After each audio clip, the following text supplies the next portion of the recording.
My name is Susan Ashworth. I live alone in this old 2-bedroom flat. I rarely go outside.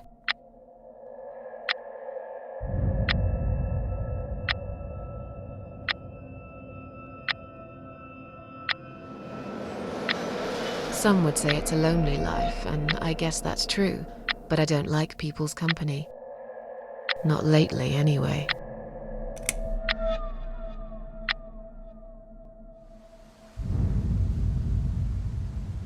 I only trust my cats these days, and I will miss them dearly, but they will understand, like they always have.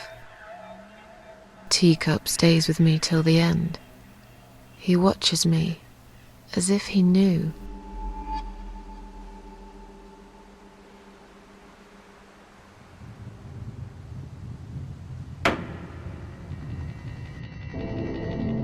Because earlier tonight, I swallowed a whole bunch of pills. They're legal, of course, prescribed by my doctor for my sleeping problems. But I've taken 34 of them, all I could find in the cupboard, and now the room around me spins in a blurry tango as my heart slows down.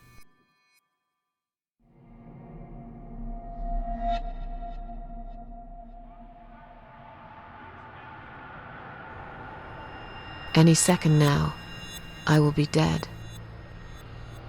I feel calm. I'm ready for it.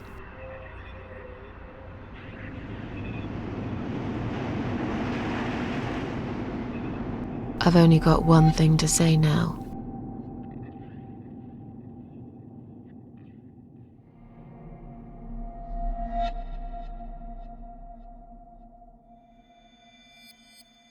Thanks for nothing. Goodbye.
What's making that noise? Hello? Who's there? Answer me!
I can't remember this place. Am I lost?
Welcome to my house, Susan Ashworth. I have been waiting for you, my dear. I knew you would turn up one fine day like this. Who are you? I have so many names, it's hard to pick one. But I'm curious, who do you think I am?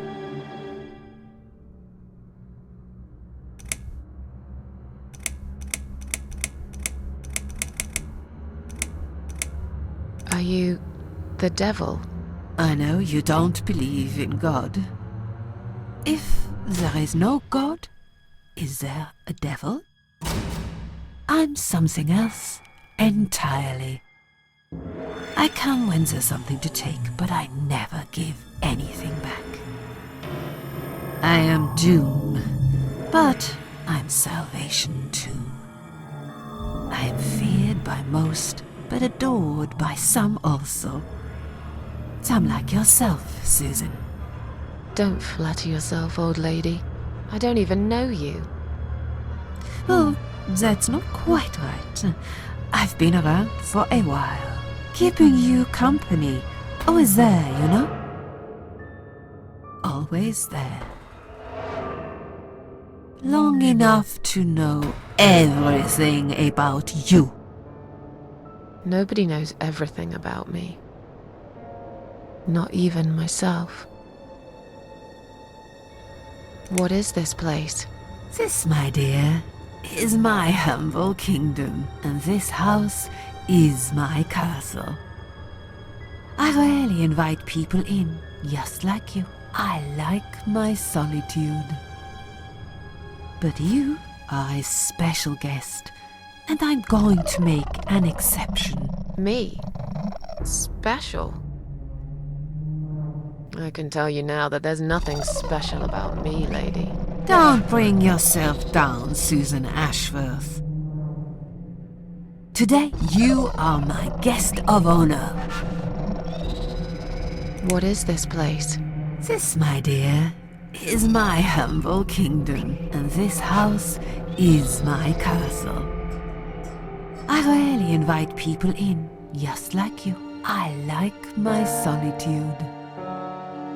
But you are a special guest, and I'm going to make an exception. Me? Special? I can tell you now that there's nothing special about me, lady. Don't bring yourself down, Susan Ashworth. Today, you are my guest of honor. What will happen next? Depends on you, Susan. Inside my house, there are dark hallways that lead to places you don't want to see. But there is also something that will make you want to return to where you came from and cherish every single little breath you take. I'm going to make you an offer, Susan. It's a chance only a fool would refuse. Okay. An offer? What can you offer me? Let's come inside. It's getting cold out here.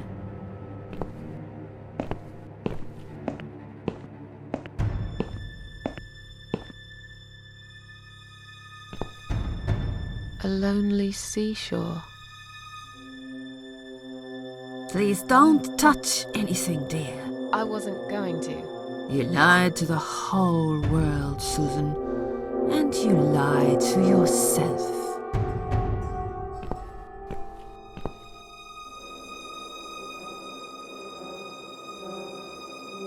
Now we can talk properly, my dear.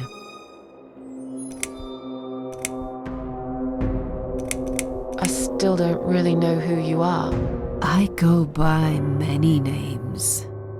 I've never paid much notice to what the living call me, but there is one name the fallen ones use when I speak to them.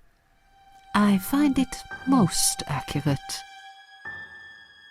The Queen of Maggots. Is that what you are? Why, maggots? because they feed on what's dead and gone. Dead and gone. I guess that's me. Will I be punished for taking my own life? Most people would be, but not you, Susan. You see, I watched you long enough to understand how you feel. I don't expect you to believe me, but I actually have sympathy for you. Who knows, I could be your only friend. The only friend in the whole wide world. So like I said, I'm going to make you an offer. I want to help you. I will give you back your happiness in exchange for a simple task. Your life will change completely. You will be yourself again. And you will soon forget the sadness that has consumed your heart for years. What do you want me to do? Yes, I think it's time to explain. But where are my manners? They're still in the hall. This is not a place for a serious talk. Follow me to the next room. I'll tell you everything you need to know.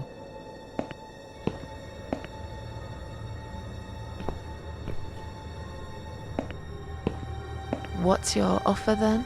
What can you fix that life has destroyed? Susan, death can fix nothing. But though we are both dead, I am not death. I might seem just like a strange old woman to you, but I'm just as powerful as gods. And I chose you, Susan Ashworth. I'll need you to go back and face 5 people. They're not ordinary people. They're very special, just like you, only in a slightly different way.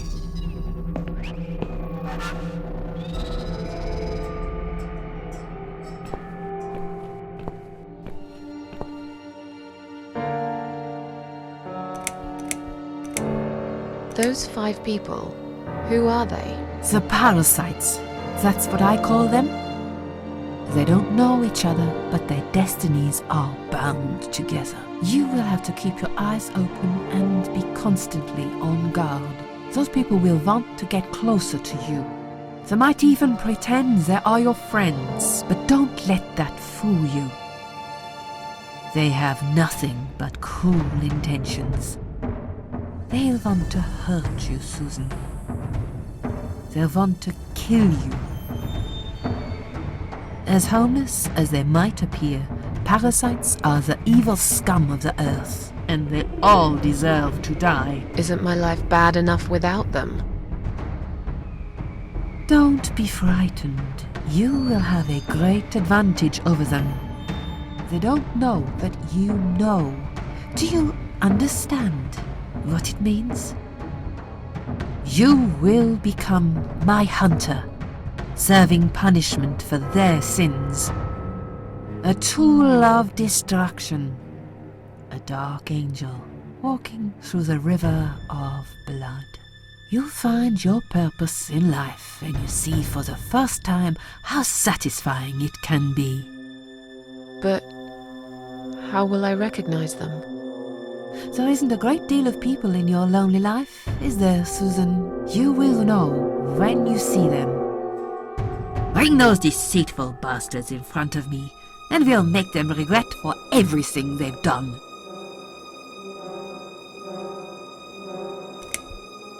Are you expecting me to kill them? No, Susan, I'm expecting you to fight for survival. To do everything you can to defend yourself. I know you're not a murderer. Quite the opposite, actually. You're a good person. But I also know that you don't want to suffer, and those people will want to cause you pain. They won't hesitate. In the end, you might have no choice. Think of it as gardening. If there were weeds among the flowers, you'd pull them out, wouldn't you? you'd get rid of them without thinking twice about it. I'm not really a gardening type, but I see your point. I'm glad. And remember this, you are not the only victim. If you don't stop them, the killing will continue. Innocent people will die. You have the opportunity to make the difference. And a chance to save yourself. I'm a failure. Why did you choose me? Aren't you afraid I will let you down, whatever it is I have to do?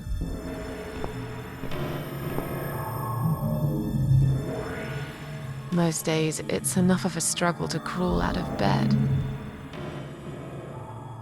I don't see the point in anything. I just want to disappear. And I hate everyone else because they know how to be happy. Everywhere I turn, there are people filled with hope and will to live. Or people so pitiful, they make me ashamed to be alive. I don't want them. There's nobody there for me. I am alone. I just want to vanish. This is the very reason I chose you, Susan Ashworth. I know how you feel, because I felt like this myself for a very long time. You and me are very much alike. If you succeed, you will never feel broken again. What makes you think I want to go back? I finally did it. I killed myself. That's all I ever wanted. And yet, it turns out to be just another failure. I want this suffering to stop.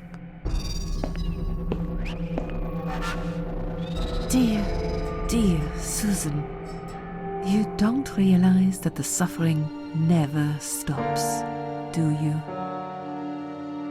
It only gets worse. This place is a passage between the world of the living and the world of the dead. You enter one of these corridors and you never come back. But you don't cease to exist.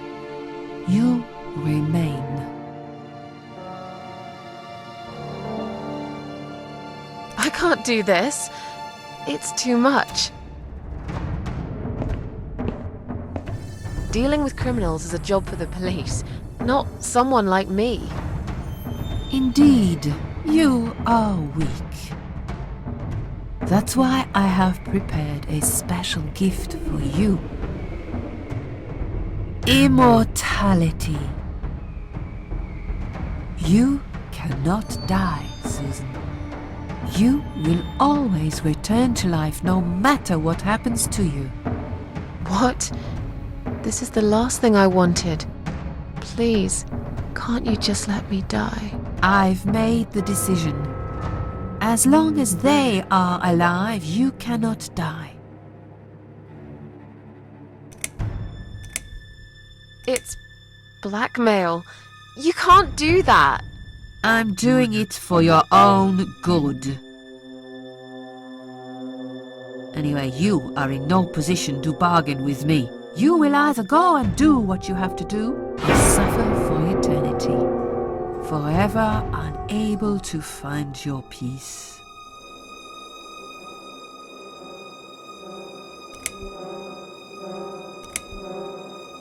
This all must be just a weird dream.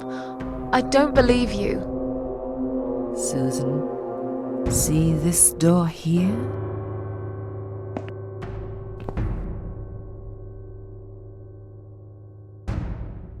Let's go inside.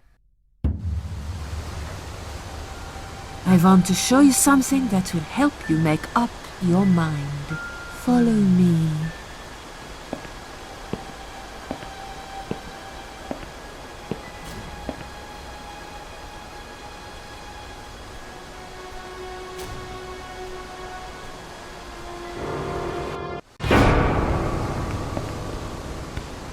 Yes, it's you, Susan.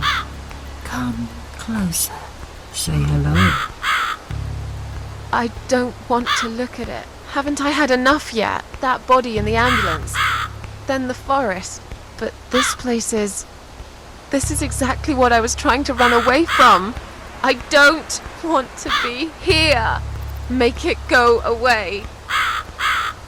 I assumed it would be wise to give you a little taste of the suffering you'd endure. I want you to understand that you can keep going long after you can't.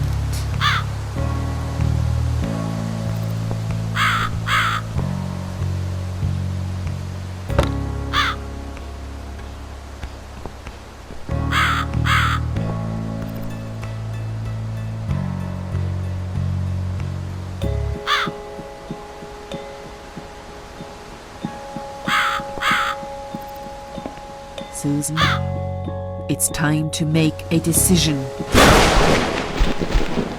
The parasites are coming whether you want it or not. You haven't really got much choice. You must stand up for yourself.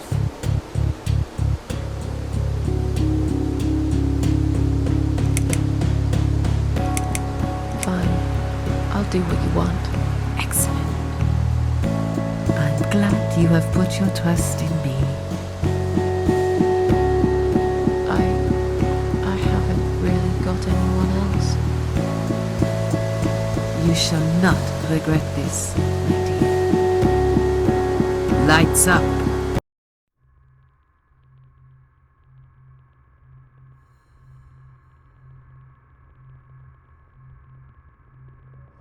We're back in the house. Yes, but there is something else that must be done.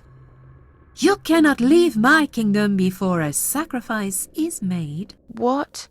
Isn't it enough already? Do not worry, my child. This is a mere formality I am speaking of. The door to your world won't open unless you make a sacrifice of soul and a sacrifice of blood. It doesn't sound good at all. See those candles here? Just blow one out, and that's it. Like I said, it's just a formality. Then on your way out, you will have to shed a few drops of blood. Not much, just a bit. Enough to open the door. How much exactly? Don't be afraid. It's easy. Anyone can do it. Just a sharp scratch. Is that how you used to say it?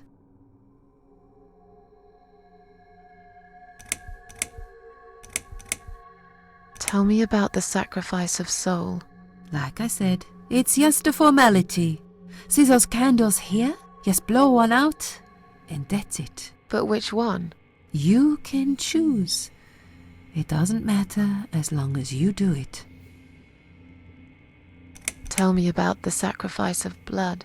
Like I said, it's just a formality. On your way out, you will have to shed a few drops of blood. Not much, just a bit. Enough to open the door. How much exactly? Don't be afraid. It's easy. Anyone can do it. Just a sharp scratch. Is that how you used to say it? Fine. I'll do that. Wish me luck, strange lady. I do.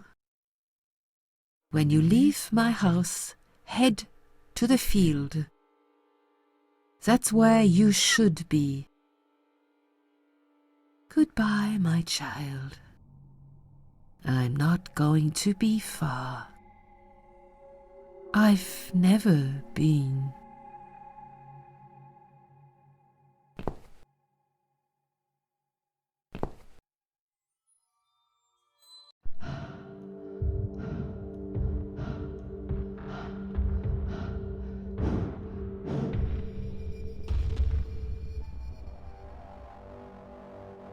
They left me no choice, Alice.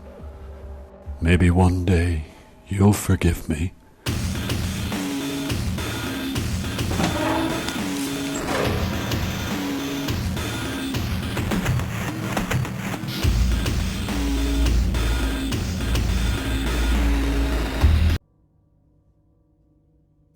See how easy that was? Now, head back to the field. You've got a job to do, Susan.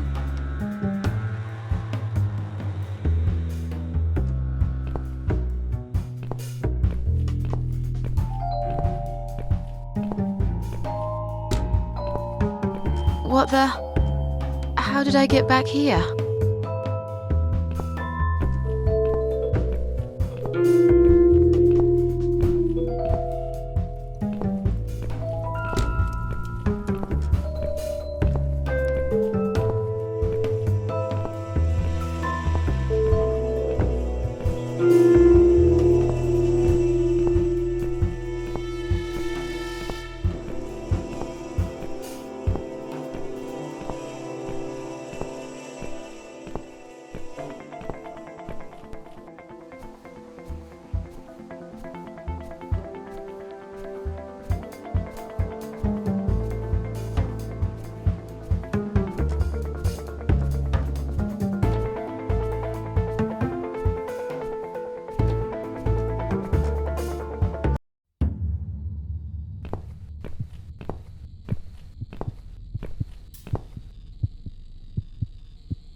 Yes, I do enjoy fine art.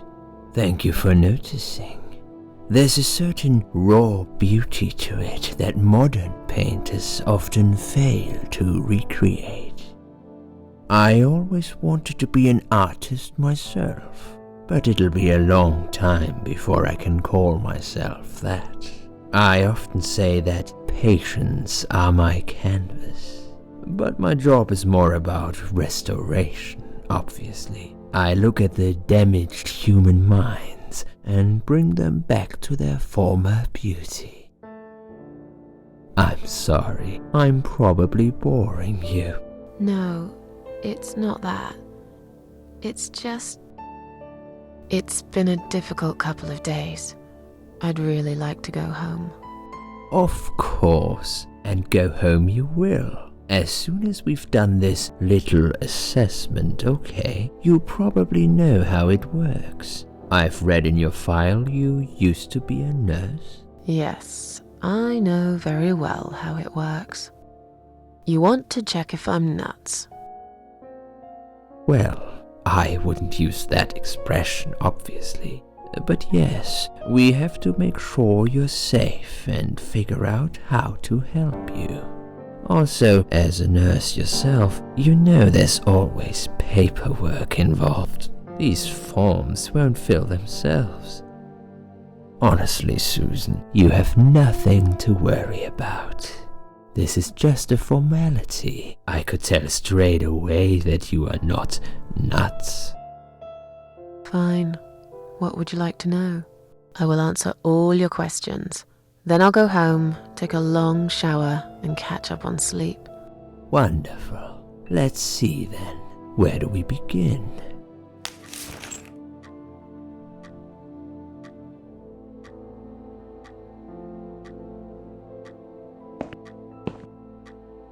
She's awake, Doctor. Good evening. It's good to see you awake at last. You're in the Cedar Lake Hospital. My name is Andrew. I'm one of the doctors. Would you confirm your name for me, please? Susan Ashworth. Hello, Mrs. Ashworth. I'm glad to see you're all right. You're on the ward now. Your condition is stable. I can see your brain functions just fine and there's no permanent damage of any sort. We've checked your internal organs and they're fine too. You're a very lucky lady, Susan. You might experience extreme tiredness and lethargy for a couple of days, but that should soon pass. I would advise plenty of rest now. The nurses on this ward will take it from here. Please let them know if you need anything. Take care, Mrs. Ashworth. Please, don't try to speak. What did you say? Don't worry, Mrs. Ashworth. Your arm is fine. No. There was nothing wrong with your arm, darling. Now calm down. Would you like me to get you some water? Let me get you a drink. I'll be back in a second.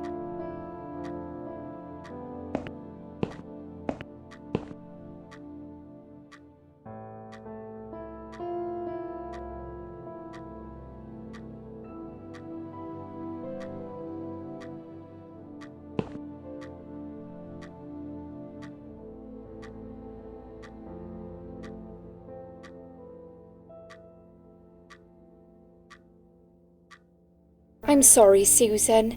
Did I wake you? I have to take your blood pressure. 2 seconds and I'm gone. My name is Liz, by the way. I'm sorry. I know this isn't very nice. Believe me, I hate waking people up just for this. But being a nuisance is part of my stupid job, unfortunately. Oof, I hate this place. Tell you what, Susan. Can I call you Susan? So anyway, I shouldn't say it, but you know I'm going to anyway. You are so lucky. It's crazy. You doing what you've done, and her walking in, seeing what she saw. That was a chance. 1 in a million. I'm not making any sense again, am I? I'm tired. They're working us to death here, you know. Modern day slavery. One day I'll tell them what I really think. I swear I will. And here it is. You've got the blood pressure of an 18-year-old. Just wanted to say you're lucky, I think. And that I hope you've changed your mind about some things. Got to go, but I'll see you later. You take care, sweetheart, yeah?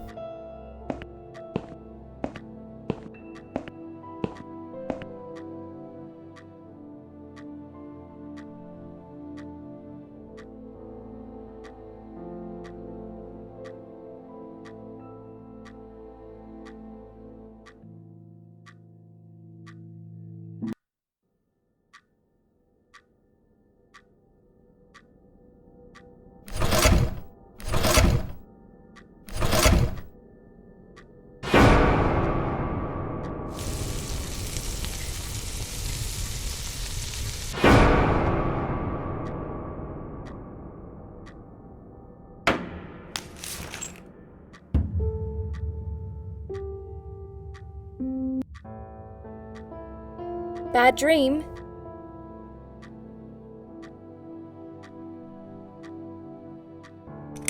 Yeah, a really bad one. I knew it. I could see as soon as I came in the room that you were having a nightmare. I guess I shouldn't have woken you up. What was it about? I was burnt alive. Actually, it reminds me of something that happened the other day. There was this woman on the emergency unit, and she really wanted to smoke, you know? But they wouldn't let her, of course. She wasn't well at all, not just injured, but not right in the head. She was on 10 litres of oxygen through the face mask. She had to stay in bed, she was told. But she wouldn't listen, of course, and as soon as they'd left, she lit up a fag. The whole room went up in flames, and so did she. I guess you didn't really want to know that, did you? That's just me and my big gob. Typical. I never know when to shut up. What was your name again? I forgot to introduce myself, didn't I? I always do that. So sorry, Susan. My name is Elizabeth. But you can call me Liz, like everyone else. You're here a lot. Every time I open my eyes, I see you. They make auxiliaries do crazy hours here. Seriously, I feel like I've got no life sometimes. I'll be here till the morning. To be honest, I keep coming here to hide. Please don't give me away. I just want to rest my legs for 2 minutes, that's all. What happened to me? Well, how much do you remember? I took some pills, and I fell asleep in the chair. I remember how the room kept spinning around me slowly. I felt so calm, and then I woke up here, and I saw you. Can you now tell me who found me, and what happened? Well, your body went into a coma. You were lucky she came home and found you. I told you that before. What? Who found me? Your daughter, of course. She called an ambulance. If it wasn't for her, you would sure be dead now, Susan. My daughter. Yes. Why? Why'd you look so pale all of a sudden, Susan? I don't have a daughter. Whoever she is, she lied. But why would she do that? How should I know? I was in a coma, apparently. So she lied. It doesn't change the fact that you owe her your life. I was fine. I didn't ask for any help. Sorry. How long have I been here? I was told you arrived at the hospital at 7 in the evening. You had a cardiac arrest in the ambulance. They had to resuscitate you. Your heart stopped beating for nearly a minute, but they managed to bring you back. You went to the intensive care unit, where they gave you a dose of antidote and pumped your stomach. As soon as your condition was stable, they brought you on this ward. It's called Dime Ward. I call it Die Ward, because all the patients who come here want to die. It's a suicide watch unit. That's why it's so strict. You have to be careful. Nurses here are trigger happy with the sedatives. When will they let me go home? I'm not sure. Probably not today. Maybe tomorrow. Look, I shouldn't say that, but you seem like a nice person. I feel like I should warn you. There's this doctor here. They call him Dr. X. He's a chief of psychiatry in this hospital. You won't be able to go home until he's talked to you, and he's really good at getting into your head. You know what I'm saying? He will ask you a lot of tricky questions. But he's a really great guy. You should trust him.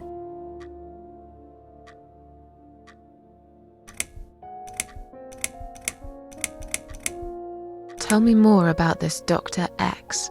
His name is Xavier Zellman, but everyone just calls him Dr. X. He comes on the ward often, usually late in the afternoon or in the evening. I personally really like him, but you hear all sorts of stories in a place like this, you know. I don't know what to believe anymore.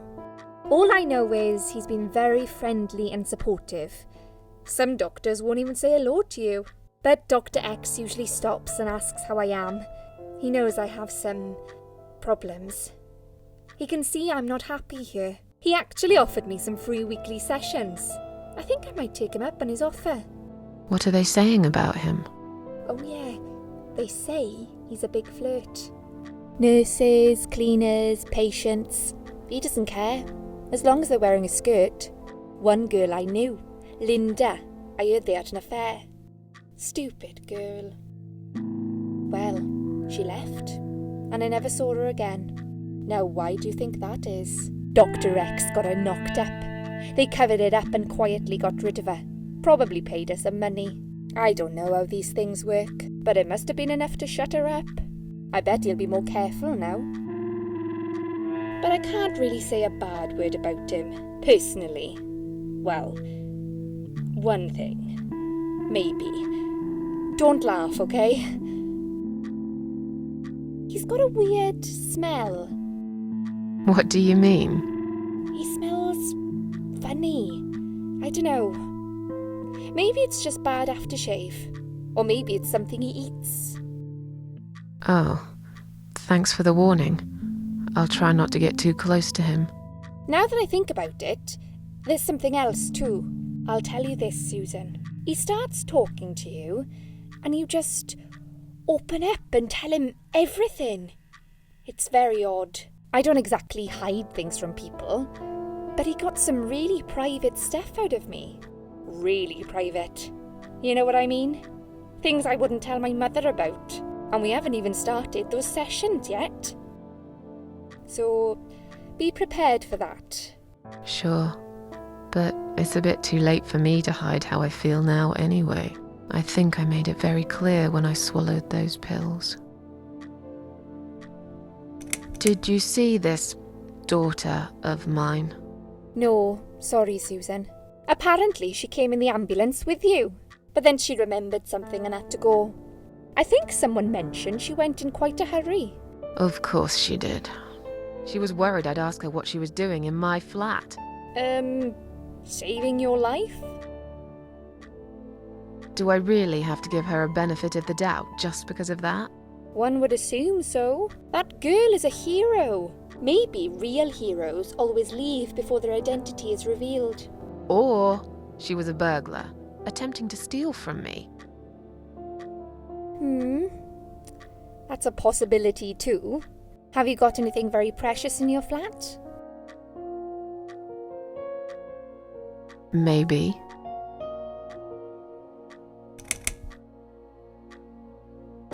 Tell me something more about yourself. Me? I'm a nobody. I'm just a hard-working girl. We all have to pay our bills somehow, right? I rent a room not far from here. There are 2 other girls living in the house. One is an auxiliary nurse, like me. She's always sick. The other one is a stripper. At least I think so. She's never home at night. Maybe she works at night, like you. Yeah, but I don't leave for work wearing red stockings and heels, do I? No, you're right. You're a real nurse, not some man's fantasy of one. I used to do all that for my boyfriend. You know, dress up as a sexy nurse and all. Well, I did it just once, really. He didn't like it that much. He didn't like me that much either. Broke up with me last Valentine's Day. Of all the days, he chose that one, eh? He never told me why, but I don't care anymore. I'm tired. Let me sleep now. Fine. I'll see you again. Be careful who you trust here, Susan. They will be watching you. How do I know you're not one of them? You don't. But do I really look like a bad person to you? I don't know. Maybe not. I'll see you tonight. Remember what I said. Dreams are just dreams. But when they turn into nightmares, it's good to have someone there to pinch your arm and wake you up, right?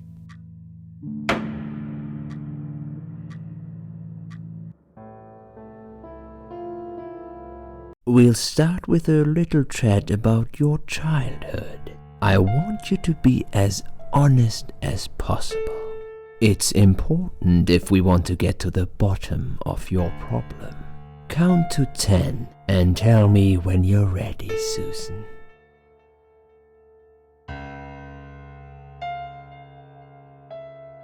This isn't all about whether you're nuts or not, like we said before. It's about finding what has caused how you're feeling now and creating a working solution. In order to achieve that, I need to get to know you better. Can we talk about your childhood first? Your parents. When you're a child, your life revolves around them. What was your father like? Did you have a good relationship with him?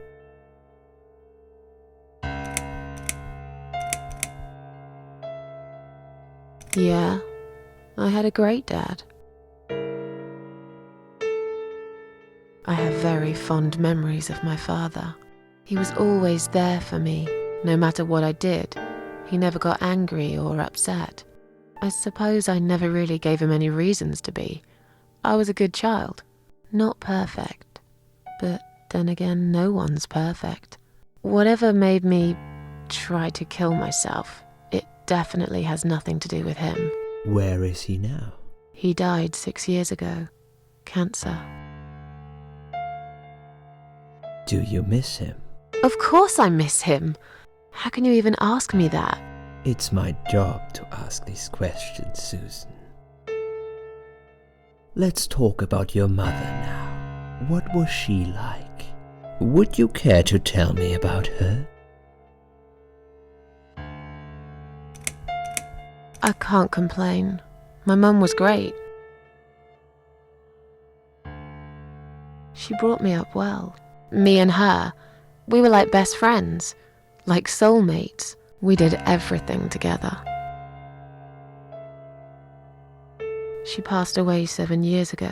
When Dad first got diagnosed with cancer, it was too much for her. He kept pretending he was fine, but she just couldn't take it. Her heart gave up. She died quickly. My father kept fighting it. Another 8 months of illness and intensive chemo finally beat him, though. He thought he was unbeatable, but he wasn't. Okay, I'm beginning to get a better picture. That's enough about your parents for now. Let's take 2 minutes and we will talk about something else.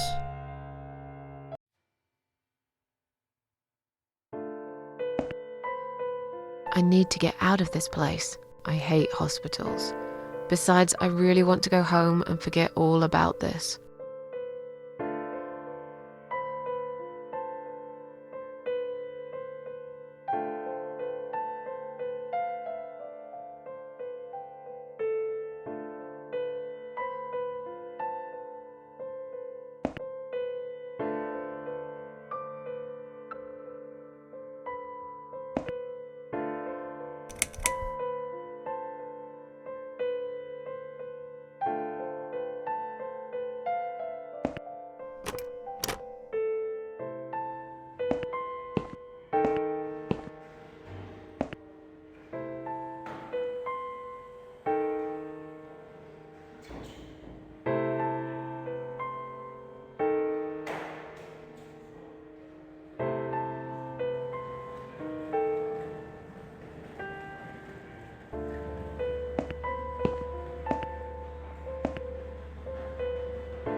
Hello?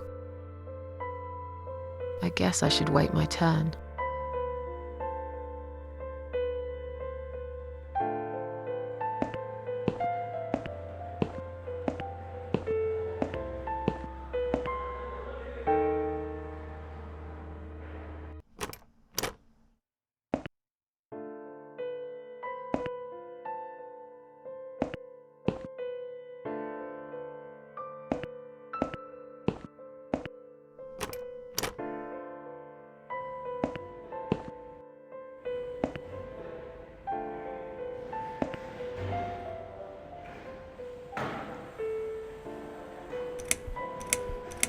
Can I make a phone call, please? Oh, yes, of course, but the phone's being used at the moment. Can you please come back in 5 minutes? Thanks.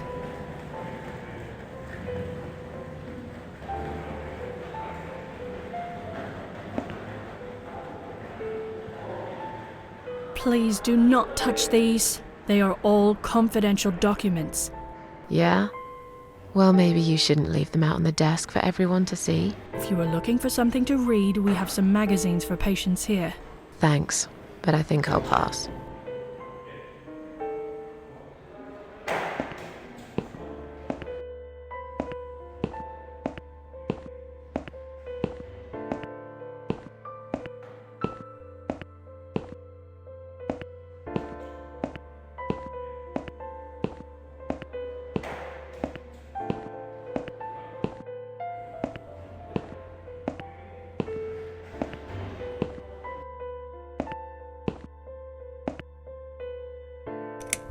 Excuse me, where's the exit? It's just down the corridor, ma'am. Thanks. I'll be on my way then. Can I see the discharge letter first? A discharge letter? What for? Some of our patients are under observation and aren't allowed out of the ward. For their own safety, of course. It sounds like we're prisoners here. It's for the patient's safety, ma'am. If you haven't been discharged by the doctors, I'm afraid I can't let you through. May I ask what your name is? My name is Susan Ashworth. Can I go now? If you've not been discharged, I can't let you out, Mrs. Ashworth. I'm afraid there's nothing I can do for you, ma'am. You should talk to the doctor first and come back with a letter and some form of identification.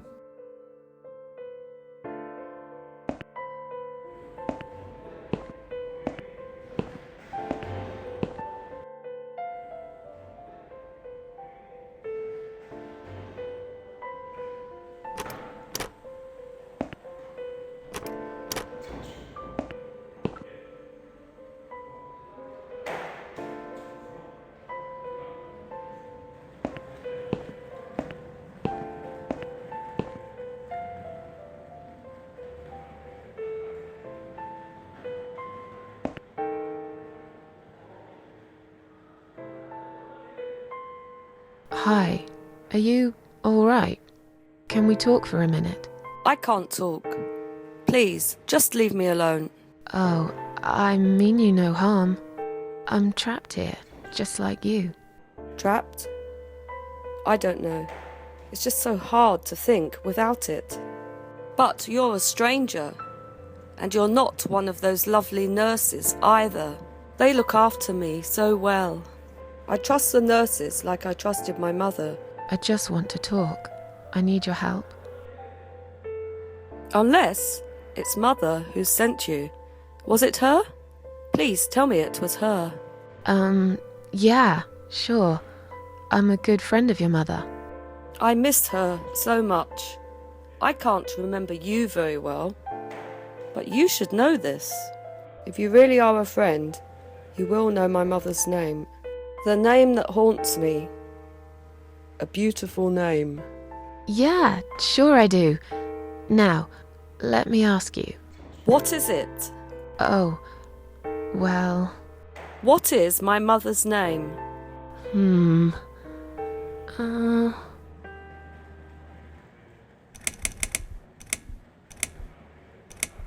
I don't know.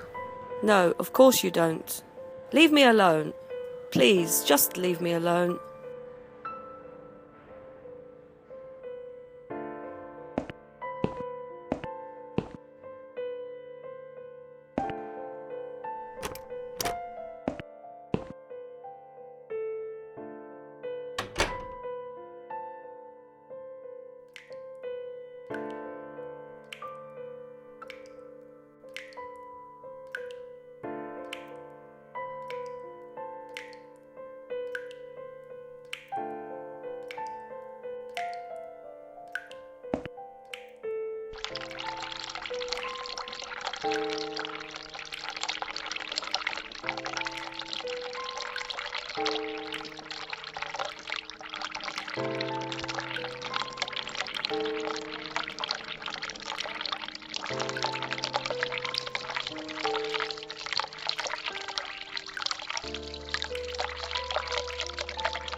Someone is coming.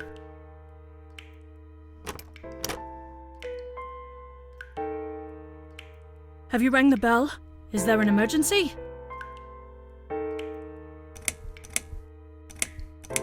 I'm feeling a bit woozy. Are you really? You look fine to me. No, I'm really not feeling well. Fine, I'll call the doctor for you. But I can't help it if he's busy and can't get here straight away. In the meantime, I know how to make you feel better. I think it's time we give you some medication. Can you please tell me your name and your date of birth?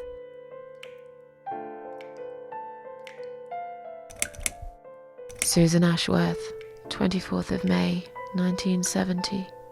I'm just going to check your name band now to confirm that. That's fine. That's fine. I'd like you to drink this liquid, please. It will help you relax. It will help you relax.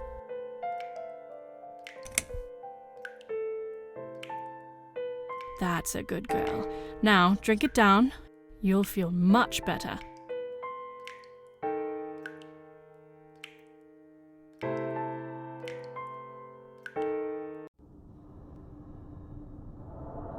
Now, go back to your room and rest. You'll be able to relax and have a great sleep.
The drugs have worn off and I feel better now. But I can't let them do that to me again. I need to get out of here.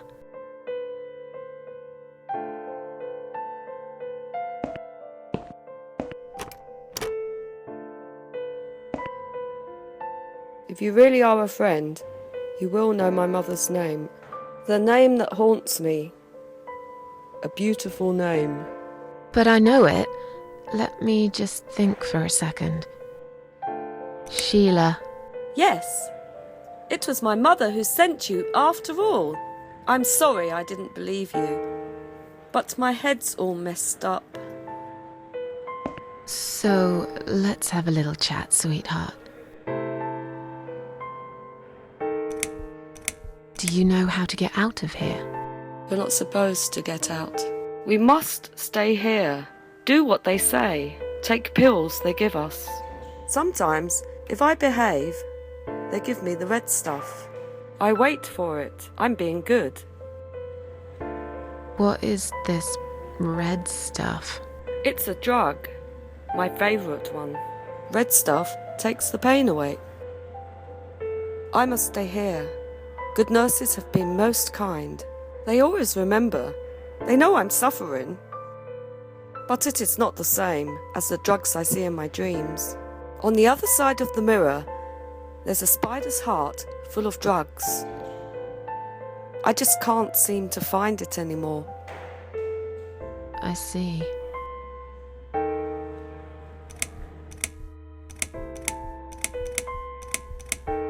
Feel like sharing? What's your name? There is nothing to share. Everyone died. Everyone. And my treat, my red stuff, it's not the same. I keep lying to myself. I'm a mean little liar. Always have been. This vein, you see, it goes straight to my heart. That's why it hurts so much. I wish I could, just one more time. But it's all lost now. Everything. I was always happy to settle for a consolation prize, you know? Are you all right? I'm fine. Yes, it's all fine. It's just hard to wait, you know? They said I can have it. You know, yeah? So I wait here. Don't want to miss it. That nurse promised it to me. The one with the red glasses.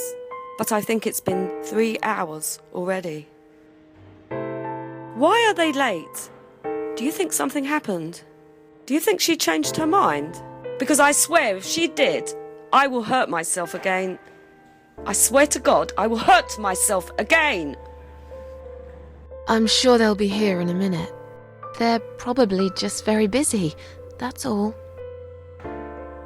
What exactly is this little treat you mentioned? It's the red teardrop of pure happiness. They bring it, I drink it down, and my pain goes away. Without it, I just feel so angry. It's like I'm going crazy. It's funny, but I just get so fucking angry sometimes. I'm dying, I think. We're all dying, I heard. She said I'd go to hell for it, but I didn't do anything. I didn't know. Does he know?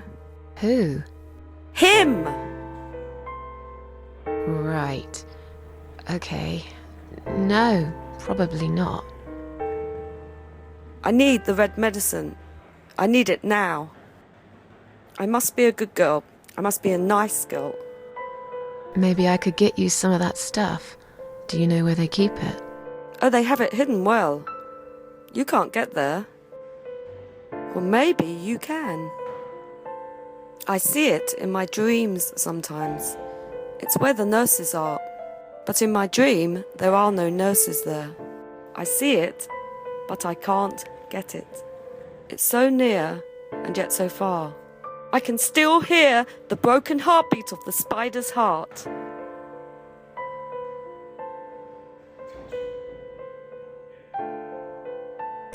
I'll talk to you later, yeah? Yes, go. Be careful. They're watching us. And remember, we must be nice to earn the red stuff. Always be nice. Poor woman.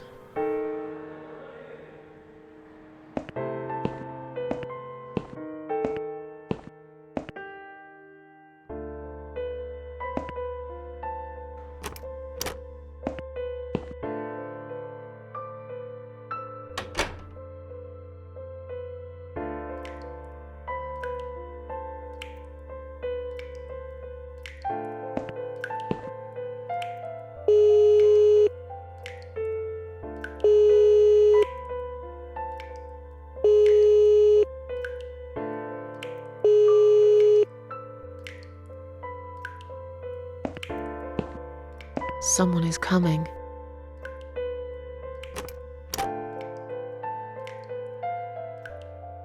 Have you rang the bell? Is there an emergency? I'm feeling a bit woozy. Are you really? You look fine to me. No, I'm really not feeling well. Fine, I'll call the doctor for you. But I can't help it if he's busy and can't get here straight away. In the meantime, I know how to make you feel better. I think it's time we give you some medication. Can you please tell me your name and your date of birth? Susan Ashworth, 24th of May, 1970. I'm just going to check your name band now to confirm that. That's fine. That's fine. I'd like you to drink this liquid, please. It will help you relax. It will help you relax.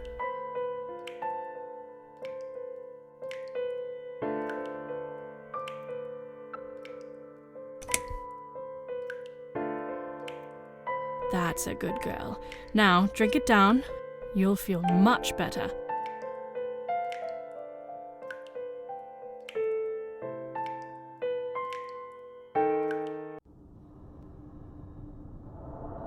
Now, go back to your room and rest. You'll be able to relax and have a great sleep.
The drugs have worn off and I feel better now. But I can't let them do that to me again. I need to get out of here.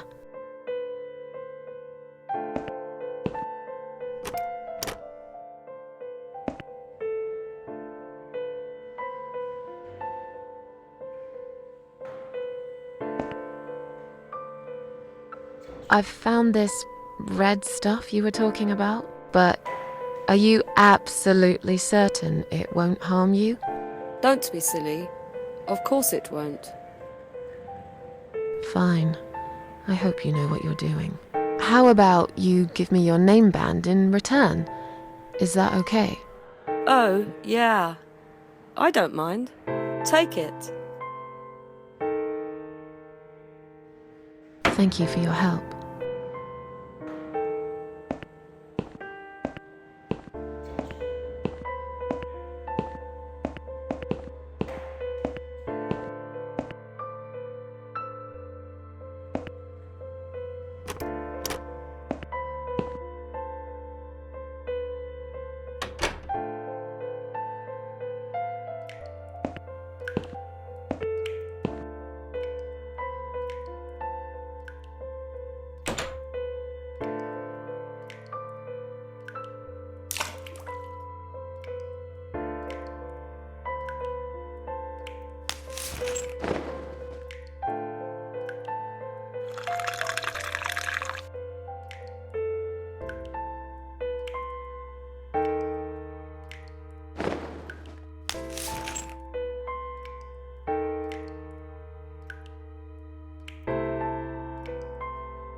Someone is coming.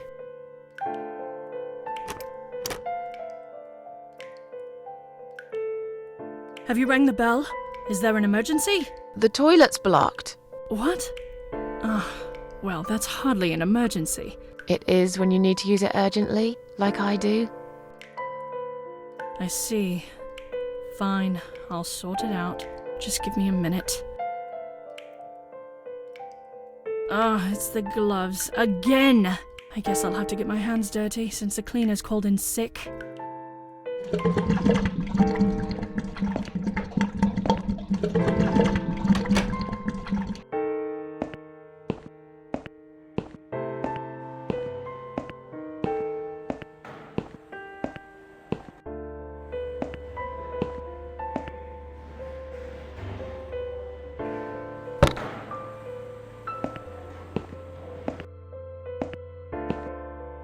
Sorry, Mom, can't let you through.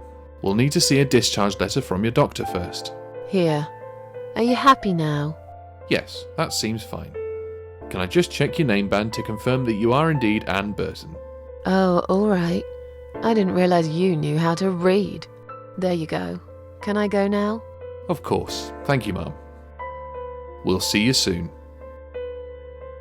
No, you won't. Now get out of my way.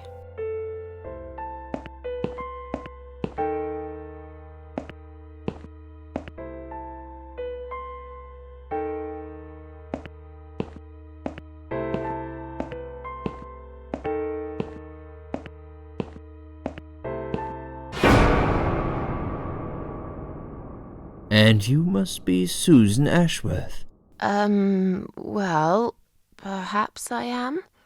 Do you mind if I ask you where you're heading to? I was just going for a little walk, stretch my legs, get some fresh air.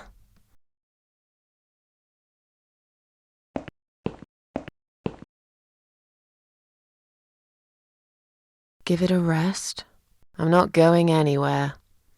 Miss Ashworth, please relax. There's been a mistake. You have been prescribed wrong medication. I apologize sincerely on behalf of my team and the hospital, but luckily we managed to spot it on time. On time? You have no idea what I've been through? Once again, I'm truly sorry. I promise no more drugs will be given to you. I personally guarantee you will have a good, peaceful sleep tonight, and you can be discharged in the morning. Why can't I go tonight? I want to go now. I'm really sorry, but we can't legally discharge suicidal patients without a full psychiatric assessment. It's too late for it now, but I promise we'll have a chat in my office first thing in the morning, okay? And then you can go home. Is that all right? I haven't really got much choice, have I?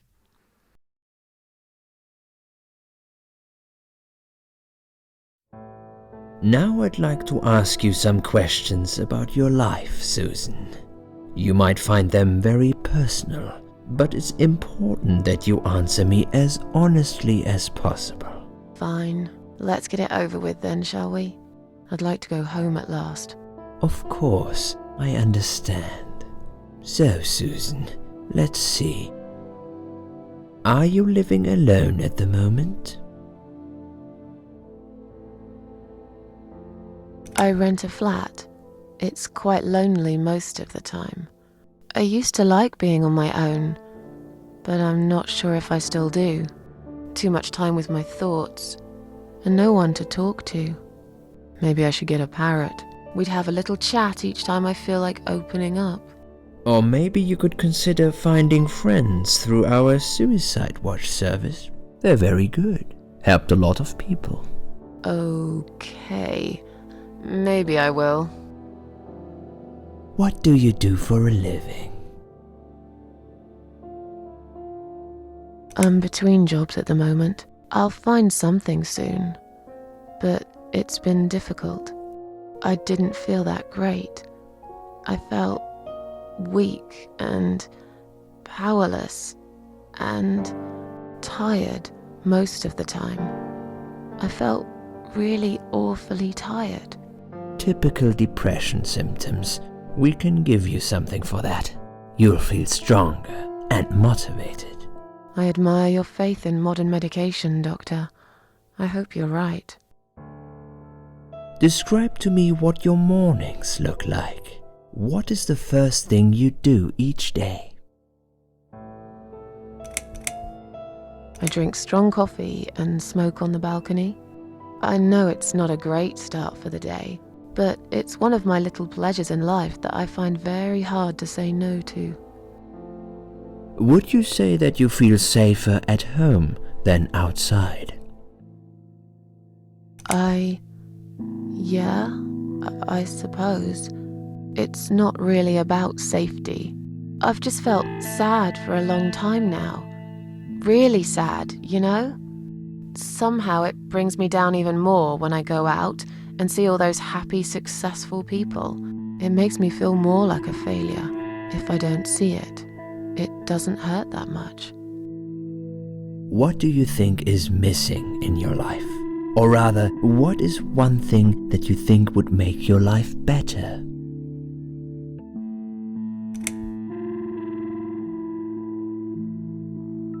A good friend. Someone I could finally trust.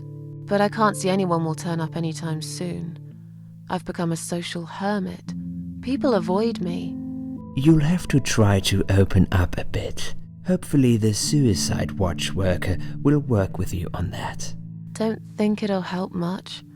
I heard they're not very good. Really? Sorry to hear that. Have you ever attended group therapy for depression or some other form of counseling?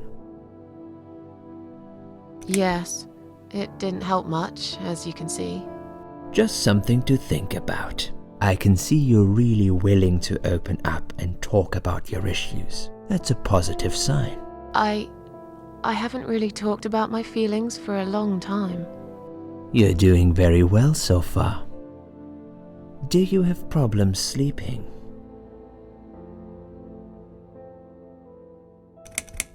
Every night. I take pills for that. There aren't any left now, though. In the light of recent events, I think you should stay off those pills for a while. I suggest you drink some hot milk before bed instead. Would you describe for me how you feel at the moment?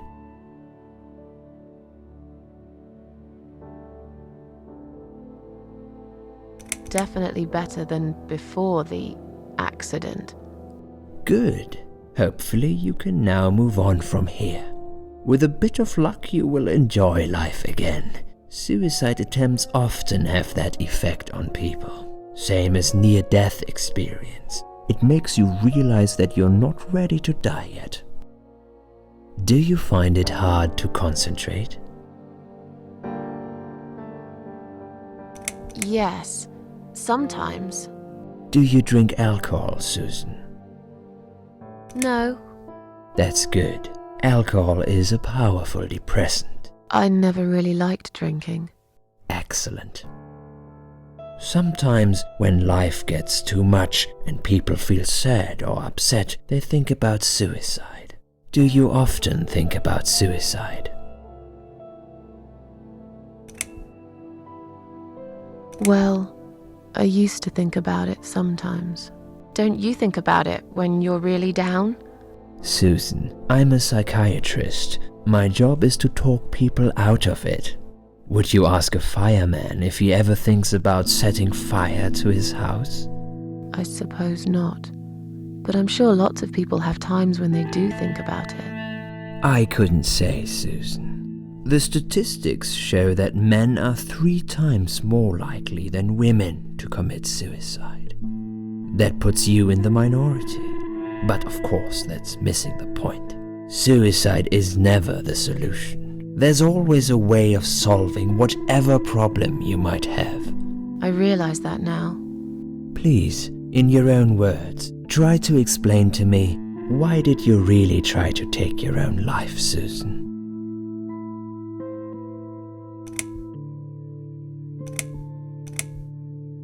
Nothing was making me happy anymore. There wasn't a single thing that would bring a smile to my face. I kept thinking, won't it be better if I just disappear? I really tried to find something. Took a long bath, picked up a book, watched some television, but I just couldn't get into anything. All those things seemed like worthless distractions, and I myself felt obsolete, needless.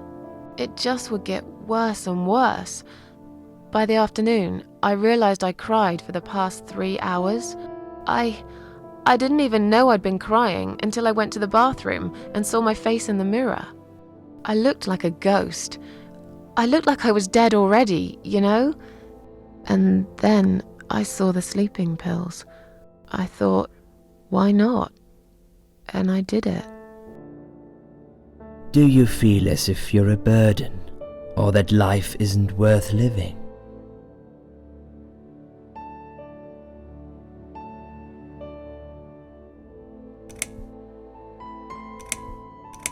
Sometimes, when I feel really low, I used to think everyone would be happier without me. But I guess people don't really care. Besides, I live alone. Who could I be a burden to? What makes you feel better?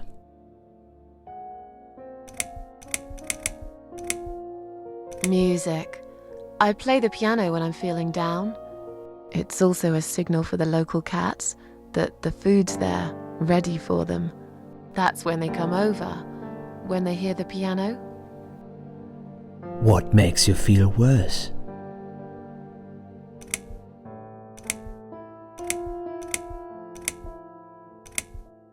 Loneliness. I wish I had someone to talk to sometimes. And yet you seem to avoid people. Because they're only interested in themselves. Not all of them, surely. I'm beginning to think you are actually afraid of finding a friend because it would force you to come out of your shell. Call it what you like. I'll sure be glad when I find the right person someday. Have you imagined your funeral and how people will react to your death?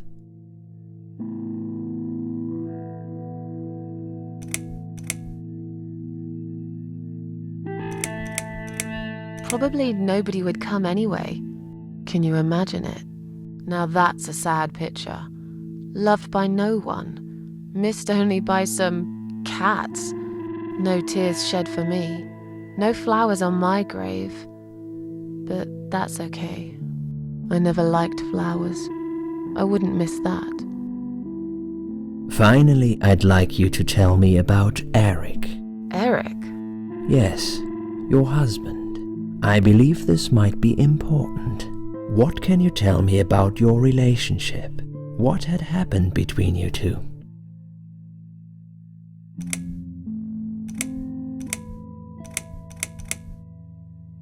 I don't really want to talk about this. Fine. I suppose you've opened enough for one day. Okay, one more question. This is just a formality, but I have to ask, are you going to do it again? That's a hard one. I don't know. But hey, I've got it. The answer is no, I'm not. Thank you very much. Excellent. We're nearly done here. There's just one more thing I must clear with you. What exactly happened last night?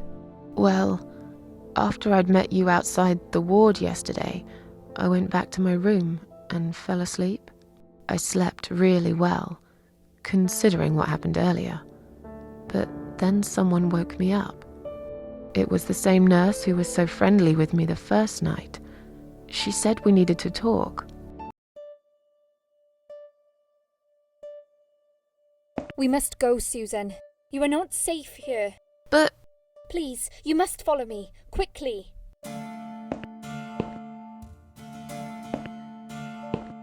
I went after her. The ward seemed very quiet. It must have been late at night. Hurry! Wait for me. Tell me what's going on here.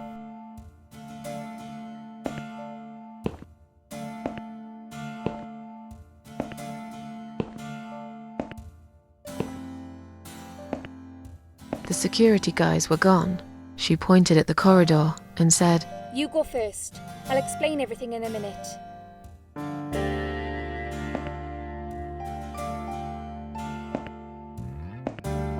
Susan, if we don't escape now, they're going to hurt you. Please trust me. I know a way out of here. I'll help you escape. Let's go down this corridor. I'll be right behind you.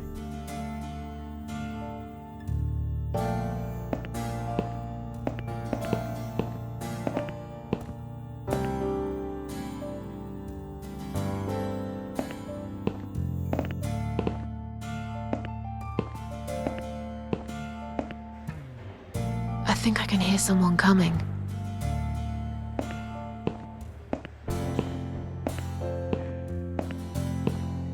Damn it! We can't go through there. Let's turn back, Susan. I know another way.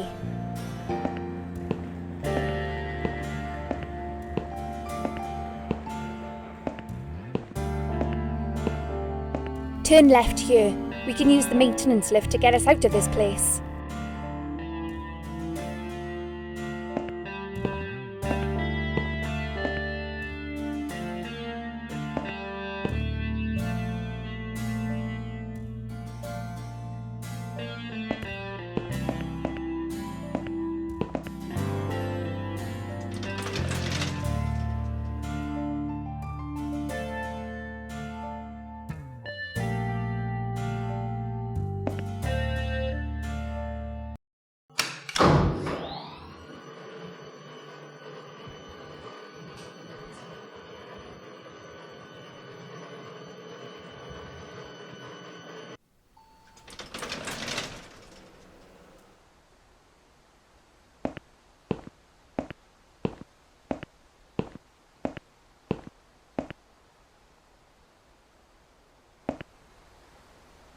What are we doing on the roof? Liz.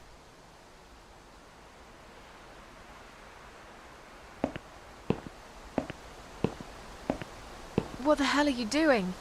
And why is there blood on your clothes? Liz. It's quicker than the stairs. And besides, all the doors are locked anyway. This is the only way out of here. The only escape. Let's both jump. It won't hurt, you'll see. You've lost your mind. Get down here right now. I've made up my mind. I need to end this suffering now. Besides, I have no one to live for anyway. No one ever listened to me. No one ever cared. I listened. You're a nice girl. You have your whole life ahead of you. You listened. Did you really? Of course I did. You talk a lot, but I've always been a good listener. I liked talking to you. So do you remember that story then? The one I told you the other night? The one about the woman in A&E?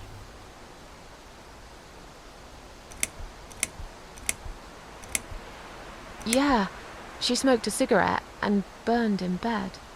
Okay, you have listened. Maybe you're right. Or maybe it was just a blind guess. But I must jump anyway. I have no choice. Wait! Please stop and think for a second. Did you not hear what I said? I have no choice. Yes, you do. You can choose to come back inside with me, and we'll just forget this like it never happened, okay? Do you remember that other thing I told you? I'm sure I told you about my flatmates. Did I tell you what one of them does for a living? I bet you don't remember that. She's a stripper. Yes. Or at least that's what I think she is. You've listened. I just wish other people did. I'm sure they do. It can't be that bad. What do you know? Why do you care anyway? I don't want you to make the same mistake I did. I thought you of all people knew how it feels when you're trapped and you can't trust anyone. Look, I'm sure there must be someone who cares about you. My colleagues don't care, my family don't care, even my fucking boyfriend never cared. He said he needed to go find himself. Did I tell you when he broke up with me? On Valentine's Day. Yes. Valentine's Day. You and I could have been good friends, you know. You really listened to everything I said after all. I'll be back. When you need help, I'll be there, Susan. But right now, it's time for me to let go. No!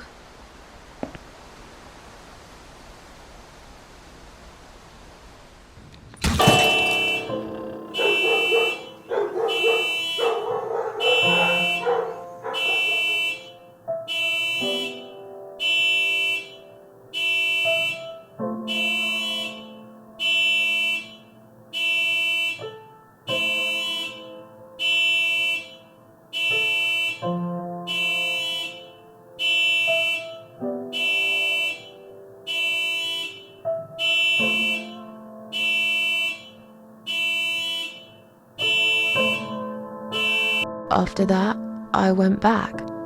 I tried telling people about Liz, but they all thought I was crazy again and didn't believe me. And you are absolutely sure you saw Liz jump off this building? You know, it doesn't matter.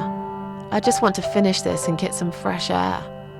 Susan, I know Liz well. She wouldn't do something like that. As a matter of fact, I saw her this morning. She's fine. I'd like you to come with me and see her. Say hi. Make sure she's alright. Stop treating me like I'm crazy. Fine, I'll go. I don't even care that much anyway.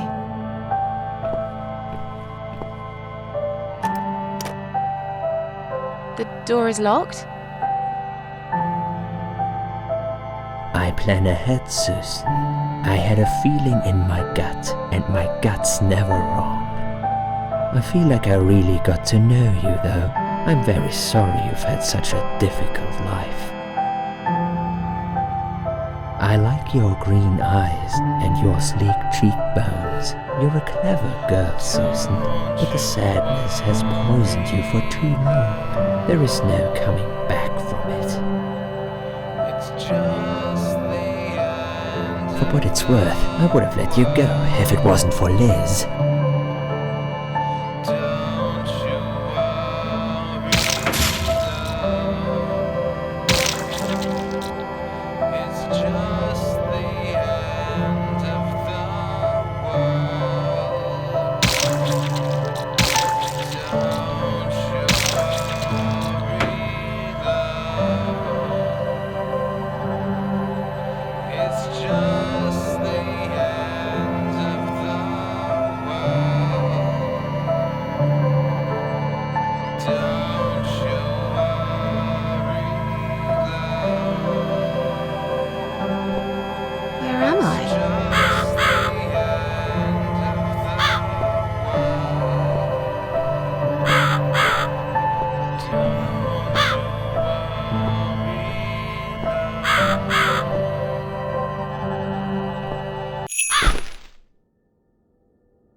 Who are you? I am the Crow, of course. I will get you out of here. Unless Susan wants to stay. I thought so. There are two doors leading out of this place. One of them will simply take Susan back to where she belongs. But behind the other one, there is a great reward for her. It's something she always wanted. Something she longs for every single day. Where are those doors? I can't see them. Just walk back to the right side of the stage. My dear little Susan can't miss them.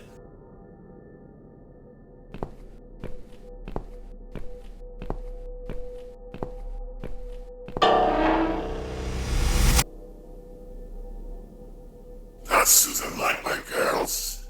I knew she would.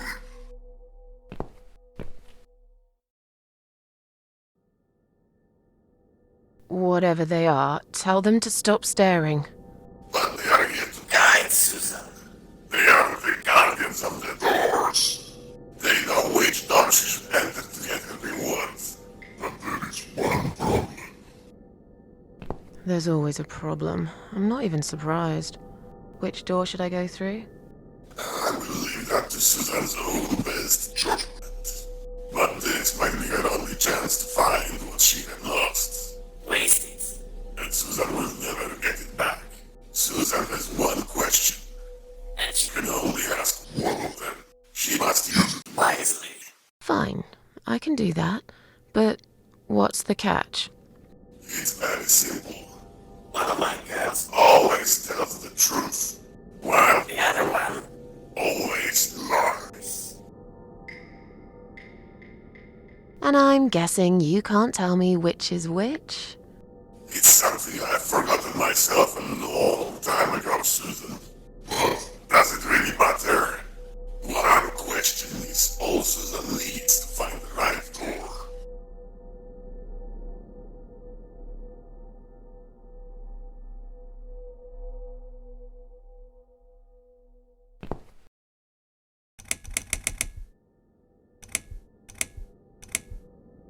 Which door would you enter to get the reward?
You treacherous, dirty bastard.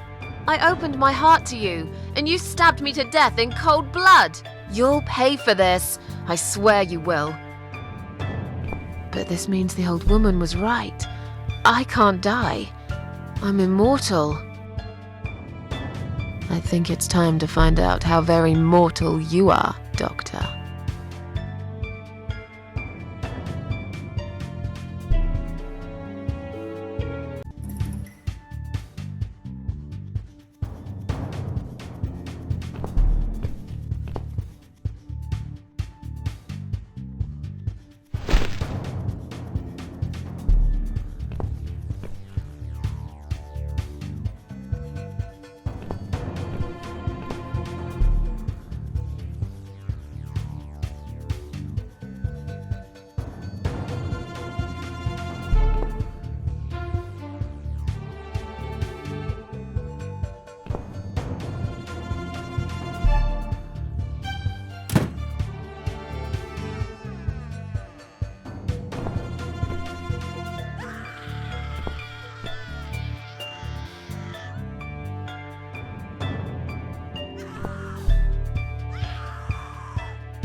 You're gonna pay for this, you bastard.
I don't need eyes to enjoy your fear. Scream louder, little bitch! Scream your lungs out! Louder, I said!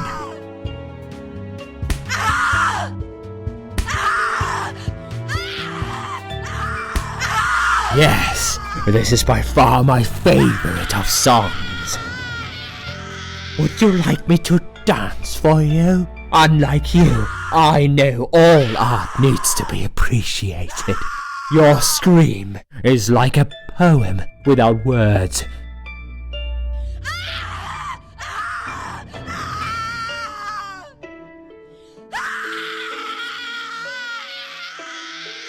Your body, an instrument. I never thought you had it in you, and yet you make every fibre in my body tremble with excitement. Your body will forever be admired by those like me, who understand the only pure and true form of art.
see you in hell.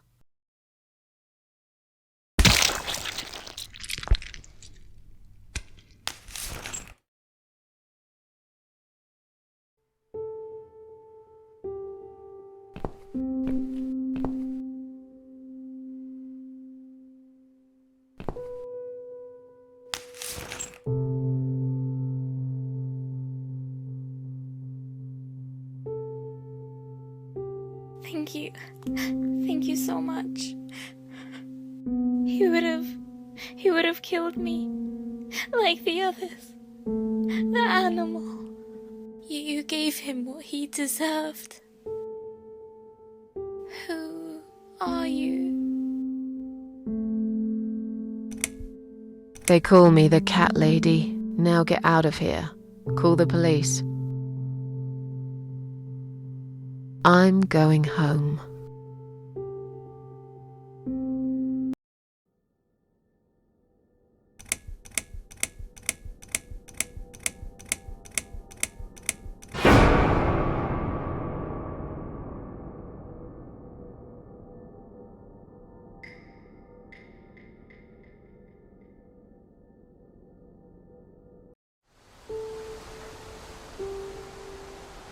Standing by the river, I wonder, do I need a stone?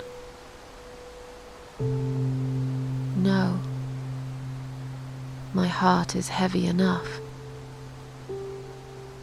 It will drag me down for sure.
What's this?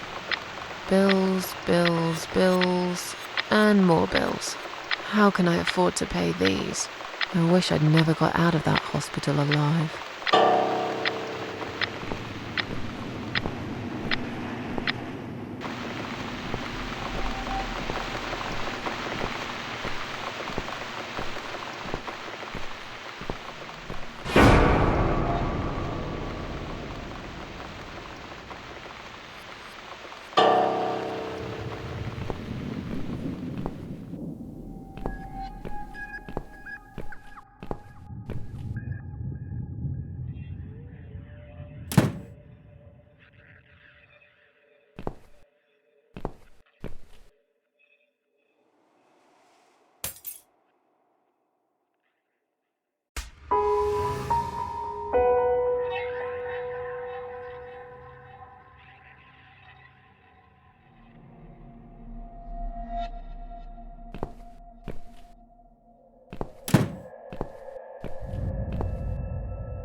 Standing by the river, I smile.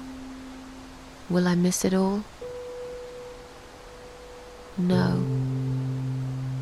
I'll be glad to leave it behind and never come back.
Now it's a perfect mug of coffee. I don't need it right now.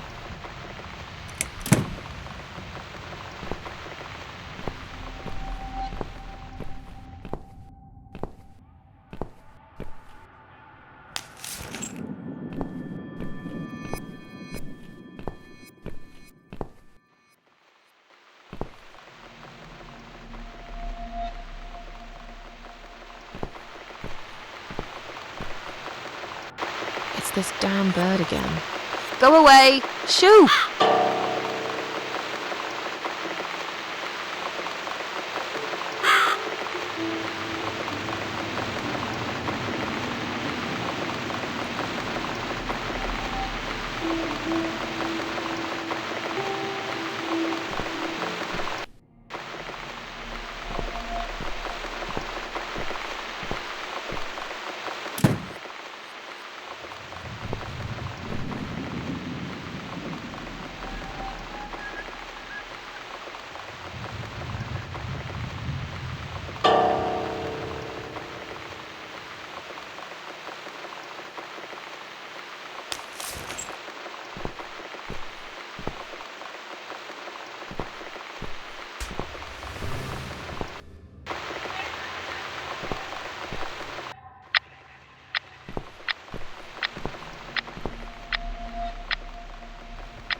That's right. And don't ever come back, you horrible creature. Miss Scarecrow here is going to guard this home from the likes of you.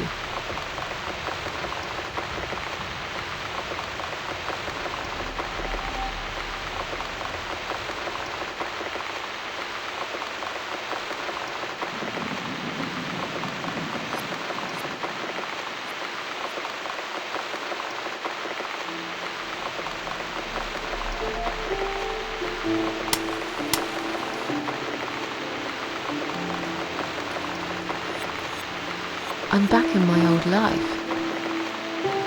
But how can I restore what's been broken for years? So far, nothing seems to go right. Every little thing is against me. Maybe it's my destiny to lose after all. And now those parasites? Like if it wasn't enough. But I killed Dr. X. And I saved somebody's life. That felt good. It's getting late. I should summon the cats now. I want to see them tonight.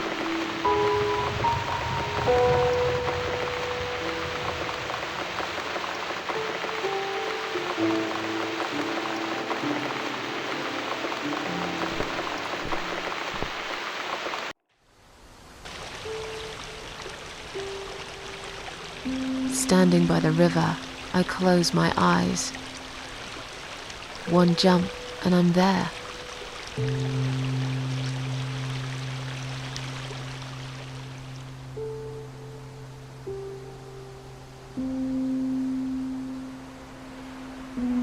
No.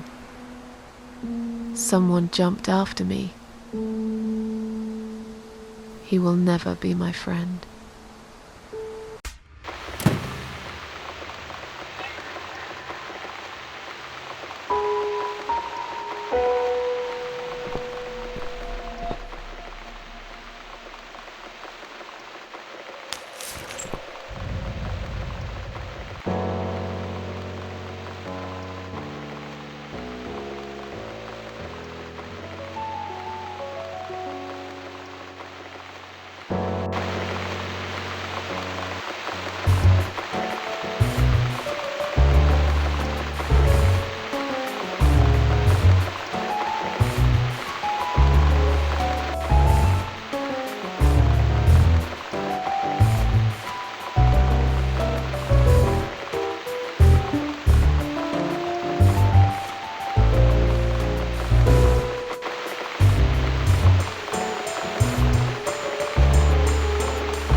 Come inside, my darlings. I've missed you. And who's that? Teacup! I bet you thought you'd never see me again. Well, make yourselves at home. Dinner is ready to be served.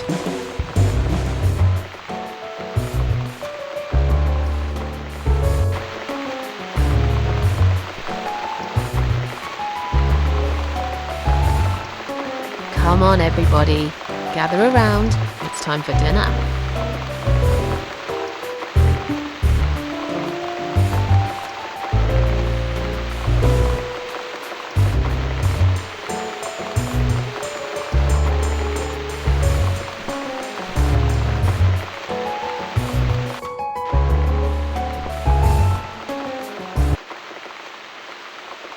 You never eat my food, Teacup.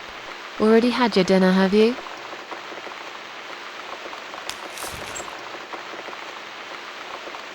No, I get it. I know. You're a good friend. The best friend I have, really. The only friend in the whole fucking world. You come over to keep me company and want nothing in return. I appreciate it. You should know. If you could know what I've been through lately. I've been to hell and back, my boy. But I'm here now. In my flat. Alive. And it's still the same mess that it's always been. I'm not sure how to deal with all this anymore. Don't know if I can.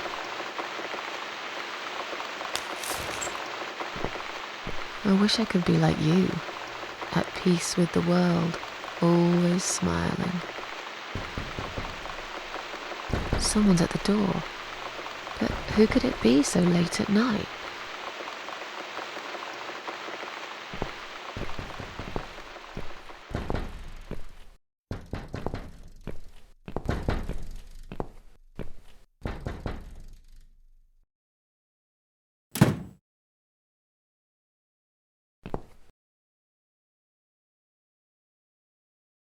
Are you out of your mind? Do you know what time it is? We've all had it with you and your bloody cats!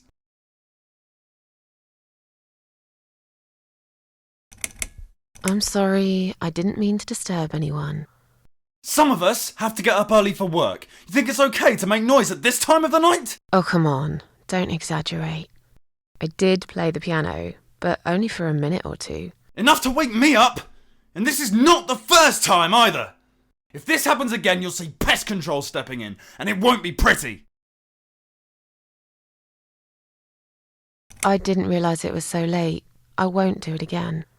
Maybe you should get yourself a bloody watch then, yeah? There are other people living here, you know. People with jobs. If this happens again, you'll see pest control stepping in, and it won't be pretty. Okay, fine. I'll keep it down. Good night.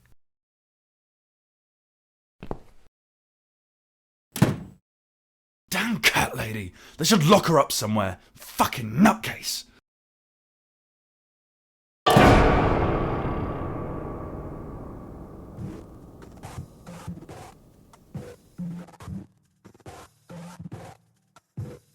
In my head it's like hell,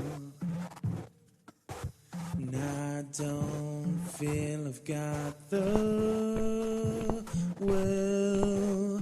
In my head it's so plain. God, please wash me with your rain. In my head it's so strange. I can't remember any names. In my head it's like hell, and yet you want me still.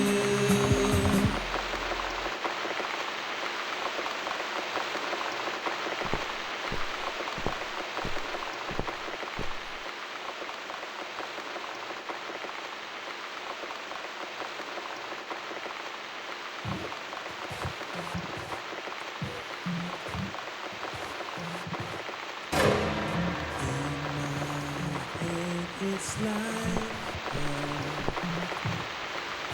and I don't feel I've got the will.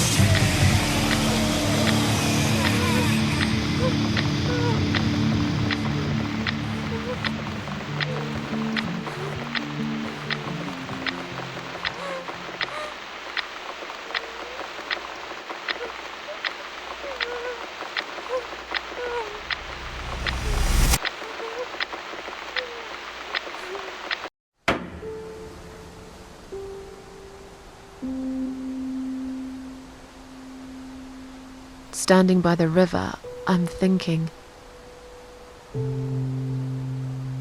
will I jump again? No. Behind the closed doors,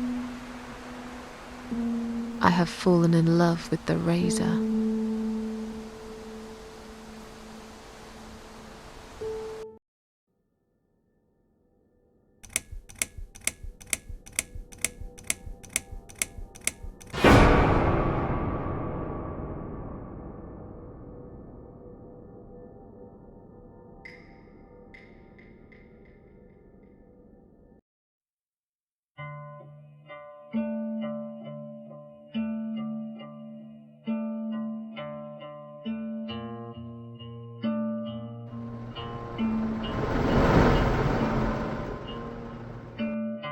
Say everything.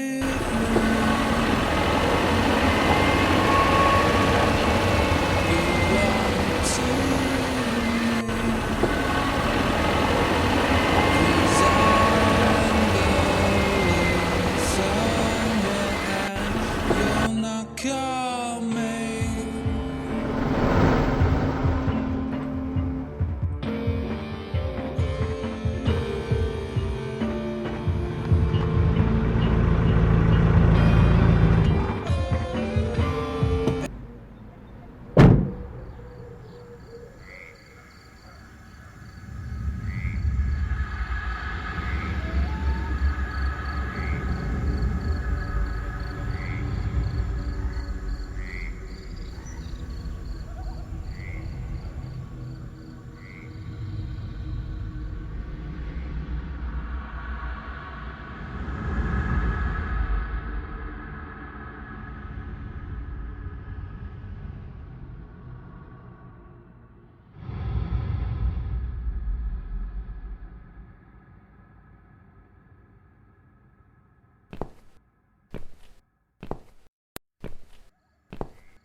I've slept all night and most of the day.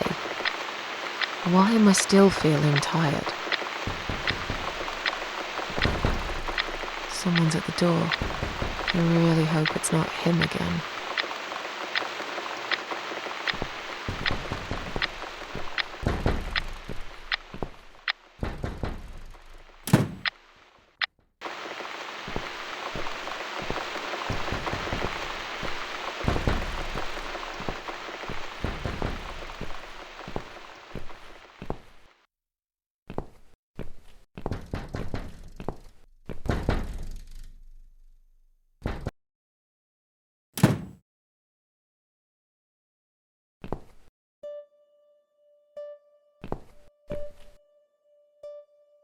Hello, Miss Ashworth. How are you? Are you feeling better? Do I know you? Of course. You don't remember me. My name is Mitzi Hunt. We met a few days ago. You were out cold at the time. Those pills you had worked real good. You probably had one too many, mind you.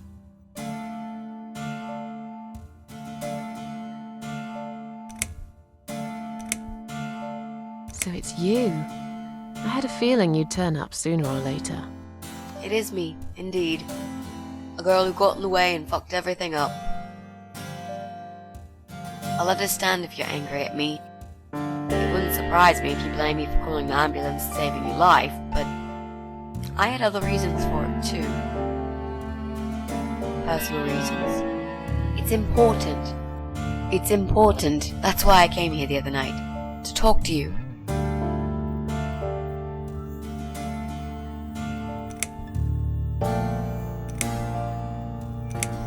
Why would you want to talk to me? It makes no sense. I saw the ad you'd put in the paper. It seems you have a room to rent. They still print that? It was months ago. Nobody ever called. I forgot all about it. I gave up on it, actually. Well, I'd like to be your lodger, Miss Ashworth. But... You've got the room and I've got the money. Won't that work for both of us? I'm very tidy. I don't make much noise, and I promise not to spend too long in the bathroom in the morning. I don't really... I I read your suicide note, you know.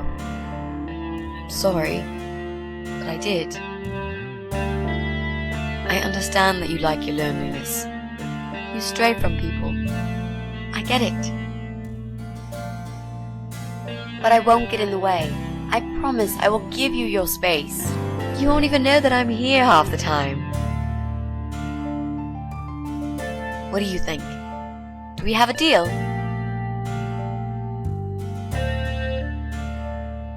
Well, I guess I could do with some extra money, but... Great! Can I come in?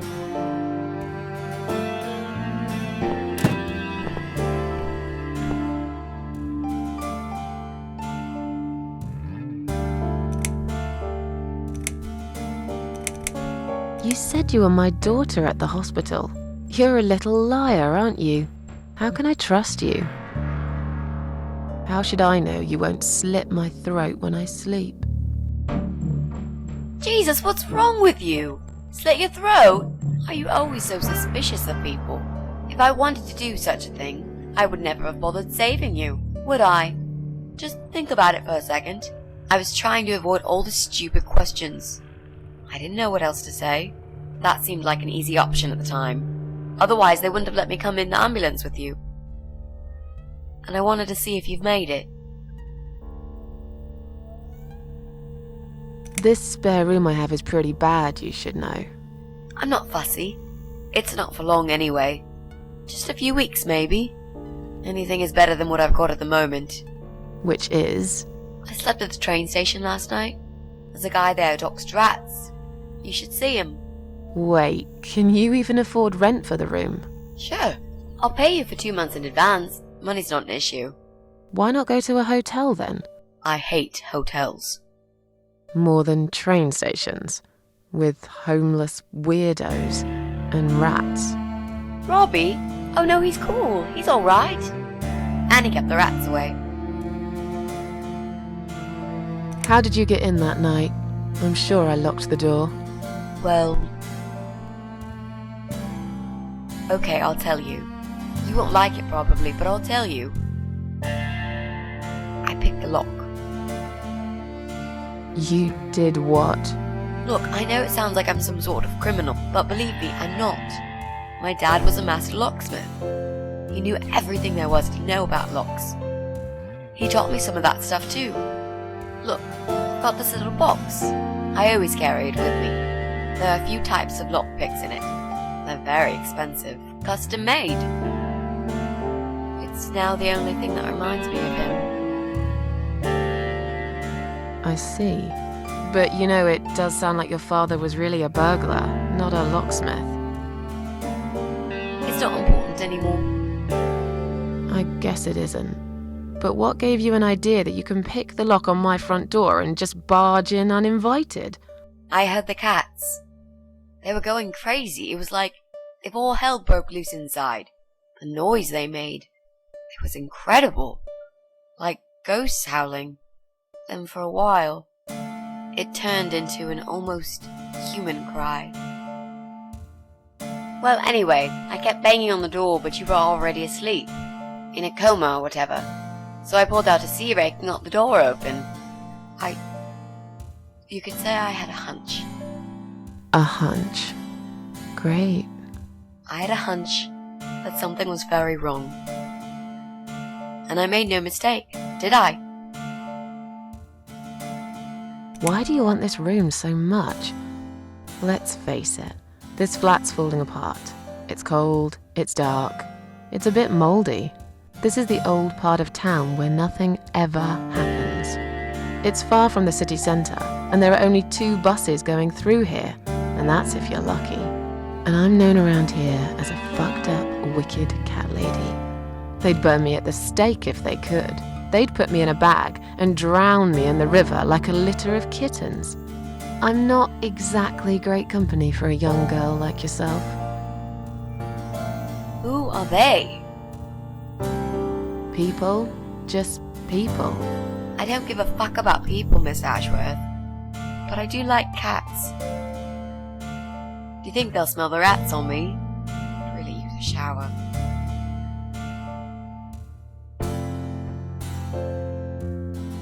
I'm sure you'll change your mind when you see it. I love to see it. And I'm sure it isn't as bad as you picture it. The window is stuck, and it doesn't shut properly. It's alright, I like fresh air. There's clutter everywhere. I'll tidy up. It's got a funny smell. I'll burn some joss sticks to cover it up. I love joss sticks. Fine.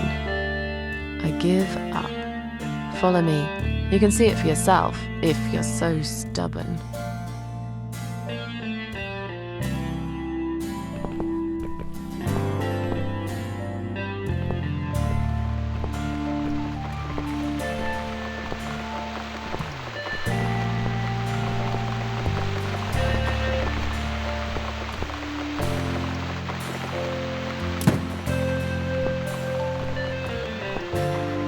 This room is perfect.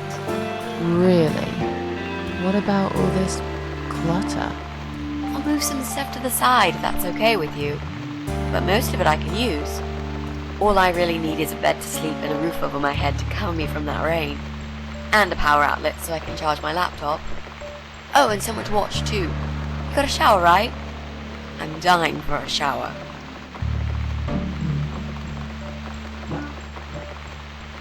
Is there anyone I can contact? For references? Well, I've never really rented a room before, so not really. I've lived with my mum all my life. Until recently, that is. I could give her a call. Oh, that would be a perfect spot for my poster up there. Yeah, sure, that'll be okay.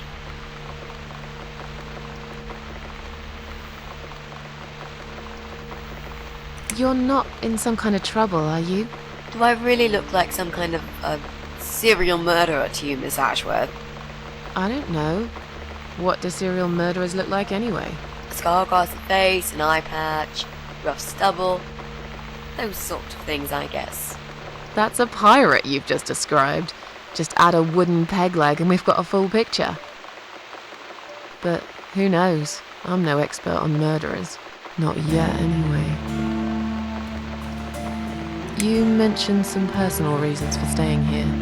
Yes. It's a long story, though. I don't really want to bore you with all that personal crap. Okay. In that case, could you give me the short version? Yeah, alright. I'm looking for someone. I don't really know this person, but it's a friend of a friend. I only ever talk to this guy online, so I don't know what he looks like. I love this lamp. Does it work? What was I talking about? Oh, yes. I don't know what he looks like, but I know my way around computers. I managed to track him down. Turns out he lives here, in this building somewhere. What I don't know is which flat he lives in. There are 8 flats here altogether. He's in one of them, and I must just figure out which one. It shouldn't be too hard. What do you want from this person? I just want to talk to him. He's done something really bad. Something horrible. I need to talk to him to get closure, you know? Just talk. Are you sure? Yep. I want to meet face to face with him. That's all. Are you a part of that emo subculture? Please don't say that word ever again. No, this is just how I dress. I grew up listening to real rock and roll, not that emo crap. I'd hate to be a part of that generic bandwagon. Okay. Clearly a sensitive subject for you. You know, people seem to think that just because someone dresses in black, they're called emo. You can't generalize like that. It's more complicated. I dress in black too. Of course! That's because black is the best color. Period. You know, you've been asking me all these questions and I never had a chance to ask about how you're feeling. I mean, you've just gone through a terrible experience. You barely survived. I suppose I might be out of line to ask you this, but I'm really curious as to why you tried to kill yourself. What made you do that? What did you feel?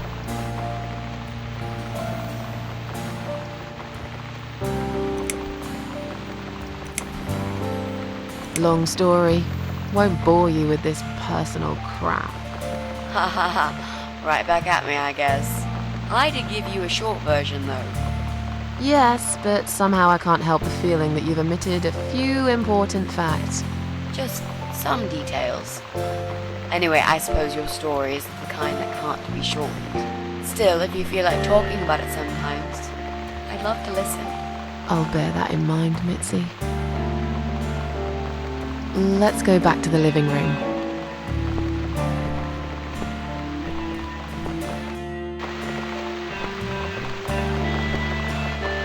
Room's great. So what do you say, Miss Ashworth? I hope you're not going to change your mind about this. Miss Ashworth?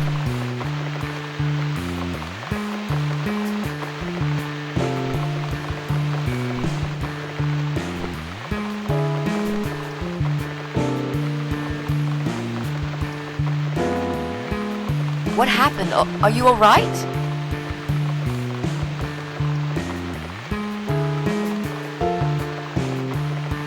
Go away! You have to go away right now. But why? Miss Ashworth, what's wrong?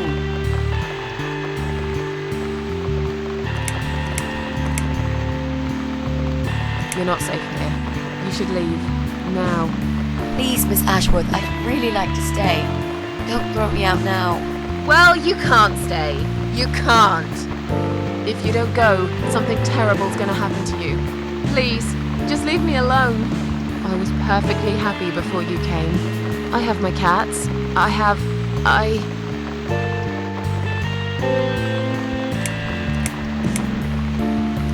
knew you were one of them. I knew it. What are you talking about? Look, just try to relax. Everything's okay. But why you? Why would you want to do this to me? You have no reason. Calm down. I'm not gonna do anything to you, alright? I just want to rent a room. Nothing else. I promise. Damn, I even swear. I won't cause you any trouble, okay? Just take a deep breath. Please explain to me what's happened. I'm a little confused here. Then maybe. Oh, no. No. Just stay away from me. What? Are you deaf? Did I not make myself clear? This is not a good place for you. Where am I gonna go? It's late and it's pouring down with rain. I don't give a damn where you go. You can go back to the bloody train station for all I care. Anywhere. Anywhere but here. You're going to die.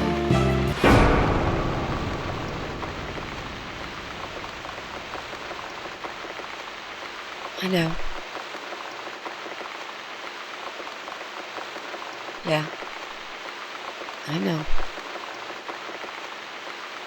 How did you know, Miss Ashworth? Are you some sort of a psychic?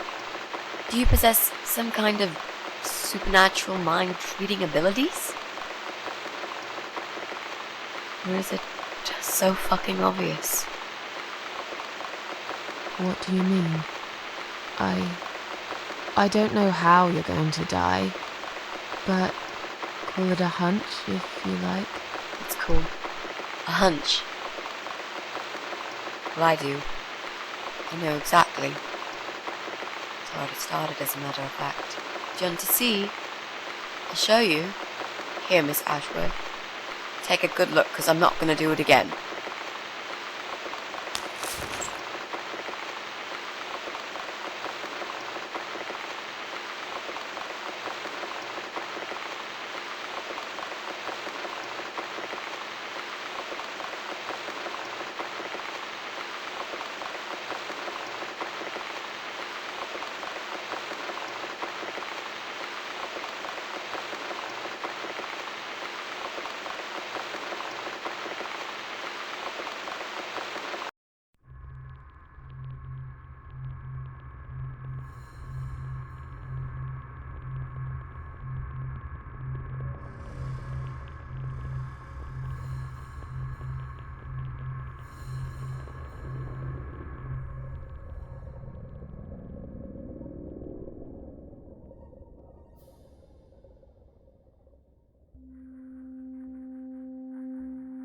It's time to wake up, my little pussycat.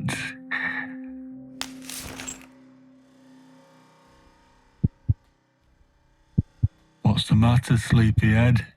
Had a bad dream? Do you want me to give you a cuddle and a kiss? Take the nightmares away? What's the matter? Cat got your tongue? Well, don't you worry, my sweetest. I know a thing or two about pussycats. I can help. What do you say? Shall I take a good look at this pussy of yours?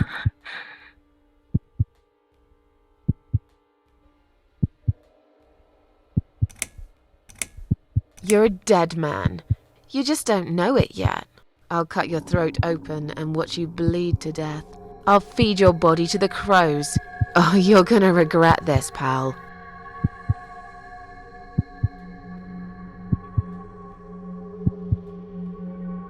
What's going on in there?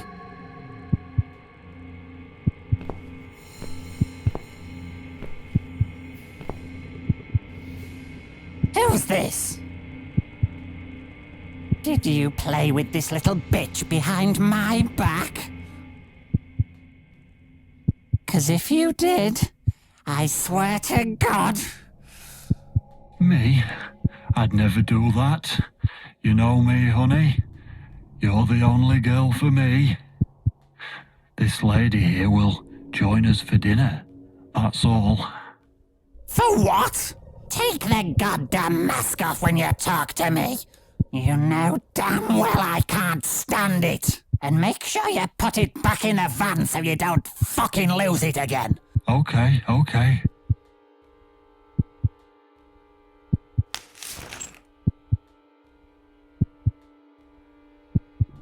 I was just saying, she's here for dinner. Good. Dinner. I'm starving. And I'm sick to death of them bloody cats.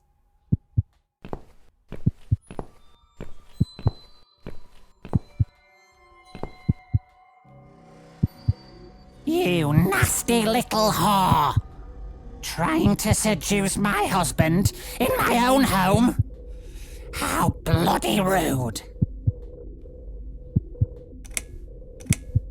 Who the fuck are you? Shut up, you stupid bitch! I know what you're up to. You kept staring at him with these big green eyes. You want him, don't you? You think you can take him from me? Well, I've got just the thing. I always keep this bottle handy. It's bleach, the strongest you can get. You give me no choice. I can't risk losing him. I have to make sure he won't be attracted to you anymore. You won't need these eyes and this face much longer anyway.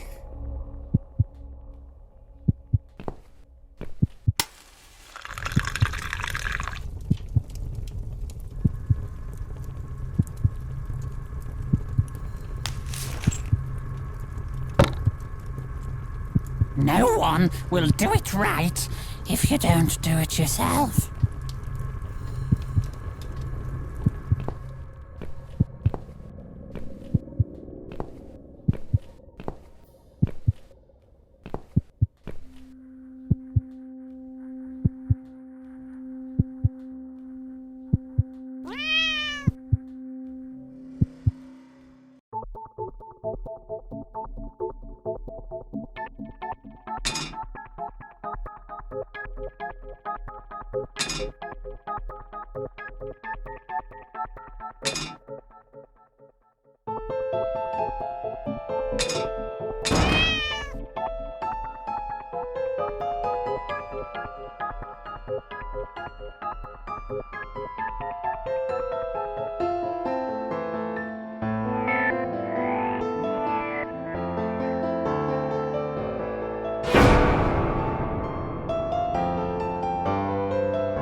there.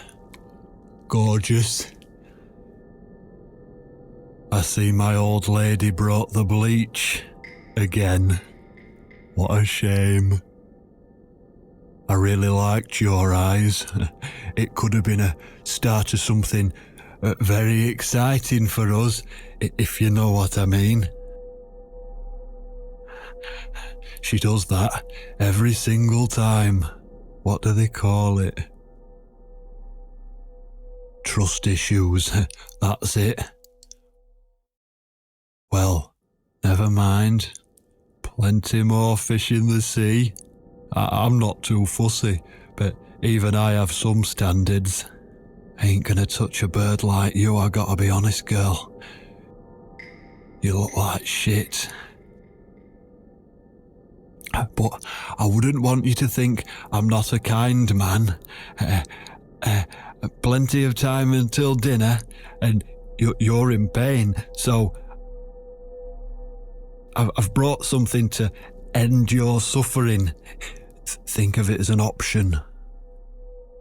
I've got this gun here. It's one of my favourites. There's just one bullet in the chamber. Large caliber. You'd be long dead before you'd feel any pain. Sounds good, doesn't it? I mean, it's just an idea, you know, no pressure. Ah, of course. You can't see it. That bleach turned your eyes to nothing but jelly.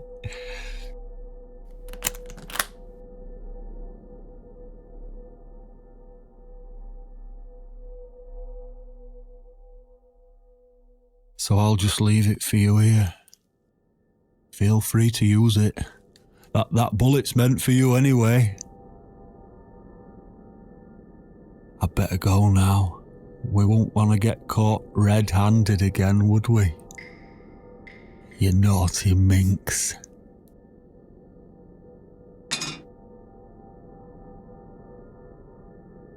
What was that?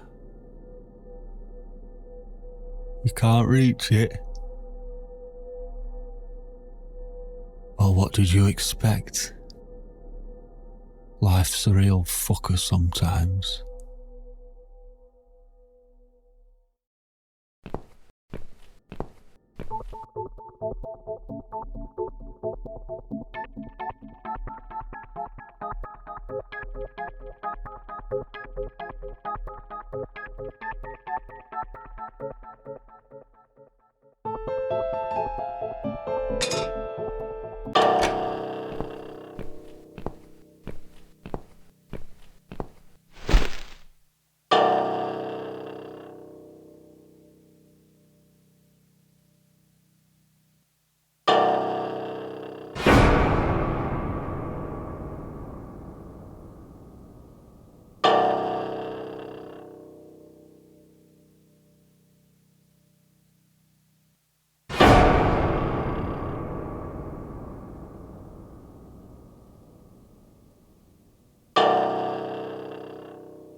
What?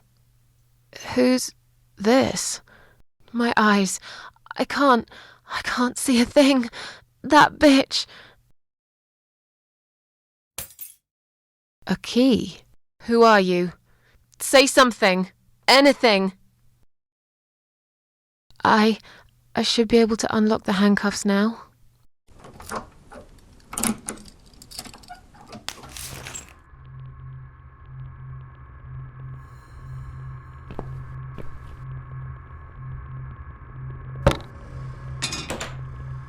No!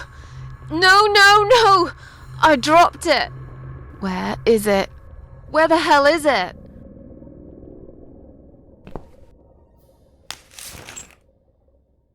I've got it. I'm sorry, Mitzi.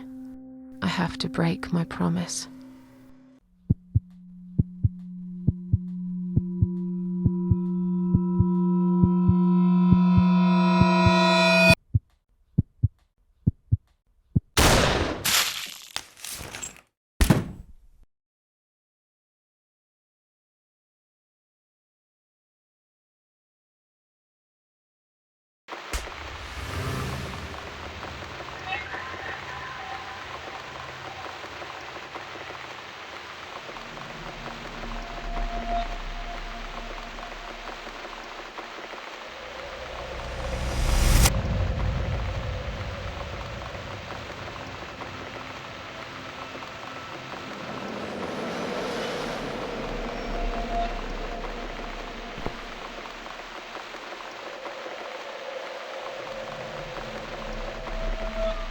Hope you don't mind creepy posters.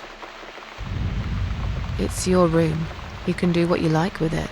But I definitely prefer this to fairies, rainbows, and pink unicorns. Did you make these? No. My boyfriend made them. Some of them, anyway.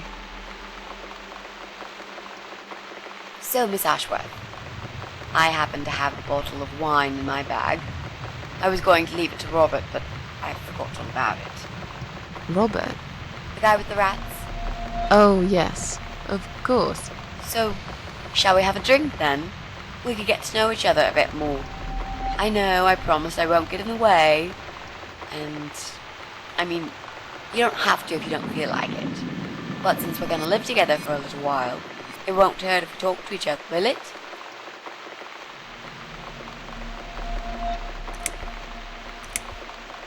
Yeah, that's okay, I guess. Great! I'll bring the wine. Oh, damn. It's one of those bottles with a cork. Have you got a bottle opener, Miss Ashworth? In the kitchen. I'll go get it, shall I? Yes, please. And while you're there, could you get a couple of glasses, too?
There you go. Let's get that bottle open. Yeah, but we'll need glasses too. See if you can find some. I found some wine glasses. All right, that's all we need. Oh, and Miss Ashworth, I really must say this before we start. Yeah? I promise I won't cut your throat when you're asleep. Very funny, Mitzi. Oh no, I mean it. That's fine. But just so you know, I always sleep with my eyes open.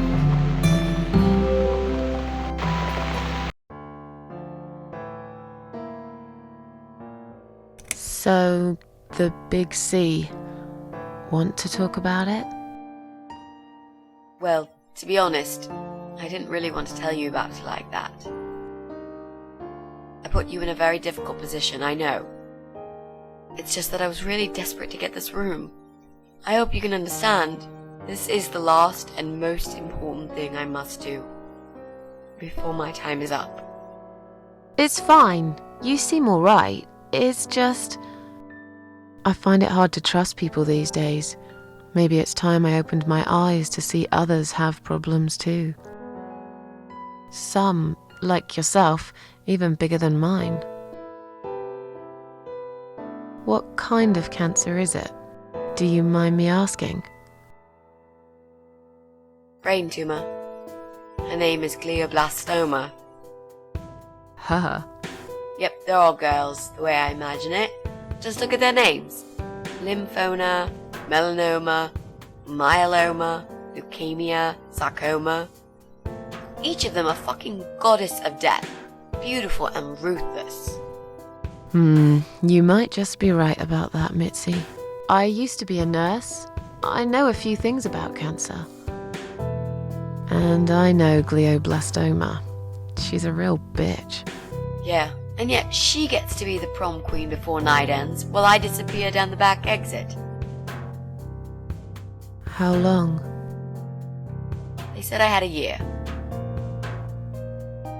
But that was 6 months ago, so... yeah. Not awfully long. Is there anything... They've tried. I'm sorry. Yeah. So am I. Do you want to talk about something else?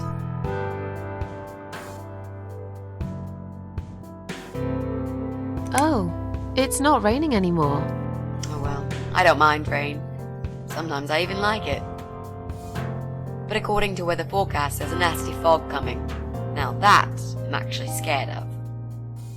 I got lost in a fog once, when I was just 9 or 10. I remember I sat under a tree crying, thinking some monster would appear right in front of me and drag me away. But now that you're a big girl, you know there are no monsters. Yeah? How do you know?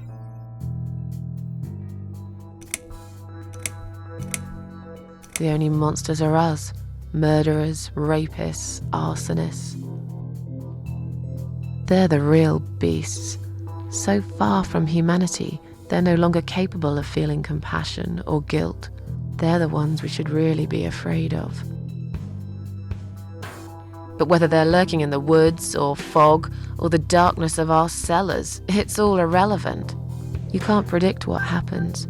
You can't do anything to stop it. There is only one way. You turn into a beast yourself, and like them, you show no mercy. Whoa! Where did that come from, Miss Ashworth? I just don't like murderers. They're nothing but... parasites. How are you planning to find this guy? I don't know yet. A bit of detective work, perhaps.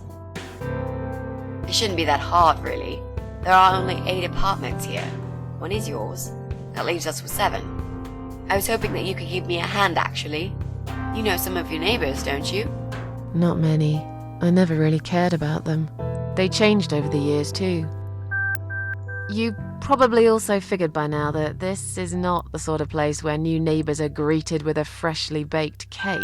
You see a new face, you give them a blank stare as you pass them in the hall, and you forget about them a minute later. That bad, eh? Well, there's that bald guy who lives above me in flat 5. He came here recently to shout in my face. He's a nasty piece of work, but I really don't think he's the person you're looking for. What does he do for a living? I think he's a train driver. I can't imagine somehow that my guy would be a train driver. Okay, that's good. Leaves us with just 6. Anyone else you know? I'd have to think. You know, maybe not tonight. Let's just talk about something else, okay? I've Plenty of time. There's no need to rush this. Maybe tomorrow we could sit down together and make a plan. I could draw a simple map of the building, and with your help, mark down who lives where. Sounds good to me, Mitzi. You mentioned a boyfriend. Tell me something about him. Yeah, okay. Let's talk about him. His name's Jack. He's dead. Oh. Miss Ashworth, are you sure you want to listen about my miserable life? I don't want to bring you down. These aren't happy stories. And I'm not a happy stories kind of person. I'm sure you've noticed by now. Guess so. Anyway, I suppose I would have had to tell you about Jack sooner or later. After all, he is the main reason I'm here. I just don't know where to start.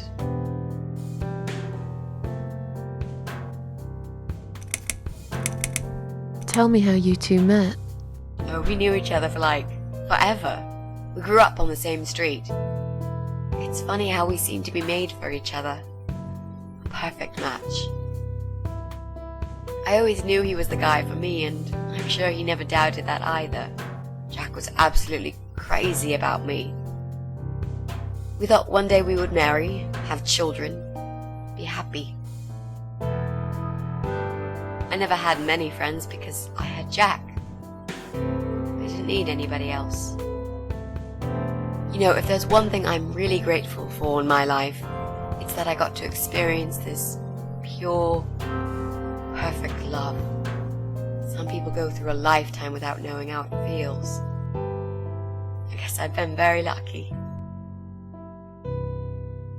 But all luck runs out sometimes. How did he take the news about your cancer? He thought I was joking at first. He laughed. Then he got really angry. I swore to him I was serious, but he still wouldn't believe me. We had a big fight that night. It was our first and only fight. But it was awful. He smashed some stuff. His guitar, of all things, was the worst. He loved that guitar. Why did he break it? He was absolutely furious. He walked out on me that night, and when he came back the next day, he was different. He begged me to try surgery and chemotherapy. I didn't really want those things, but I did the chemo for him. It didn't help. It just made me feel sick all the time. I felt trapped in this strange place where nothing that happened around me seemed real. Maybe that's why I didn't see what my cancer was doing to Jack, and it was destroying him as well. He changed. He became obsessed with death. It seemed death was all he ever thought about, even though it was me, not him, who was supposed to die. Jack made those pictures on your wall. Was he an artist? He always liked all kinds of morbid stuff, whether it was music, movies, paintings. So do I, really. We had that in common, amongst other things.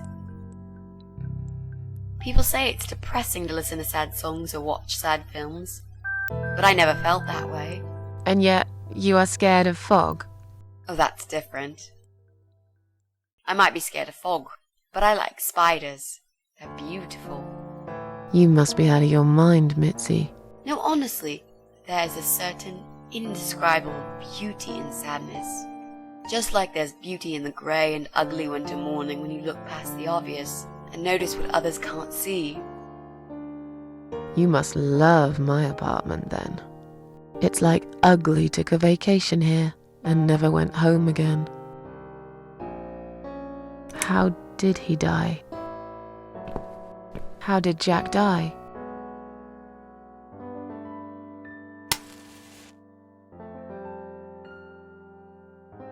It was so distant in the last few weeks before he died. What I didn't know was that he kept looking for something. I don't think he even knew what exactly. But it eventually found him. Or rather, he found him. There are those forums online, you know, about all sorts of stuff. Fishing, computer games, horses, gambling, addictions. Everything, really. Accidentally, Jack stumbled upon one about suicide. There's a guy there. Calls himself the Eye of Adam. He's a fucking god on that forum. It's like a failed suicide club. People mostly try to help each other and offer support. Sometimes it just helps to know there are others like you. To listen to their stories and how they cope with their lives. But the Eye of Adam is an advocate of death. He dwells on human weakness. His job is to plant an idea, to give them a reason to die and tell them how to do it, once and for good. Jack took the bait. Before he knew, he was completely brainwashed. One day he sat down with me and tried to explain his perfect solution. It was the Romeo and Juliet kind of scenario. We were both to die together in each other's arms. It was supposed to be a quick and foolproof death.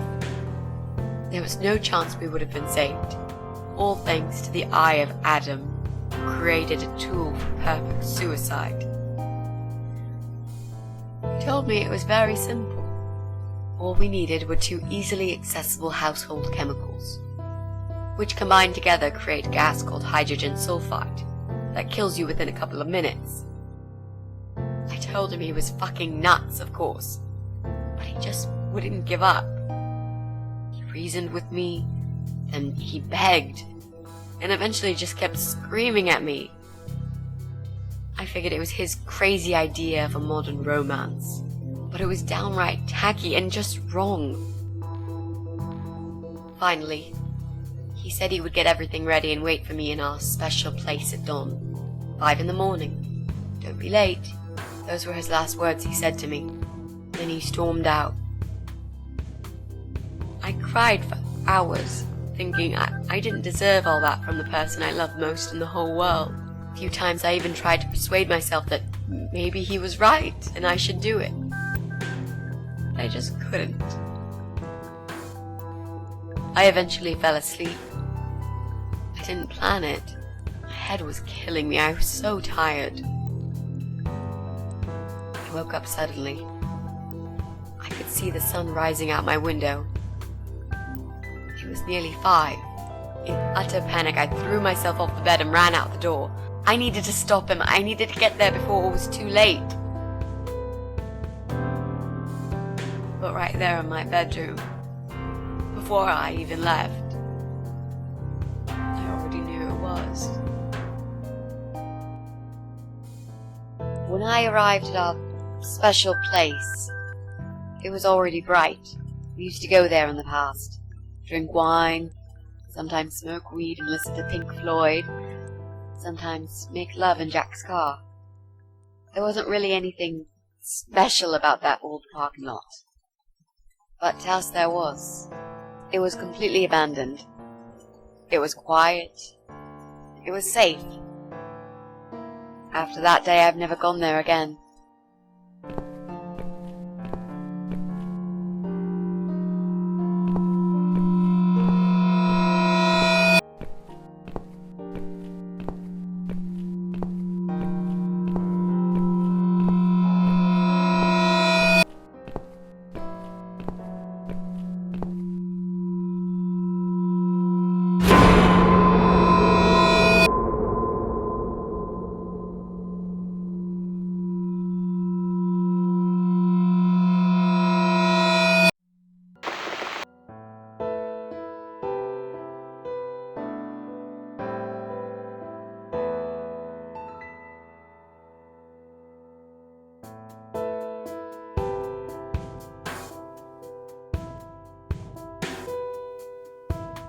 I'm so sorry. I think now I understand. He loved you so much, he couldn't bear the thought of living without you. And that guy, the Eye of Adam. I'm not surprised you want to find him. I know I would. I'm not sure if I should believe that you only want to talk to him. But hey, that's none of my business. I wouldn't know what I'd do if this happened to me. Good to know, but I really just want to talk. I want to face Jack's killer and tell him what he's done to me. You know, the funny part is, he actually told me where he lives. He wants to meet me. Would you believe that? How come? Well, this kind of thing he does is called trolling on the internet. It's usually a form of extreme bullying and psychological cruelty. Those who are clever enough say, don't feed the troll. Don't talk to them. It only makes it worse if you show any interest in them at all. And Eye of Adam is no exception. He craves attention. He's a hungry troll who wants to devour as many hearts as he can get a hold of. I emailed him and told him I was a massive fan who loves his work. He wouldn't believe me at first. But trolls are always hungry, and I was prepared to serve him a meal fit for a king. What do you mean? I fed him so much bullshit that he really believed I'm a suicide preacher just like him. Great. I wish he'd given you his door number, though. It's all a part of some sick game he's playing. Sooner or later, I'll find him. There were signs on the car windows. Warning signs, yeah. I found on that forum that the Eye of Adam doesn't want any accidental deaths. So he posted this poster design for people to print. It turns out there's a whole sick ideology behind it. Fumes from the car could hurt anyone who opens the door, and that's not the point. The idea is to die willingly and with clear mind, to prepare for it, to embrace it. Jesus. You'd think the police would investigate the whole thing. Sounds almost like a sect. This guy knows how to hide. The police can't be bothered to make an effort. It took me 3 months to track him down. Now I'm finally so close. I can almost smell that fucker. What are those two chemical products? Well, I'm not sure if you want to know that. I get it. You don't want to tell me because I'm a fucking suicidal maniac. Is that it? No, Miss Ashworth. No, I didn't mean it like that. Okay. Maybe to some extent. Just replace maniac with victim and fucking with recovering. You've only just come back from the hospital. Whatever it was that made you do it, you proved you are capable of going through with it. I don't know you long enough to tell you if you're completely over it now. And the last thing I want is to give you stupid ideas. It would be just like what the Eye of Adam does. I would never forgive myself if anything happened to you because of me. I mean, how could I? What if I promise to you I will never do it again? Okay. Alright. But if you don't keep your promise, Miss Ashworth, I'll find you in hell and kick your lying ass for breaking my already broken heart. You can't kick my ass when I'm dead. I'll soon be dead too, Miss Ashworth. So, yeah, I swear I will do it. I don't think so. You'll go to heaven, you muppet. The recipe for this deadly cocktail is very simple. Any good housewife can make it in a blast.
Well, well. Boxes full of bleach. I suppose I deserve a bottle. I've worked hard for it. This reminds me of something. The first thing you need is a strong toilet bleach. You know the kind. Not just a regular bleach, but one that makes your eyes all watery and skin itchy.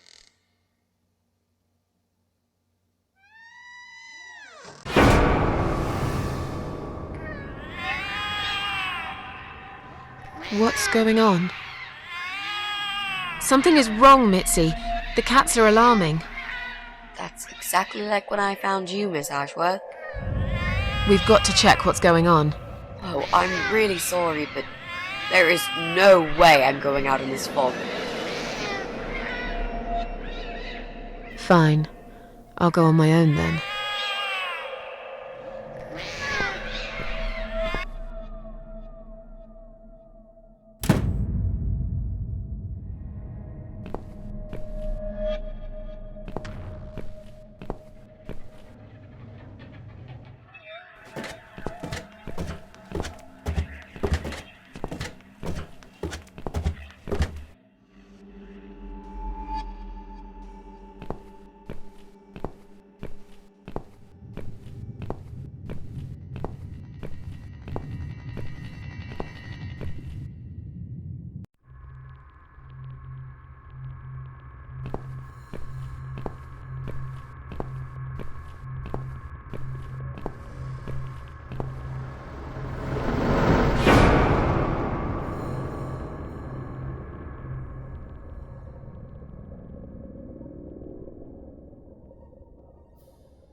Bloody fog. Can't see a thing. Someone could be getting murdered 2 feet away, and not a soul would notice.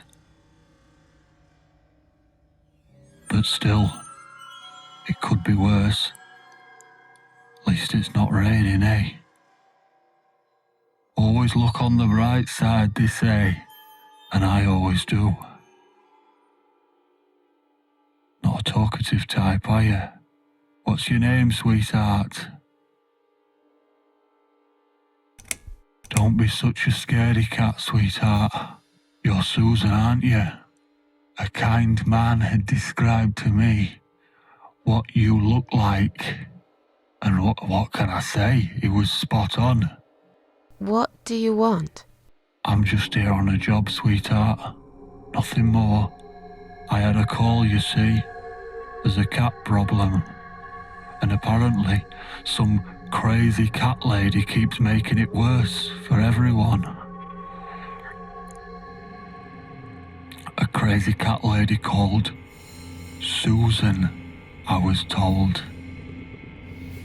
Now, you ain't gonna like it, sweetheart, but I'm taking you for a ride.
Oh no.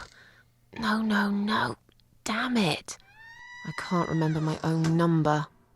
I've got it written down somewhere at home, but I hardly ever use it.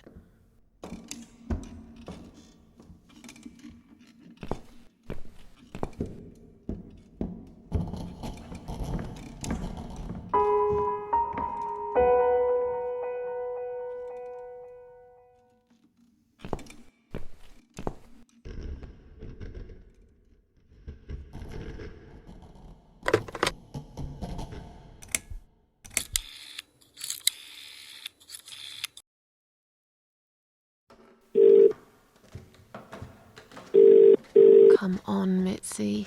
Answer the phone.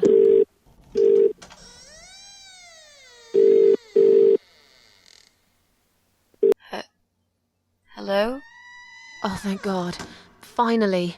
Mitzi, it's me. I need your help. What's happened? Where are you, Miss Ashworth? I've been kidnapped by some psychopaths. What? How did that happen? You only went downstairs to check on the cats. Look, it doesn't matter. I'll explain everything later. These people are maniacs. They're killers. It's either me or them. I have no choice. I've found some bleach. It reminded me of this gas you were talking about. I could get rid of one of them with that gas and get a hold of a gun. You said it was fairly easy. Miss Ashworth, no, you can't. Listen to me. This guy is a fucking murderer. He's nothing but a parasite. No one will miss him. Trust me. And I could really do with a gun here, you know? But... You have to call the police. Yes, of course, I will, Miss Ashworth. But, wait. What should I tell them? Do you know where you are? No idea. Out of town, somewhere? Have you tried talking to the police yourself? No, not yet. You're right. I should try that. I'm just not sure if they will believe me. What's the other chemical, Mitzi? Tell me! Now! Okay, fine, I'll tell you. It's no rocket science. You just need some pesticide. Pesticide? Didn't you say it is something everyone's got at home? Well, you wouldn't use it. You live in a flat high above the ground. It's for people who own houses. Or like, mansions. You can pick up these things at any supermarket anyway. Fine. What do I do with it? Just mix bleach and the pesticide together. Make sure there isn't much ventilation. And wear some protection. A gas mask or something, yeah? Right. Bleach. Pesticide. Got it. And a gas mask, got it? Yep. Thanks. Okay. Thanks. Wish me luck. Be careful, Miss Ashworth. I'll be fine. I'm a tough old girl. This will be like a walk in the park.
been?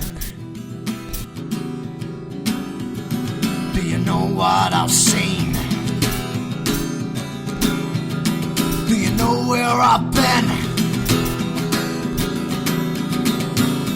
I've been for the broken machine.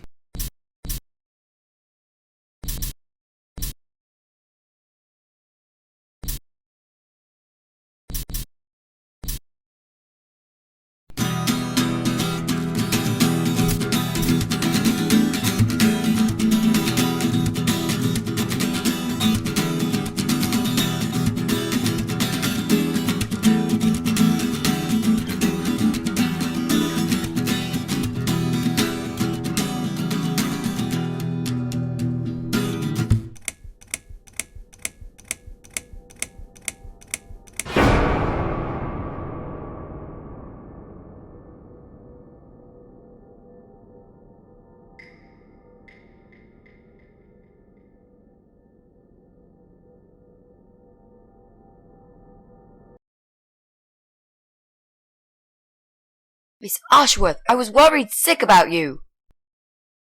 Are you alright? How did you get back? I walked.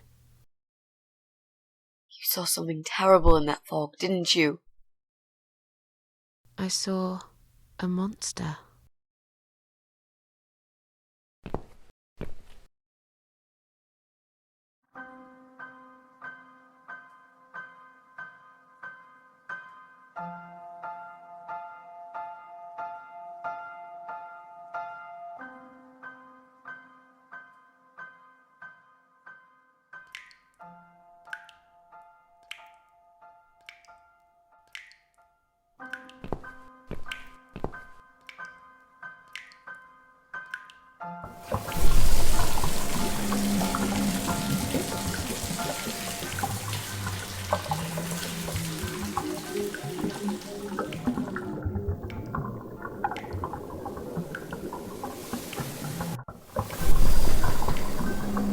Miss Ashworth, I need to ask you something. Can I come in? I'm in the bath. Is it something important? Yes, very important. The fate of the world depends on it. I'm naked here, you know. Whatever it is, it can wait. But it can't. I need to know, Miss A. Well, tough. I'm trying to relax here. I want some peace and quiet, if you don't mind. And I don't like people seeing me naked. Fine, not a problem. I'll just ask you through the door then. I'm cooking up some pancakes. What do you like on yours? We've got strawberry jam, maple syrup, and chocolate spread. You're doing what? Pancakes. You need some food, Miss A. When was the last time you ate? I can't remember. See, you need a good meal. That'll cheer you up. Why would that worry you? You're funny, Miss A. You want to know why? Because I care about other people. And I believe nothing spells TLC better than sweet pancakes and a cup of hot green tea. Oh, nice. I like pancakes. I'll have one of each. Oh no, you'll have 2 of each. I made so many that'd be enough for an army. I don't really eat much. That's because you haven't tried my pancakes yet. And if you don't leave me alone now, I never will. Really? Why? I can smell something funny. I think your pancakes are burning. I'm so full up. Where did you learn to cook like that? My dad taught me. He was the king of pancakes. I'll wash up, if you like. I can do that. I like washing up. You do? Really? Really. I'm a good girl. And this is my treat for you, after all. Looks like we've got the rain back. I almost felt like something was missing. Do you think it will ever stop? I mean, what if it doesn't? Then it will rain for 1,000,000 years. I'm not sure I get it. What's the point of that? What did you say it was called again? For the 3rd time. Social network. Why is it so difficult to remember? I just find the whole idea really stupid. Why would I want to tell people that I'm having a shit day?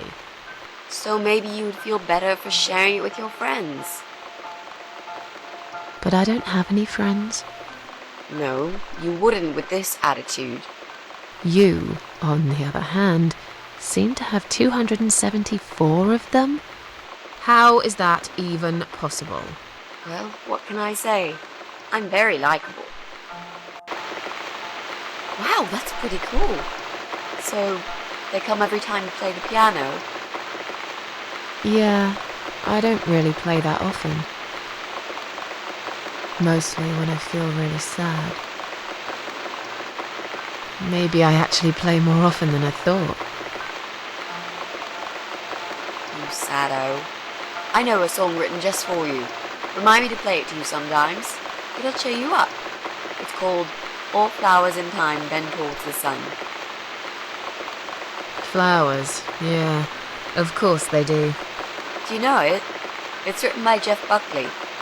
He would have been bigger than Cobain, you know. I never heard of him. No, he probably didn't. He drowned in Mississippi when he was only young.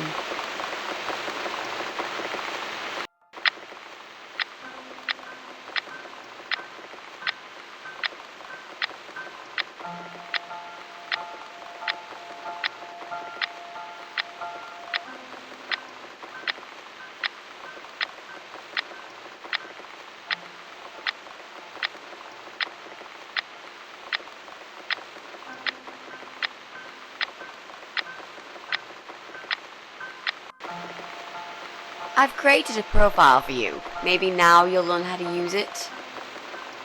What am I going to do with it? Just look for people you know. Invite them, talk to them. It's a good way to keep in touch. Maybe you could refresh some old friendships? I don't know. I can't think of any names. I probably never really cared enough about anybody. How about people you went to school with? Your old colleagues from work? Nope. Friends, 0. At least they're right about one thing. I'll add you later. That'll be a start.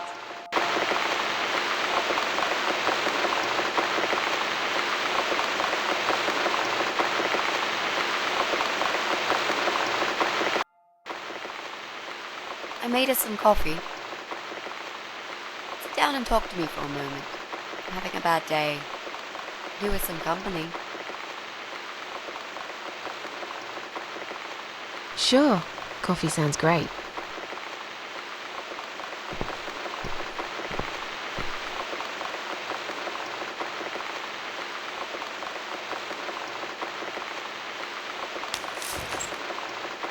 What's wrong, Mitzi? Well, I'm not sure how to get started with this thing. I've been thinking about it the last few days and I just don't seem to get any good ideas. Maybe I've been a fool all along, deluding myself that I could find where that sick bastard is hiding.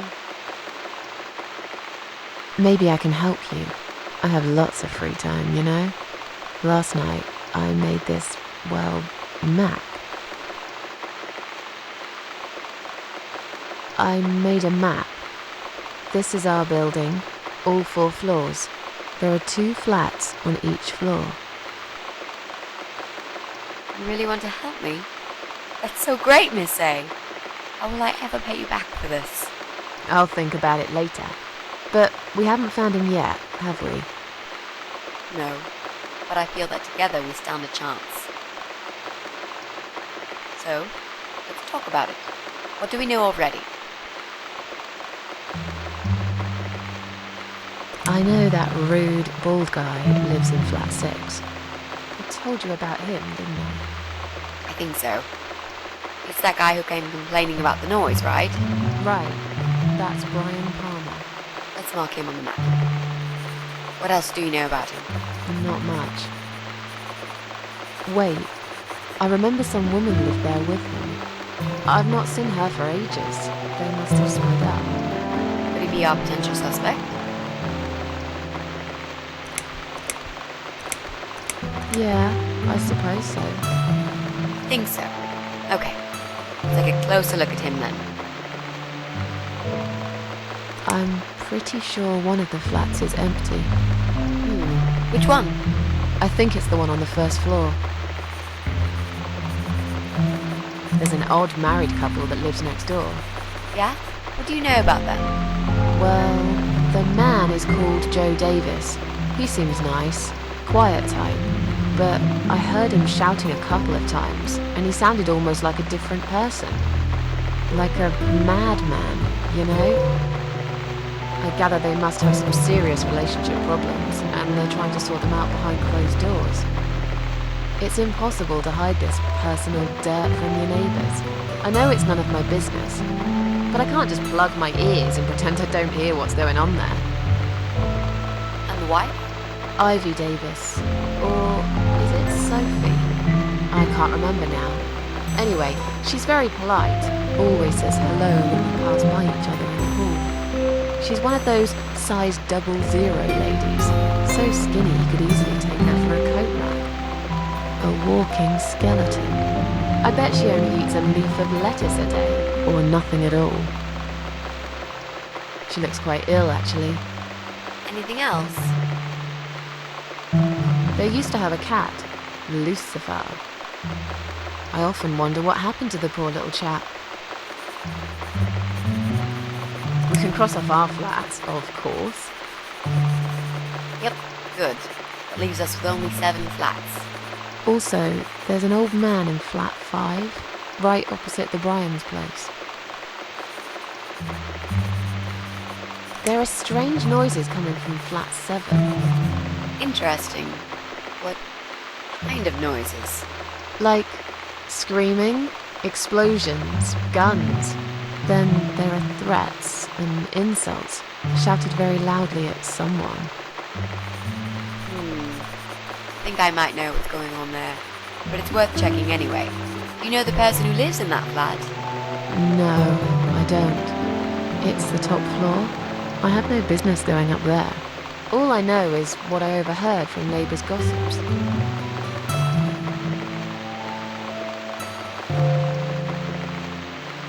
Sometimes I hear a dog barking on floor 1. First floor? Where you said one of the flats was empty? Yes, which means the owner of the other flat keeps a dog. I hate dogs. Tell me about it. Noisy, smelly creatures. Can you imagine the Eye of Adam being a dog lover? Can't see why not. In that case, it might be worth looking into. There's a woman with a baby living upstairs. No husband? I'm not sure. I hardly ever see her. When I do, it's usually in the hall, when she's pushing a pram with a baby inside. She always has tons of shopping hanging from it. I nearly asked her once if she needed help to carry it upstairs. And?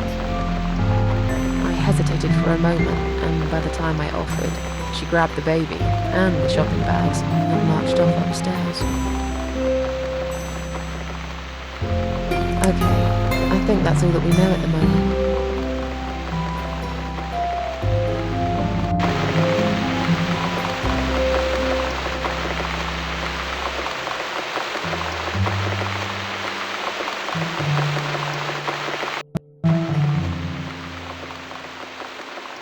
You mentioned a pram. This reminds me, I found an old baby pram in my bedroom among all the stuff. Do you have kids, Miss Ashworth? You never talk about it.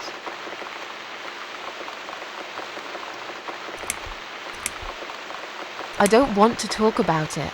Come on, Miss A, it's alright. You can talk to me about it. I can tell there's some dark secret you've been keeping to yourself for a long time.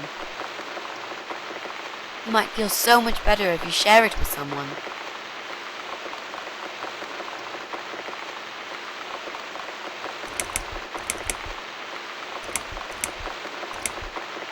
You don't want to know about my problems.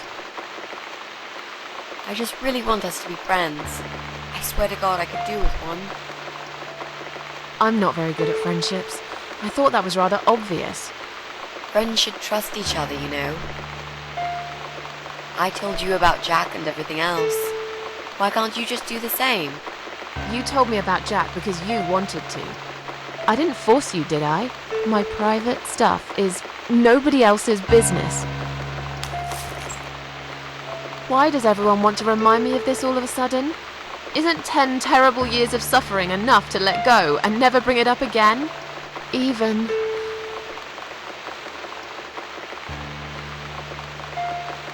for me?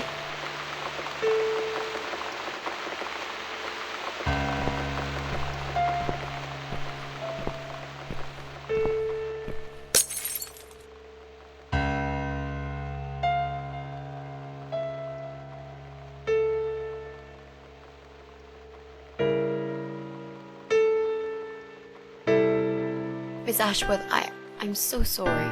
Your mug, it was an accident.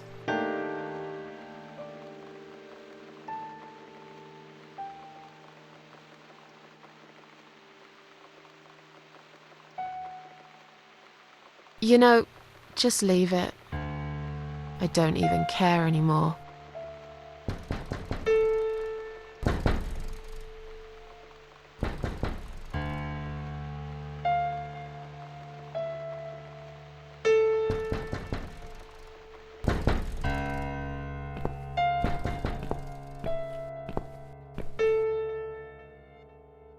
Who is it?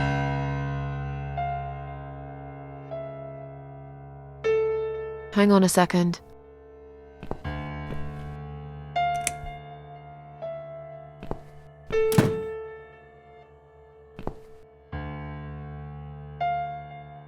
Flowers.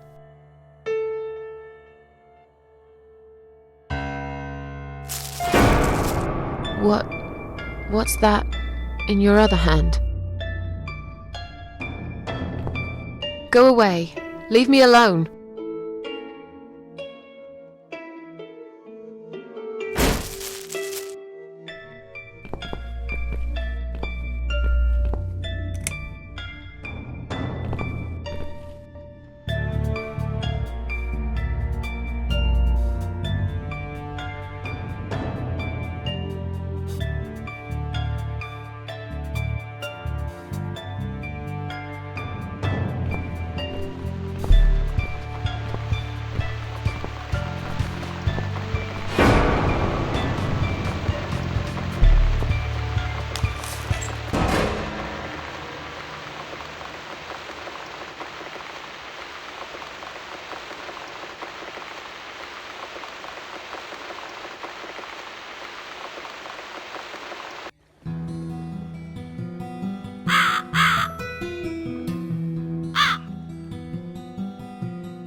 one's dead.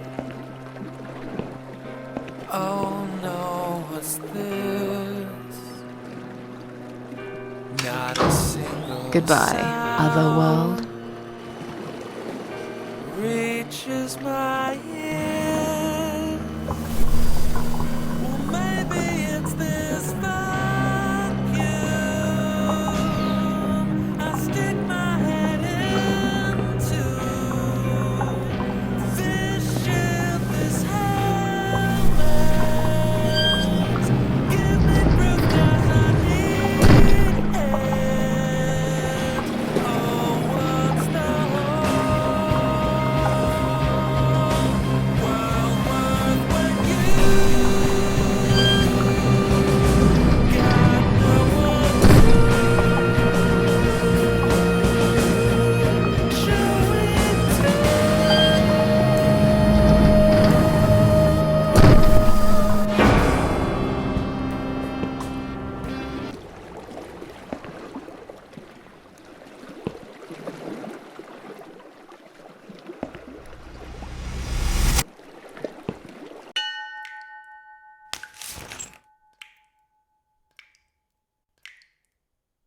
Is that you behind my back, Mitzi?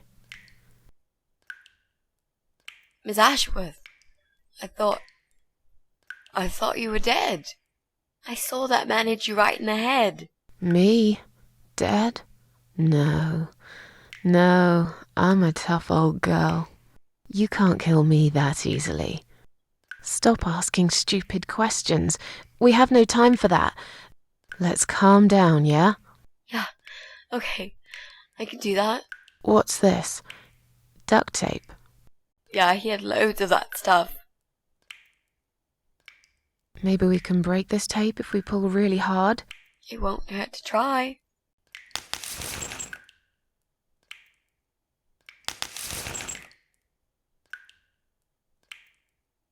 It's pointless. We're completely wrapped in this damn tape.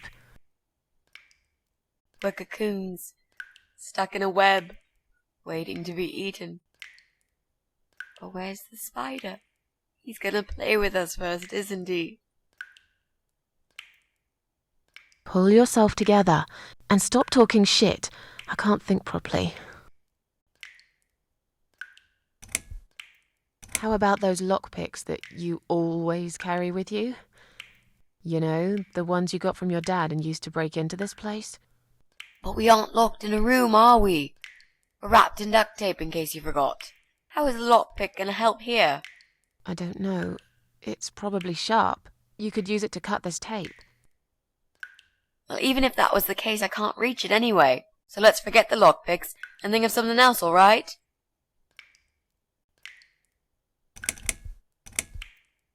Did he hurt you? That bastard packs a hell of a punch. I've got a bit of a headache, but I think I'm alright. What about you, Mrs. A? Me? Fresh as a daisy. But I'll feel better after we've dealt with this unpleasant guest of ours. Do you think he's going to rape us? No, he is not. Don't worry, I'll figure something out. Let's just wait for him to come back. Sooner or later, they always make a mistake. Miss A, I'm sorry I had upset you. I shouldn't have pushed you so hard. And I'm sorry about the mug, too. It's all right. Water under the bridge.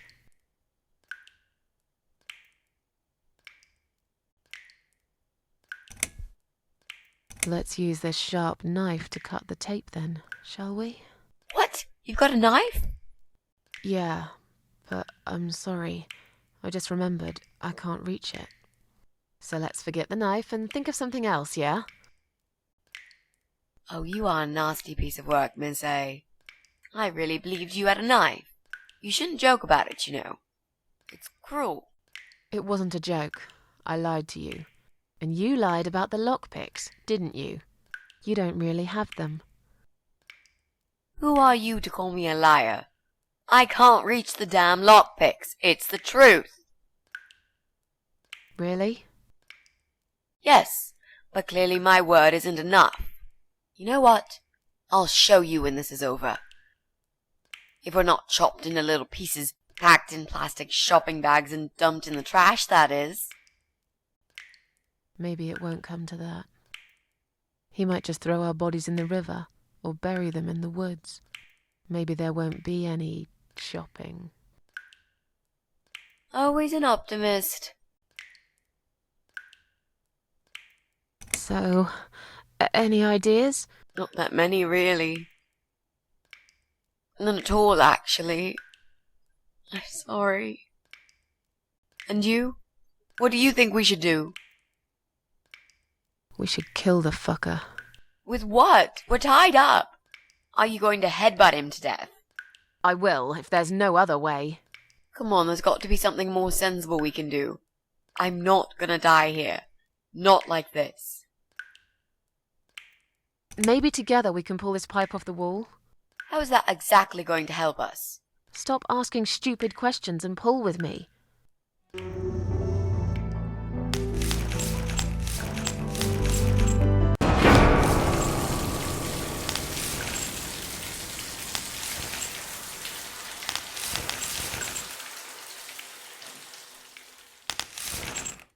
Great, that's just what we needed. A cold shower. I used to like flowers, you know, like everyone else, or even more. There was this guy. I should have told him from the start I wasn't interested. But I didn't. Maybe I was interested. In a way, probably. Flattered would be a better word. It was 10 years ago. I can hardly even remember him now. He did that thing every week, because he knew Eric was at work, and I was in the flat, alone. So, every Friday night, I'd get flowers delivered by a courier.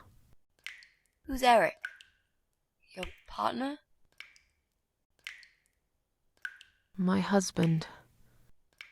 He was a taxi driver, worked every weekend, and I was still on maternity leave. Zoe, our little daughter, was only 6 months old at the time. Well, 5 months and 28 days exactly. She would be 11 now. Anyway, that one Friday evening's courier had delivered a big bouquet of the most beautiful lilies. Usually, I would have thrown them away, but I really liked them, somehow.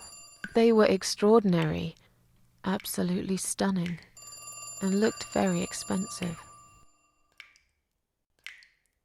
I stood there looking at them, mesmerized. I didn't even hear the phone ring at first, but then I heard it loud and clear, as if I'd woken up from a strange dream, and I knew it was him calling.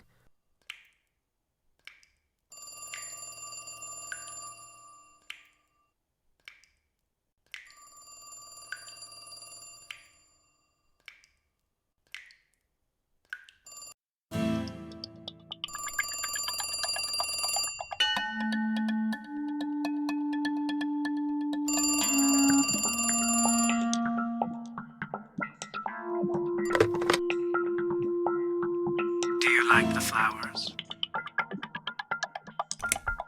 I asked you not to send me anything. I couldn't resist. You're all I can think of lately. It kills me that I can't see you. I would give anything.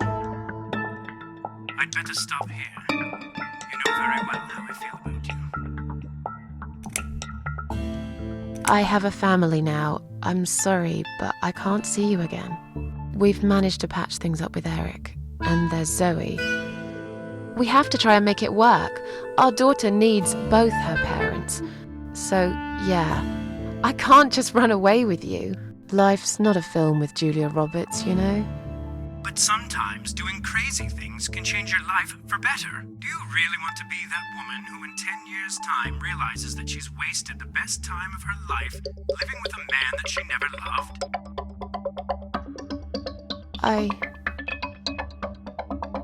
Look, I love my husband. I can take care of Zoe. I told you before. I'll be a good could father to her, if you want. It doesn't work like that. You don't know anything about children. I'll learn. Give up? Honestly. I could never give up on you, Susan. Come on, don't be like that. You're breaking my heart.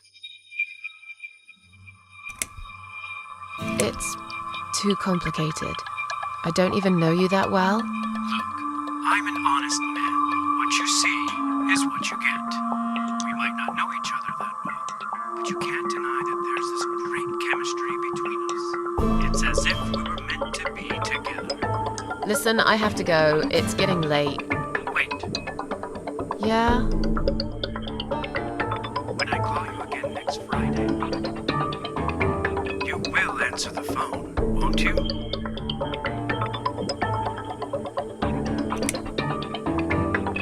Maybe. But you'll probably find a better girl by then. But now, I really have to go. Bye. I guess I should do something about these flowers. I'd really like to keep them, but I don't want Eric to know I have a secret admirer.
Now I can tell Eric that Mandy had brought them for Zoe. It seems like a pretty innocent lie. I doubt he'll notice anyway.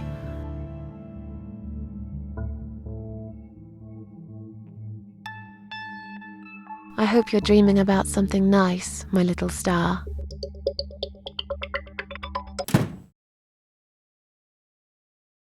Eric must have come home early. But why?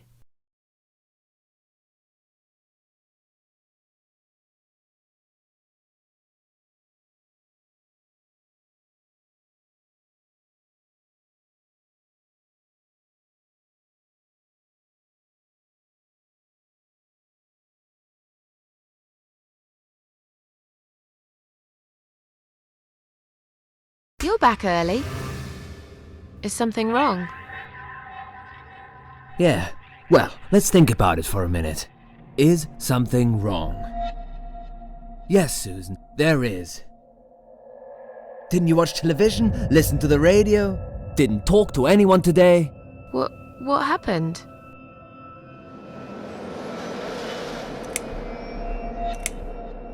Eric, just tell me what's wrong, okay? It was those bloody terrorists again, here on our doorstep. Would you believe that? So, it was a bomb? Yes, in a restaurant. There's chaos spreading all through the city. Everyone's panicking. The police and army are everywhere. But you don't even care, do you, Susan? Of course I care. I had no idea. You should pay more attention to what's happening to this country, Susan. I could have died, and you wouldn't even know. Did you get hurt? No, not really. But the cab smashed quite badly. I was just there when it happened. There was smoke, clouds of dust so thick you couldn't see a fucking thing. So I stop, and all of a sudden some van hits me from the back. I hear my passenger screaming and shouting, and there's blood on the rear window. And just then another car drives right into us, and we're all stuck in that mess. Nobody knows what's going on. but imagining this might just be the end of the world. But no, it was some geezer with a bloody bomb. They closed all the main streets, in case there's more of them. What time was that? Around 7 p.m., I spent another 2 hours trying to get someone to tow the damn cab to the garage. Would you believe? Our insurance doesn't even cover this sort of thing. You should have called me. I did, 4 times. You didn't answer. I must have been... Yeah. You were busy with the baby. Every time it's the same old story. We've still got that wine in the fridge, haven't we? Get some glasses, Susan. I need a drink.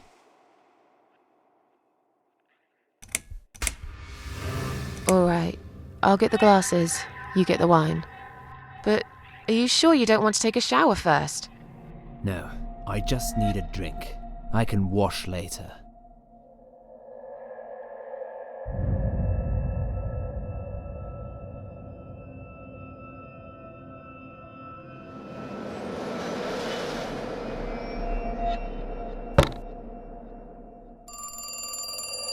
Shit.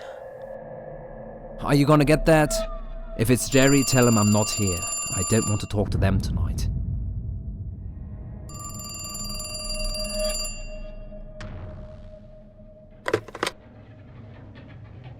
Hello? It's me again. I'm sorry, but I had to hear your voice again. I love you, Susan. Susan? You still there? Please, say something. Anything. I'm sorry, but he's not home. Excuse me? He's at work, isn't he? He's not home yet, Jerry. Why don't you try again in the morning? He won't be back till late, right?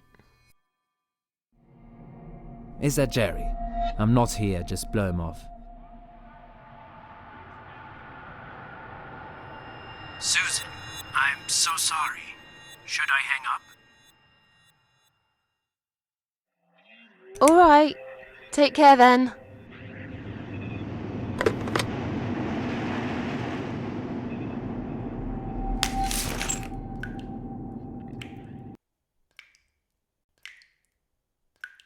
Then the arguing started. It slowly grew into something bigger, something horrible. Stupid remarks and old grudges mixed with alcohol turned into some sick exchange of pointless accusations. It wasn't the first time we argued, but it was the last. Just look at the state of this place. It's a mess! Listen, I know you're with Zoe all day, but it's not like she's still a little baby. She's 6 months already. You'll have to organize your day a bit better and get things done. If other women find time, why can't you?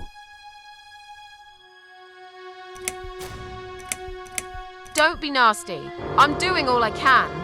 Are you really? Okay, doing all you can. You obviously care about your husband, coming home after a hard day's work. He's gonna be hungry. But wait, where's his dinner? Oh, let me guess. You didn't make it because you were too busy changing nappies, and singing, and playing, and washing.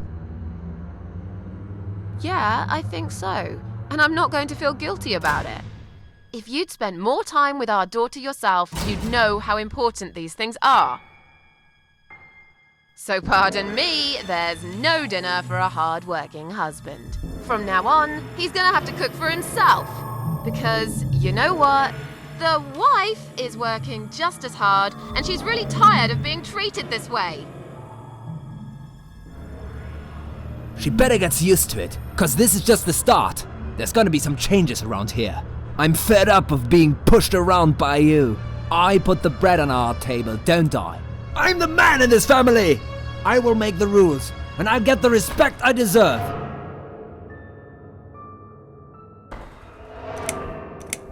Eric, you're drunk. Get off my case, all right? Look, I understand you've had a very bad day, but it's not my fault that the bomb had gone off and your car was damaged. I'd really like you to calm down now. I'm sure we can sort everything out. We always do. Well, that's what you think. Yeah? And what do you think, Eric? What do I think? So it matters all of a sudden what I think. Well, I'll tell you. Sure. I think you're lazy, Susan. You do nothing all day, while I keep working my ass off to provide for this family. I think you're trying to shift the responsibility on me, like you always did. I think you use the baby as an excuse for everything. And I think you're an asshole. How dare you accuse me of such things? It only takes one look at the flat to see it's all true.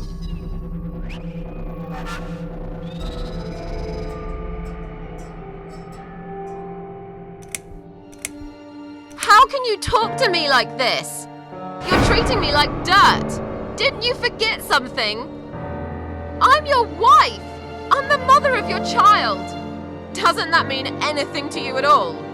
A wife and a mother? Why don't you start acting like one? When was the last time you showed me that you care about me? All you ever talk about is the baby. I love her to bits, I swear I do. But I want to have a wife too. When was the last time you even kissed me? I'm not even talking about sex. I knew it. Is that what bothers you so much? Is it? Of course it fucking bothers me. Does it not bother you that we never have time for each other? Look, we are new parents. It's always hard. All couples go through it, I heard.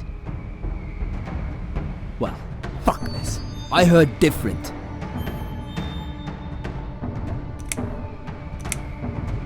Let me go. I have to check on Zoe.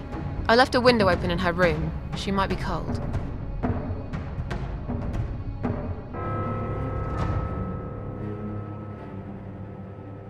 That's right, just walk away. That's all you do, Susan. You can never finish anything. If there's one thing I don't want to finish, it's this stupid conversation.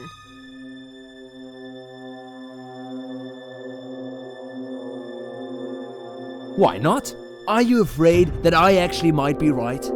Are you scared of facing the truth? I'm sure Zoe's fine. It's the hottest summer we've had in years. It'll be good for her to have some fresh air in there. Won't you agree? I guess. Fine, never mind.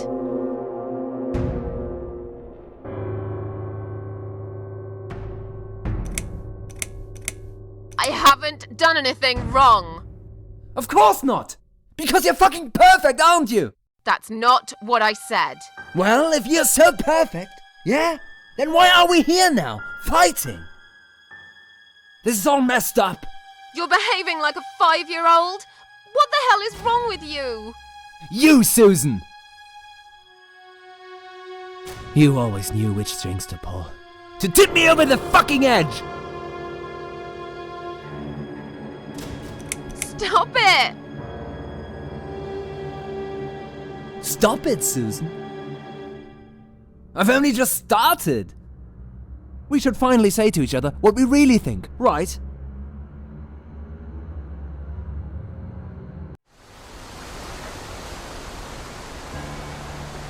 We didn't even notice that outside the storm had started. I was so absorbed in that stupid fight that I forgot all about the open window. Anyway, and the flowers.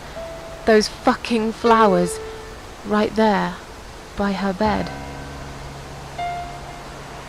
She had some rare allergy to pollen, but we couldn't have known that. How were we supposed to know?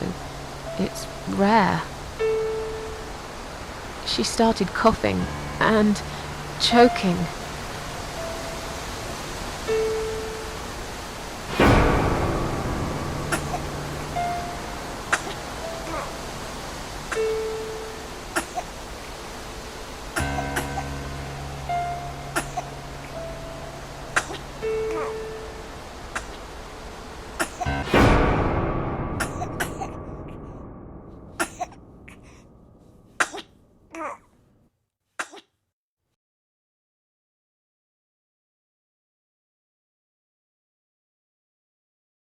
The next time we saw her, when we found her, she was...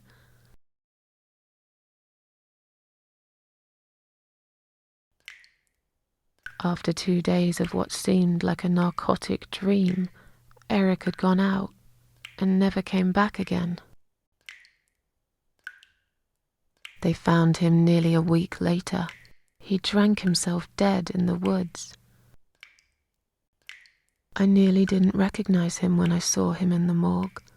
It really was a hot summer. He looked bad. Miss Ashworth, Thank you for telling me that. Now I understand. I understand why you're so sad all the time.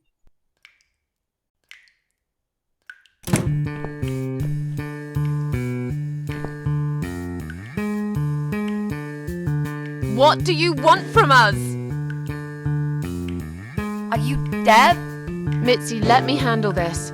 Let us go right now, you moron! Mitzi!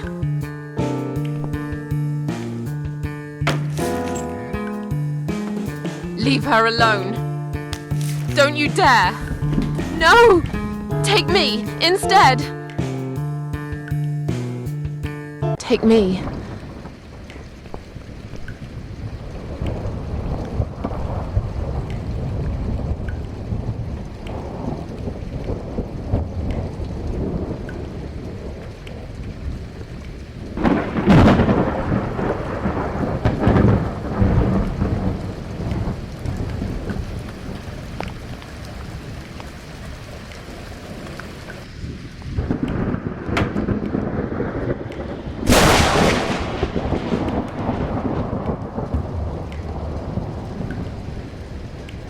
You hurt my friend. I will.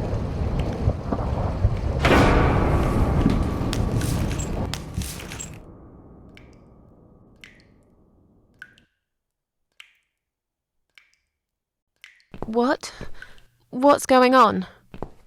You're letting me go? Just like that?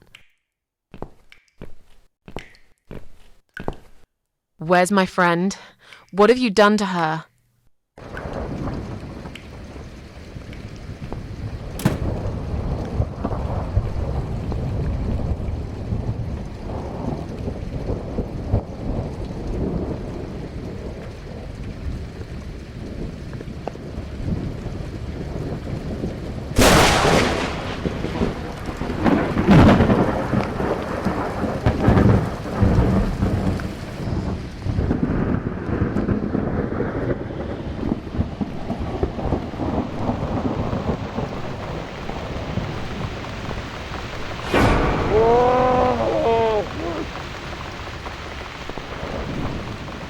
You sick son of a bitch.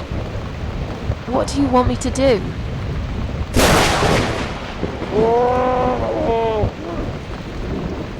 I don't understand.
Stand still, Mitzi.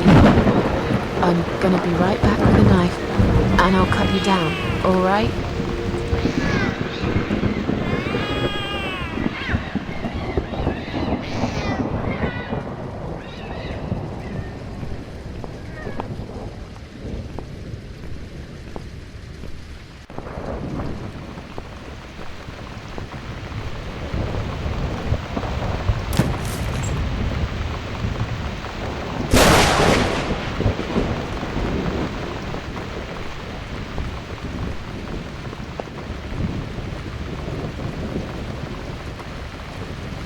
They're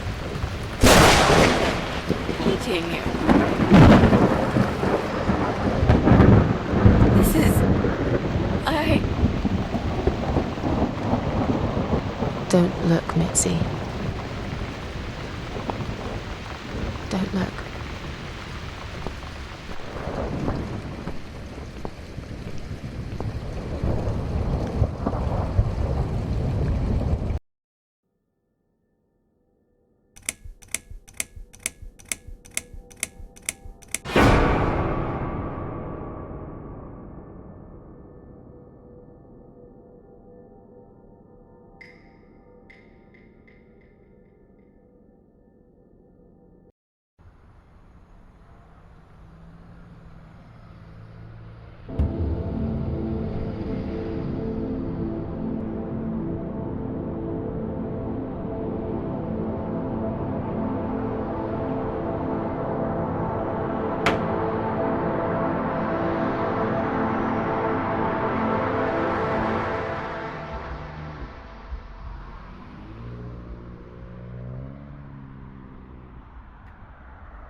We're really going to do it, aren't we? Yes, Mitzi. You will finally get your closure. Maybe I will get mine too. Did you take that map with you? Yes. We can always refer to it if we get lost. I've lived in this building for many years. I won't get lost, Mitzi. But it'd be a good idea to cross people off. Once we're sure it's not them, it might give us a clearer picture of how far we've got. Right. Okay. Good luck, Mrs. A. Mitzi. Are you sure you're feeling up to it? This recent incident, it must have been pretty tough for you. No, I'm good. Never felt better, Mrs. A.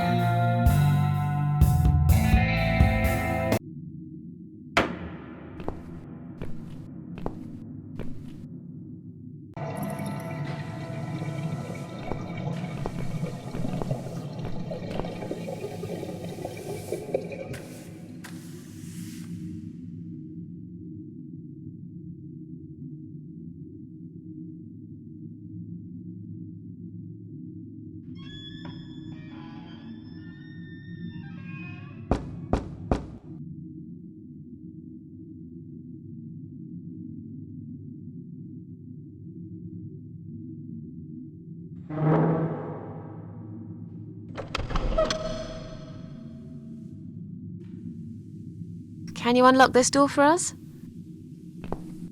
Let's see. Blimey. You don't see these very often. This is a very special lock. It would take someone much more skilled than me to open it. Great. I thought you were an expert. I am. But this lock is just beyond me. Why would anyone need one of these here? They must have something to hide. Is there any other way we can get inside then? Well, not unless we can find some plastic explosives or a pneumatic drill. Or a key. Yeah, because I'm sure there's a key lying around here somewhere. Well, what can I say, my friend? Let's try to think positive.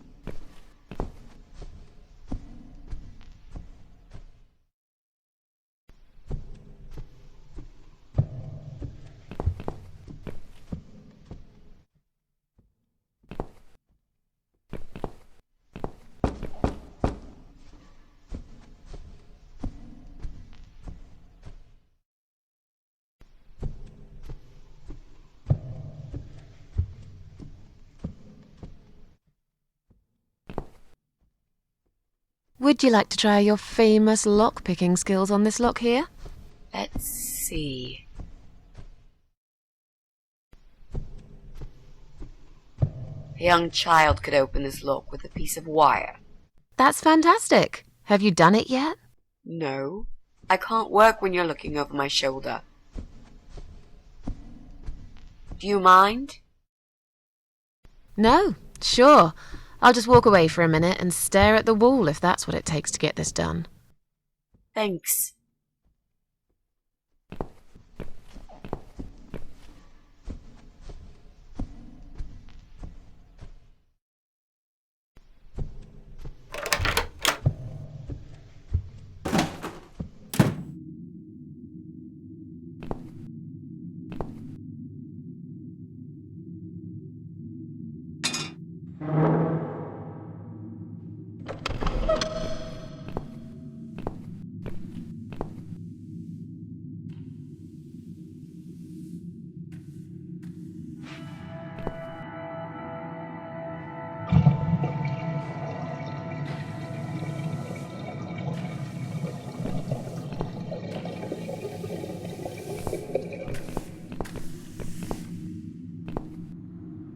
Clearly this place is empty.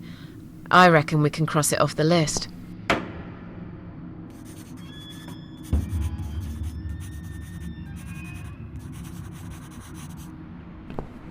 Mrs. A, what does depression feel like?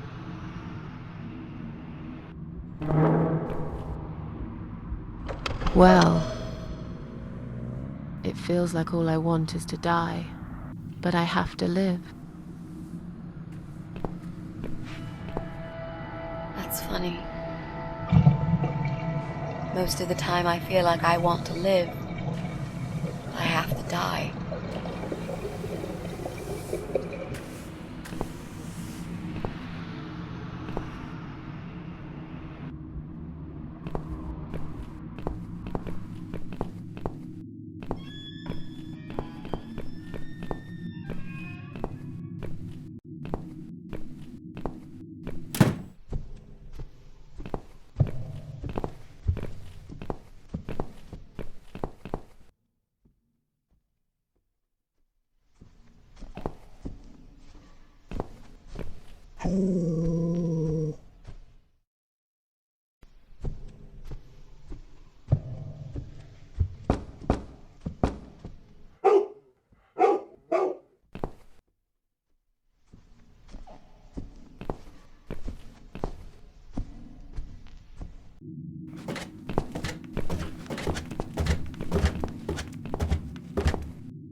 Would you like to talk to him? Sure.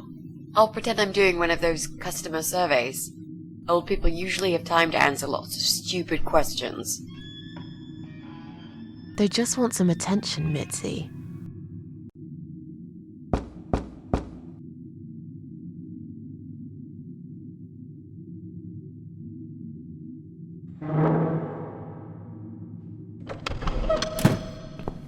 Hello there, sir. If you could spare us just a few minutes of your time, we'd like to ask some questions about your internet service provider. I'm not interested.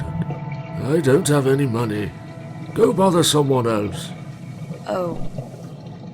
But we're not trying to sell anything. It's just a little survey. What? Wait a second. I can't hear what you're saying, sweetie. Let me get my hearing aid. Do you think he'll be back with a shotgun? Don't be silly. This isn't America.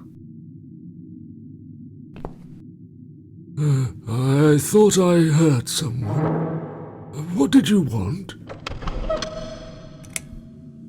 Do you own computer connected to the internet? Say again? Right. Okay. Do you... I can't hear you very well, dear. You'll have to speak up. I'm an old man, you know. I'll be 85 this year. Do you have a computer? There's no need to shout. I've got my hearing aids. I can hear what you're saying. Sorry. A young, pretty lady like yourself wouldn't understand about old age. We live in two different worlds, dear. And if you're here to make fun of me, why won't you just go ahead and be done with it? No, with all respect, I just wanted to ask if you by any chance own a computer. Pardon? A computer! Wait a second, dear. I think I need to change the batteries in my hearing aid. I must have forgotten to switch them off last night. I'll be right back. No, wait! Jesus. I don't think I've got enough patience for this, Mrs. A. To be honest, the chances that he's our guy are pretty slim. I think we should go. Yeah, this is pointless. Even if he did have a computer, he probably wouldn't even remember how to switch it on. Unless he's not alone. You should ask him about that before we go. Can I help you? No, thanks, we're fine. Have you found some batteries? What? I don't want to buy anything. I told you before, I'm not interested. I don't have any money. Go bother someone else. Do you live alone? When you're an old man like me, you end up watching all your friends and family die. I'll be 85 this year, but I can still cook my dinner, and I make my bed every morning, all by myself. So, you do live alone then? Look, young lady, I don't need any help. I've told them already. I can manage just fine. I can still cook my dinner, and I make my bed every morning, all by myself. And not that it's any of your business, but when I die, I'll die in my own home, in my own bed. I'm honestly not trying to take that away from you. We're just here to ask about... I will not have anyone washing me, or dressing me, or feeding me. I can manage. I've done it all my life, and it'll stay this way. I can still cook my bed, and I make my dinner every morning, all by myself.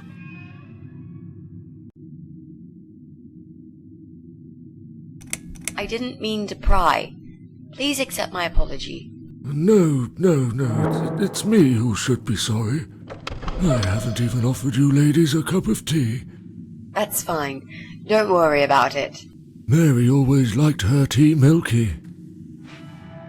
She'd put the tea bag in the milk in first, and then finally she'd add hot water.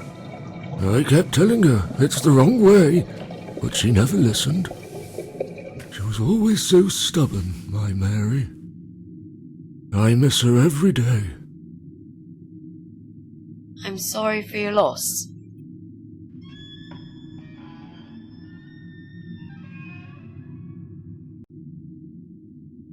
Sorry to have bothered you, sir. We'll go now. I'll see you later, ladies.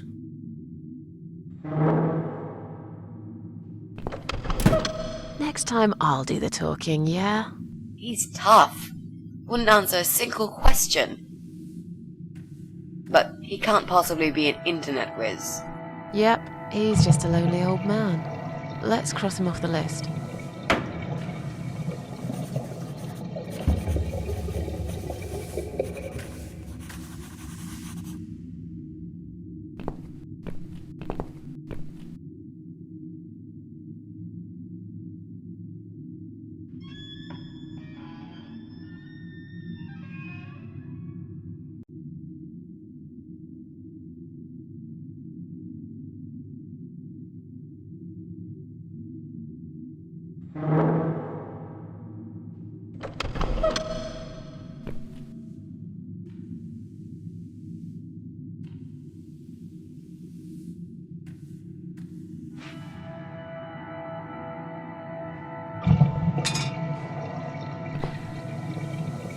That'll teach you not to mess with the cat lady.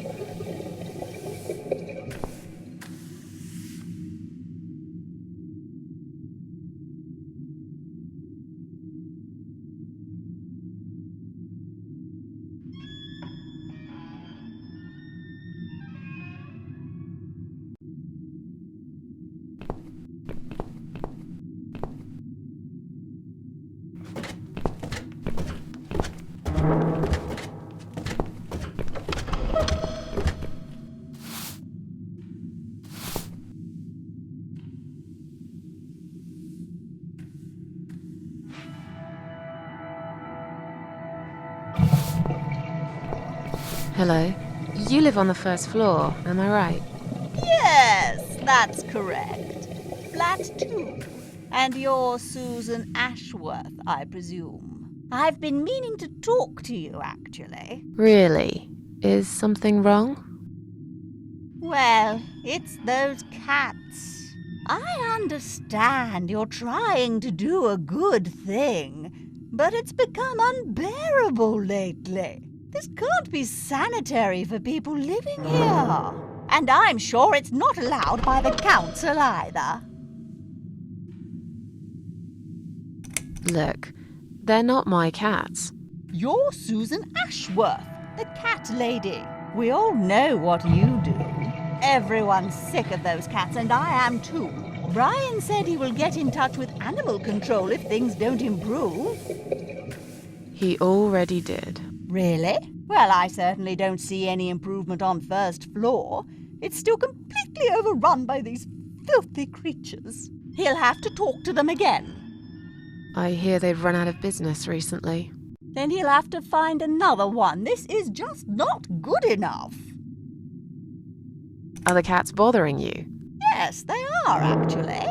They usually stay outside anyway. I bet you hardly ever see them. I see them all the time, actually. Ever since the Morrisons from Flat 1 moved out last month, your cats seem to reside permanently on my floor. And that sofa, my God! They're always gathered round it like it's their shrine. It was Morrison's responsibility to dispose of it, but they just left it there. And a whole load of other rubbish, too. Okay, that's not my fault really, is it?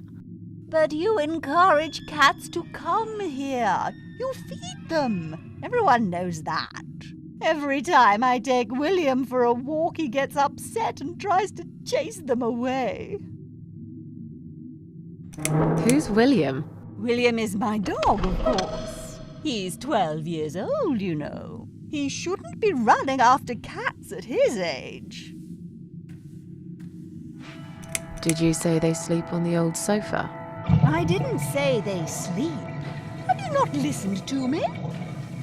I'm beginning to wonder if they ever sleep, actually. They just keep climbing up and down, the wretched thing. They're noisy. They leave germs all over the place. They've scratched upholstery and the paintwork. And William keeps chasing them. He's so quick, I can't hold him most of the time. What if he runs off and gets lost? I'm telling you, we've never had such problems before you decided to bring here these homeless devils. I have to go now. See you later.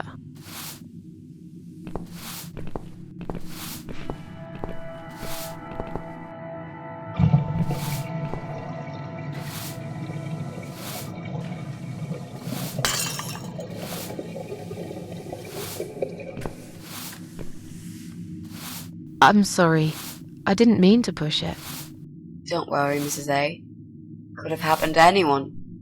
I'll clean it in a minute, but please, be more careful in the future, yes? You be more careful, nosy old witch.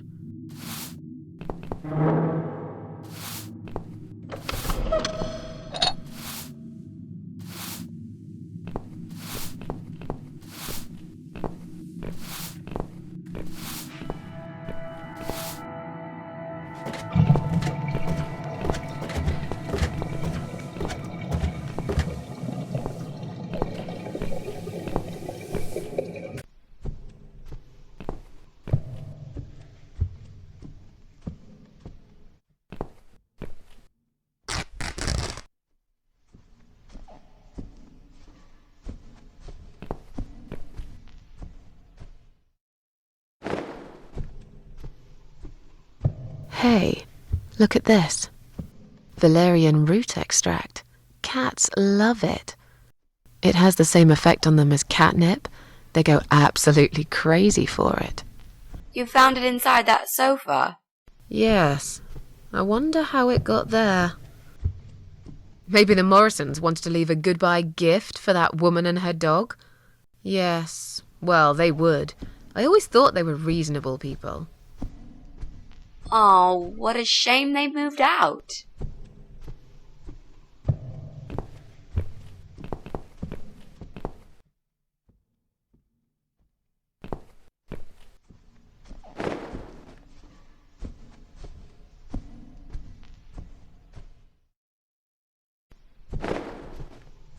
Come on, guys. The party moved over here.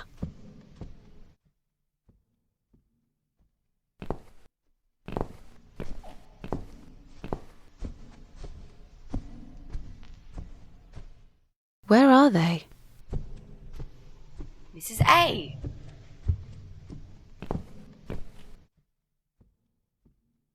Well, aren't they quick? This dog is making quite a racket. Someone should complain to the owner, don't you think? Definitely. She should put that broom down for a minute and sort a dog out.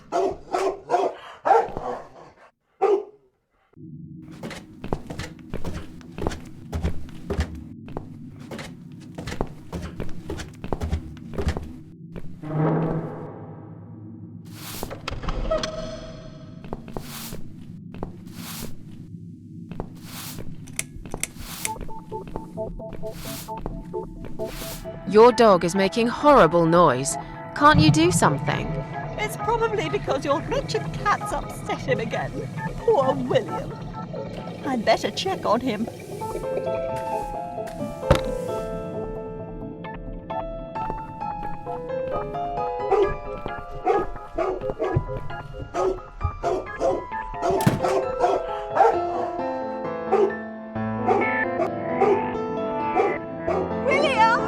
Come back, my little prince!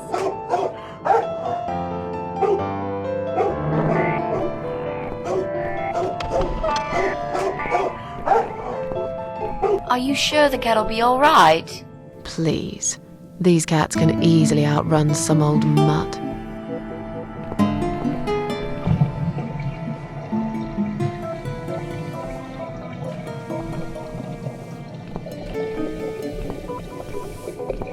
I'm going to push this cabinet out of the way. I remember there was a door behind it. It's too heavy. I don't think that's gonna work. Are you kidding me? I'll show you how it's done. Stand back.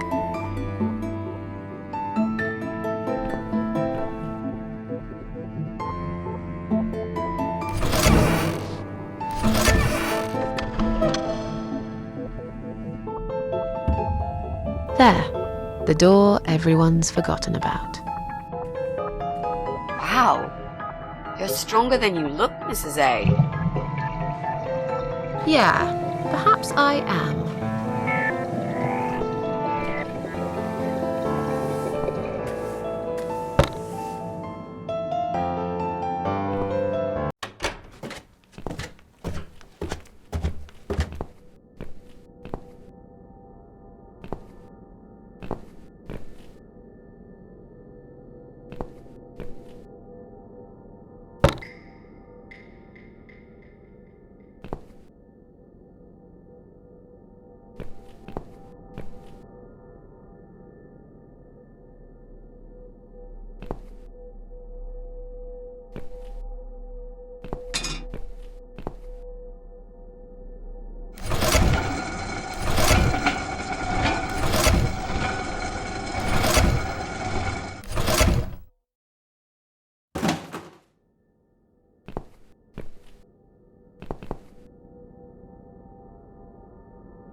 I think I've got an idea.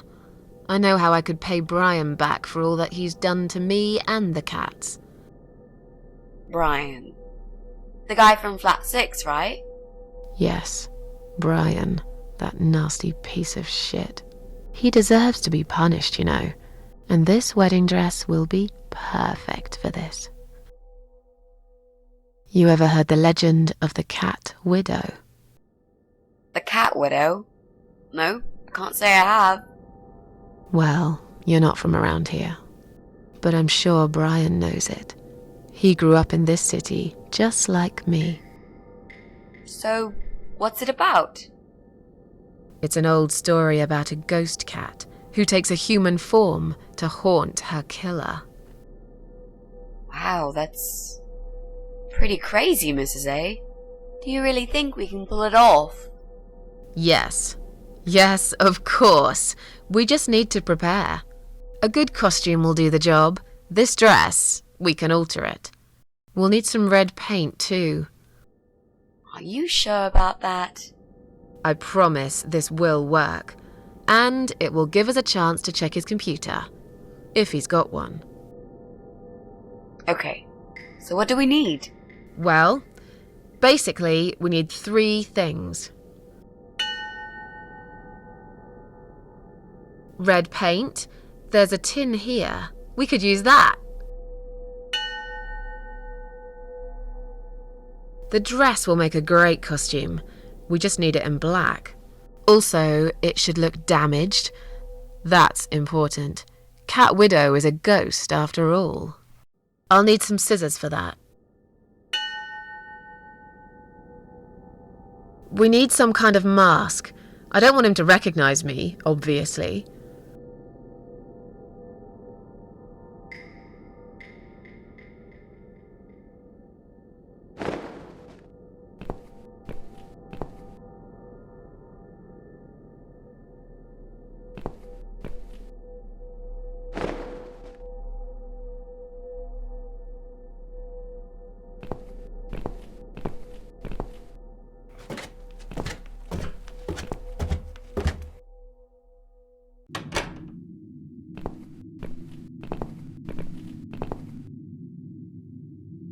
Do you think you can unlock this mailbox?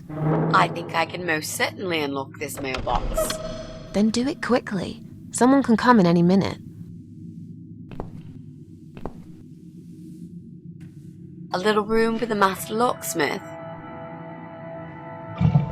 Really? Could you step away towards the stairs and turn around? Please?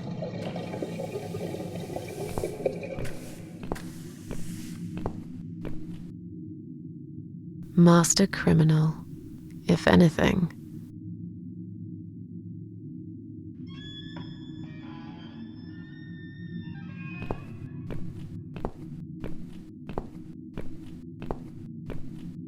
Done. Here's all the mail. Hide it in your pockets and let's get out of here. It was mostly junk mail and leaflets. I threw those away.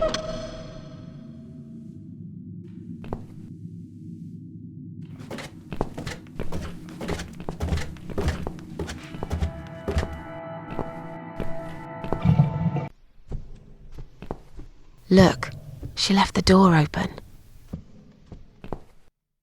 Do you want to check her flat? I'll stay here and keep watch. Good idea. I'll be as quick as I can.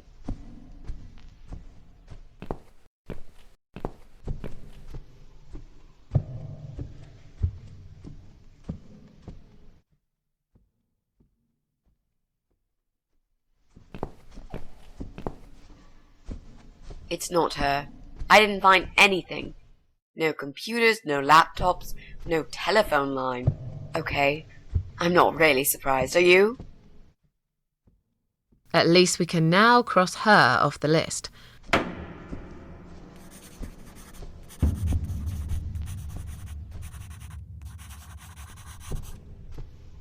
Let's go. Well, well. Looks like Pauline is looking for a babysitter. This letter says she's supposed to interview an agency nanny later today. Great. I could be a nanny. It's certainly worth a try, but I should warn you. I don't want to have anything to do with that baby. You're gonna have to handle this on your own. Sure, I understand. Leave it to me, Mrs. A.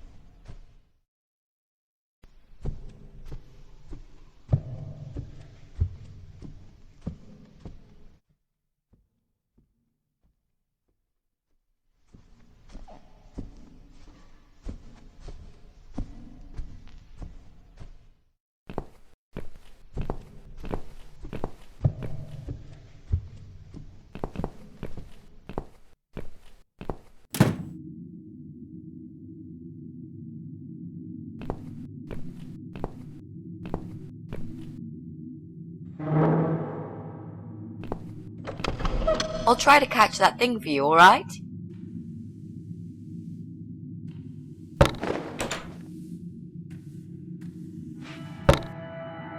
It's a statue of a cat. How nice. So there's another wacko obsessed with cats in this house. Lovely.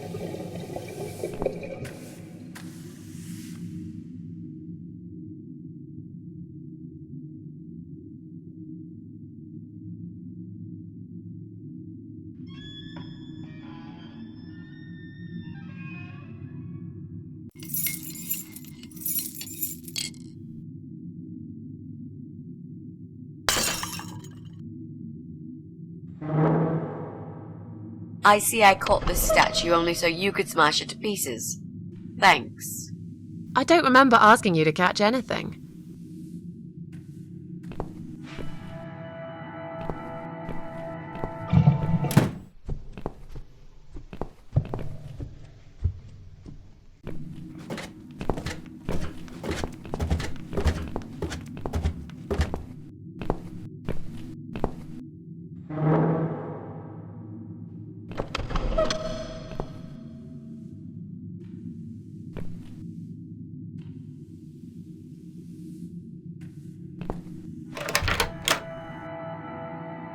Do you want to go in first?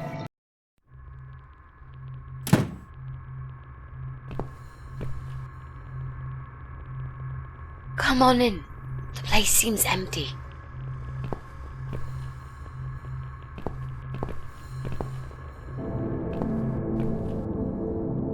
Watch out, Mrs. A. There's a massive hole in the floor. Just step around it. I'm not blind. Besides, I know it's there. We saw it from the floor below. Let's have a look around.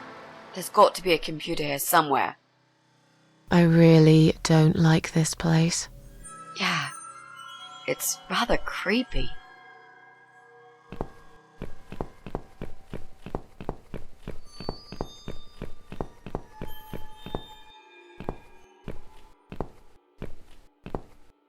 Bingo! We found what we were looking for. This laptop could be it, you know. Maybe Joe is our guy after all. No. It's a disaster. The power lead is missing. It won't switch on. Right. What a shame. Can we go now, please? I think I've seen enough. I don't need any more trouble. No, it's okay. I've got an idea. It seems it's a similar model to mine. I'll just go back to the flat and bring my power lead. I don't know. You sure this is gonna work? I think so. At least we'll give it a shot. Just stay here and I'll be back in a second. What? You want me to stay here alone? Did you, by any chance, miss the door over there with 3 6s written all over it in blood? Well, no, I saw it. It's not blood, it's just paint.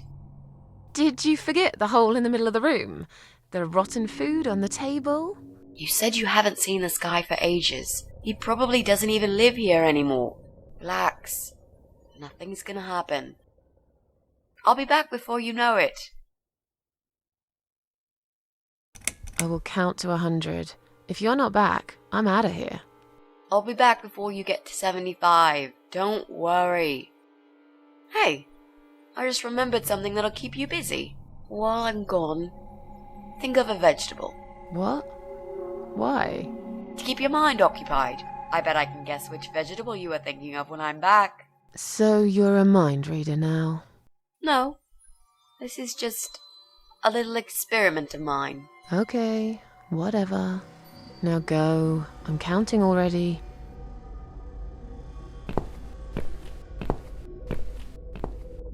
Why do I always end up in places like this?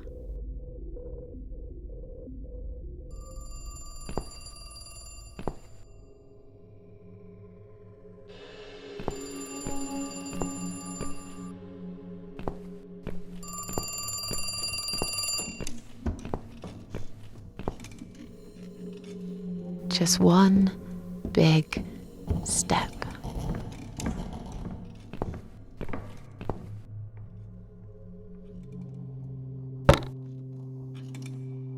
Damn, the door handle just came off in my hand. How am I going to get out of here now?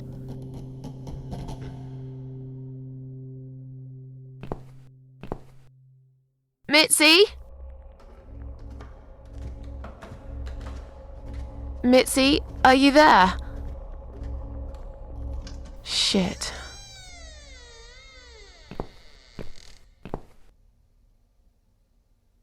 Careful now.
What the?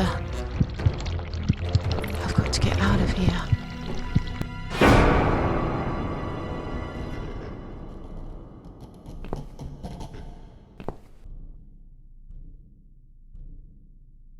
What? Jesus. No. You were not supposed to be here!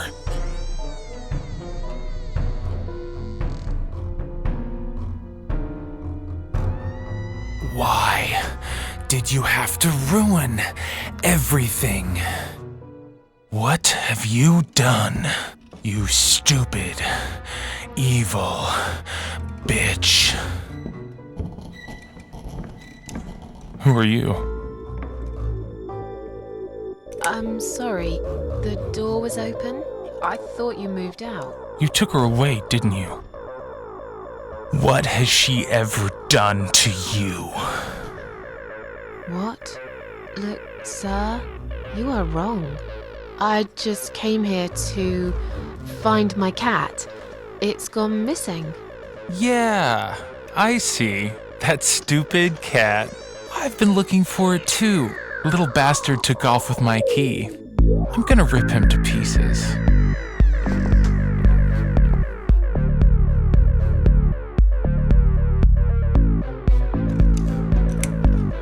I don't want any trouble. Just let me go. And I've got a gun. I can shoot you right there in your heart. It's not worth it, Joe. I've done you no harm. Of course you haven't got a heart. Isn't that right? I have no idea what you're talking about. Listen, I've got to go now, alright? I'll slowly walk out of here and you'll never see me again.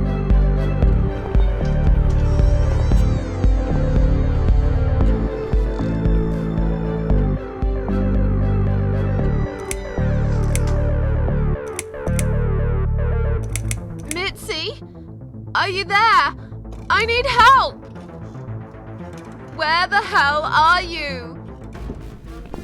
I tried calling for help too. No one ever comes. Just the devil. You are seriously freaking me out now. Tell cops all about the devil. I'm out of here. Get back here right now and give me that blasted key!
Come in, come in! There's no need to be afraid. I don't bite. Come in already. I might need your help with something.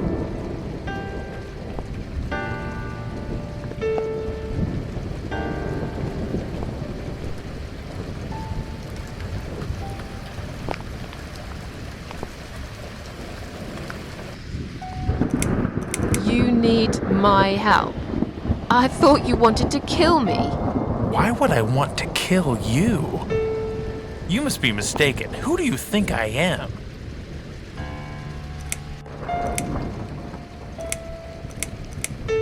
A self-obsessed, schizophrenic wife killer. What? You thought I... No. No. No. I never hurt my wife. All this time I've been trying to save her. Well, fine. Let's say I believe you. Why wouldn't you? Look around you. This is not normal, okay? If you don't mind, I'll only trust myself for now. As a matter of fact, I'm not sure if I can trust even myself. This is all just a dream, right? It's funny that you would say that. I've already heard that somewhere today. But if this is a dream, I've been asleep for a very long time.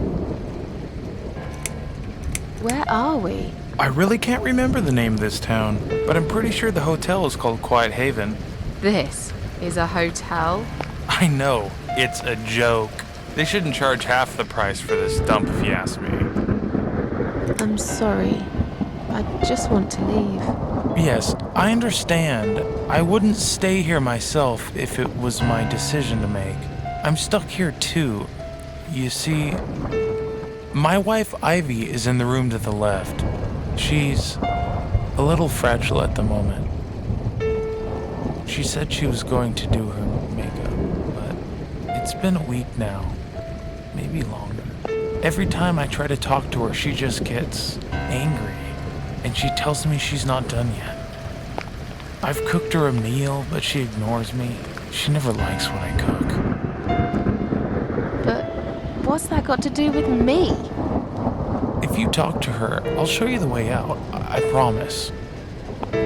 Just go in there and tell her she looks fine. She's always so careful about looking perfect. Okay. I'll see what I can do. Goodbye, Joe.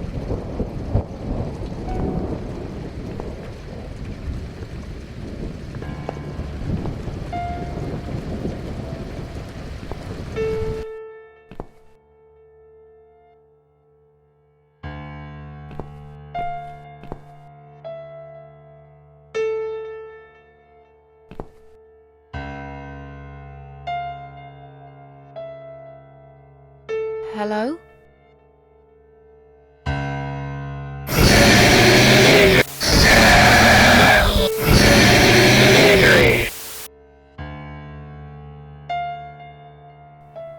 misery. Is that what you said?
No.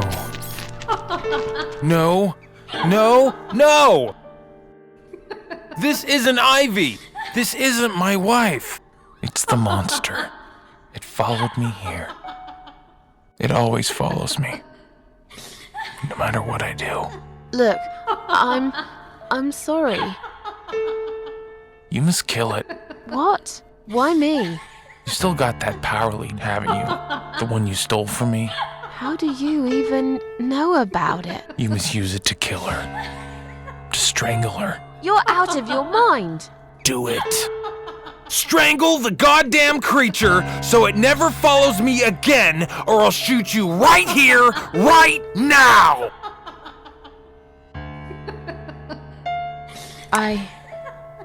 You leave me no choice. Go ahead. Wrap it round her neck and pull it tight. Yes. There's no other way.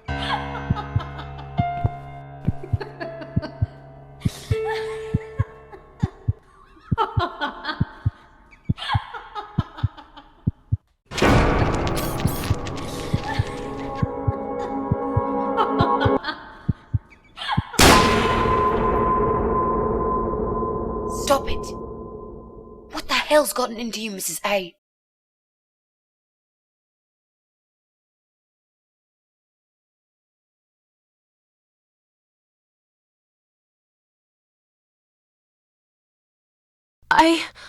I don't know.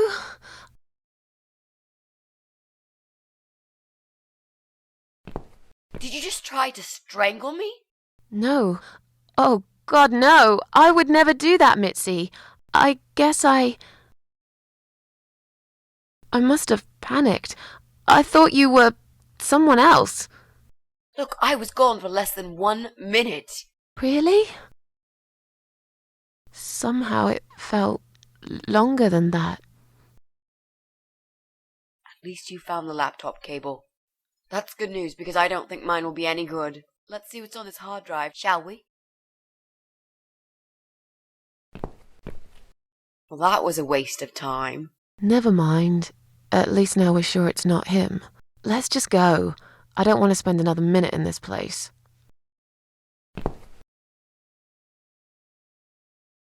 Hey, did you think of a vegetable? What? I'd asked you to think of a vegetable while I was gone. So? Did you? Yeah, sure. Great! Now don't tell me. Was it carrot?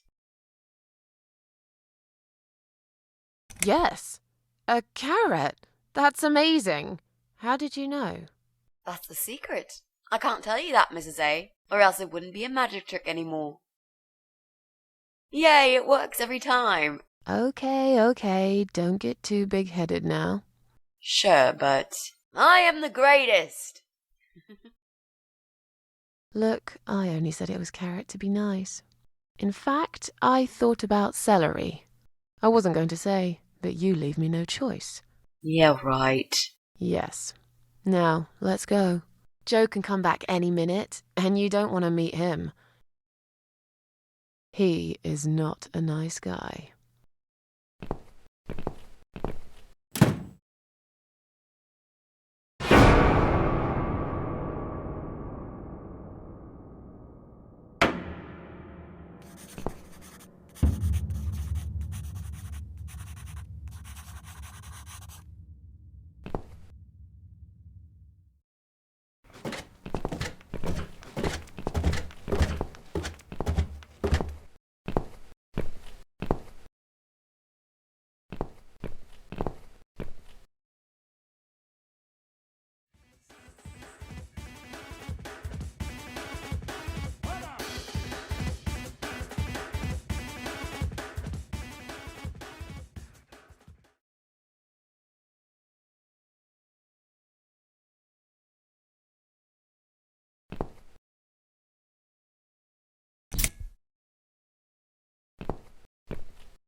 It's just a tripped fuse, don't worry.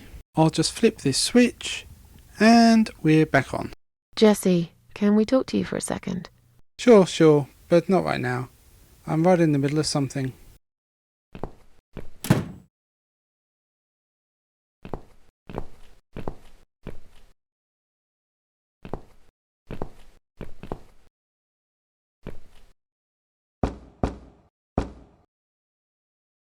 Coming!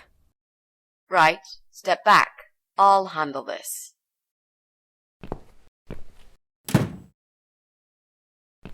Oh, hello? Hi. I've heard you're looking for a babysitter. Is that correct? Well, yes, that's correct. Look no further. My name is Mitzi Hunt. I'm currently a student, but I'm great with children. And I could really use a job. These school tuitions get pretty expensive these days. Okay, maybe. But why is Mrs. Ashworth here? Hello, Mrs. Ashworth? Hi, Pauline. How are you? I'm great, thanks. I haven't seen you for ages. Are you here to apply for a job as well? No, of course not.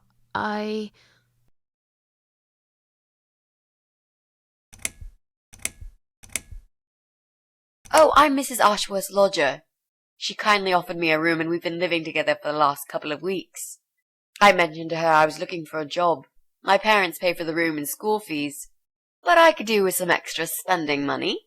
So, anyway, I'm starting this course on child psychology next semester, and I thought it would be useful to get some hands-on experience with little children. My mother always says you have to get your hands dirty to learn something properly. Not that you get dirty hands looking after babies. Just metaphorically speaking. Well, it can get dirty. I hope you understand the job would involve changing nappies too. Yes, of course.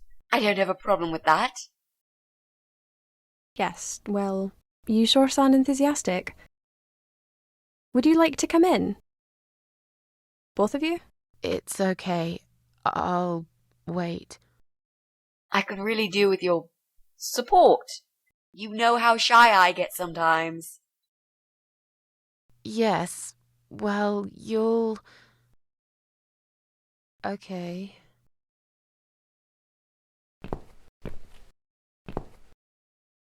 You owe me. We need to work together on this. I'll do the talking, I promise. Fine. Just don't overdo it. It's too late for that, Mrs. A.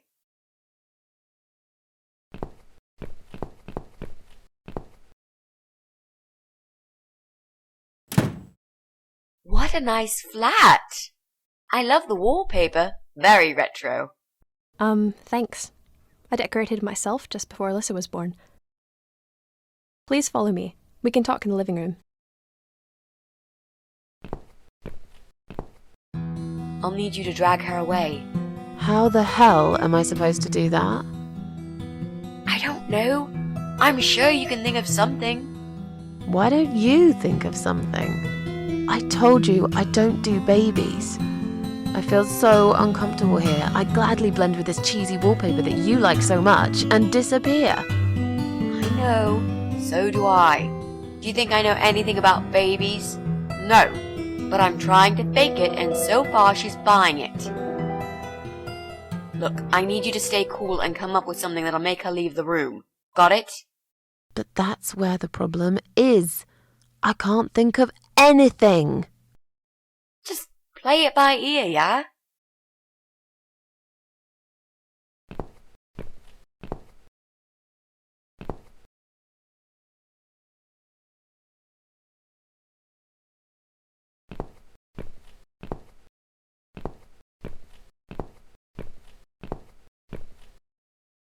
I should let you know from the start that looking after a toddler is not an easy task. They're just beginning to crawl, they're very curious, and sometimes they can cry for no apparent reason. And my Alyssa, well, she is a very noisy child. Did you have any previous experience with children? Yes, I used to babysit my neighbour's kids. Excellent. I know we all have to start somewhere, but it helps if you at least know the basics. I'd like to get back to work soon, you see, just part-time for now. That's why I need someone to stay with her. I'm not going to find it easy to be apart from Alyssa, but my career has always been important to me as well. They won't wait for me forever. If I don't do this now, they'll just replace me. There just isn't enough support for working parents. Tell me about it. If I don't get back to work in 2 weeks' time, they will cut my maternity pay in half. So I haven't really got a choice. It's either this or Alyssa and me will face the life in poverty. Where do you work? I'm a hotel manager. It's a very competitive industry, but I've always loved it. I miss it a lot. I have a great connection with kids. I'm sure I can manage with Alyssa. Okay, I don't doubt that. How about, would you like to hold Alyssa for a minute? We should probably see if she likes you first. Yes, definitely. But I ought to wash my hands first. Your hands? My hands. I must have touched a million things on my way here. As much as I want to hold her, I just don't think it's safe, you know? Really? What have you been touching? Oh, you know, just ordinary things, this and that. You look pretty clean. I'm sure it'll be okay. Well, if you must know, I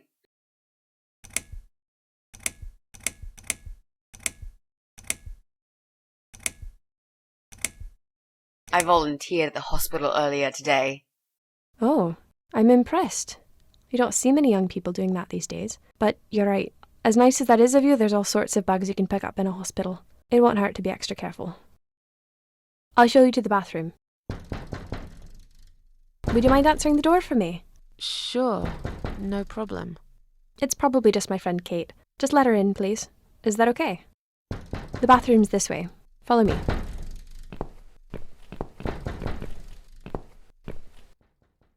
Your turn, Mrs. A. Seriously? Do something. Anything. Fine. Make sure you scrub those dirty hands really well. I need a bit of time.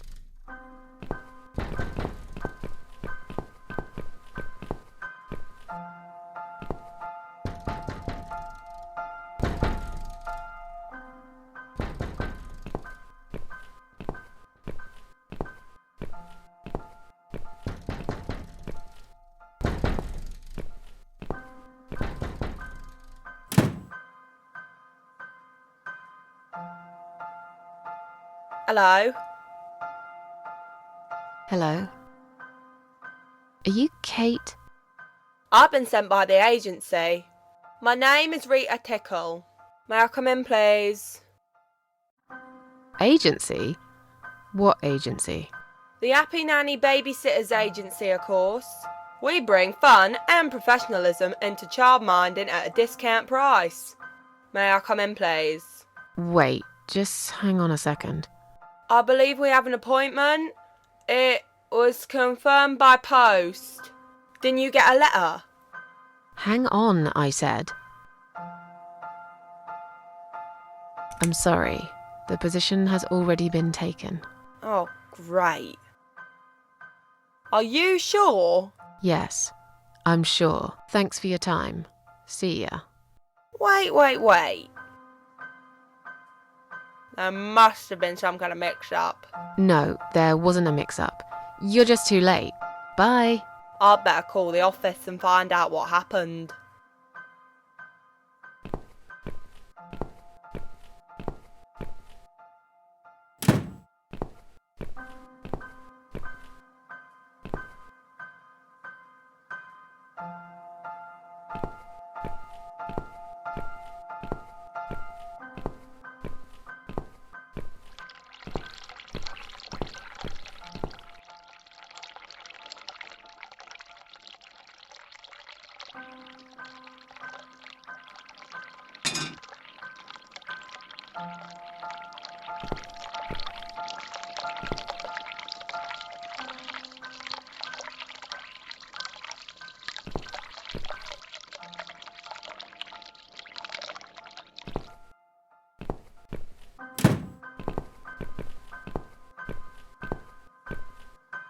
So, was it my friend at the door? No, just some door-to-door salesman.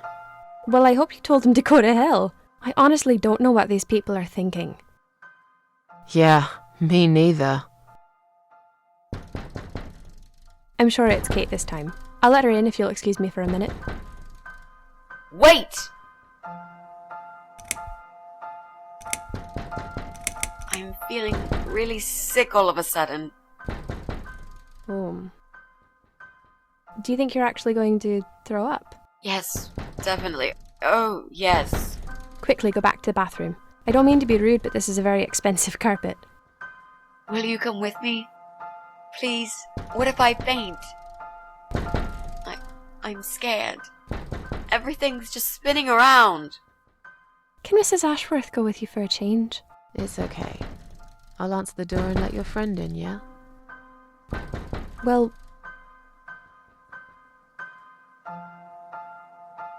Fine. I'll put Alyssa in her bed for a minute and I'll come with you. You must have got some bag in the hospital after all.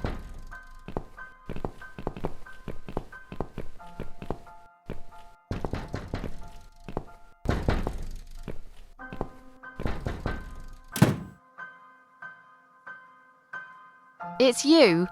Again? Hello. Is this flat number 8? My name is Rita Tickle, from the Happy Nanny Agency. May I come in, please?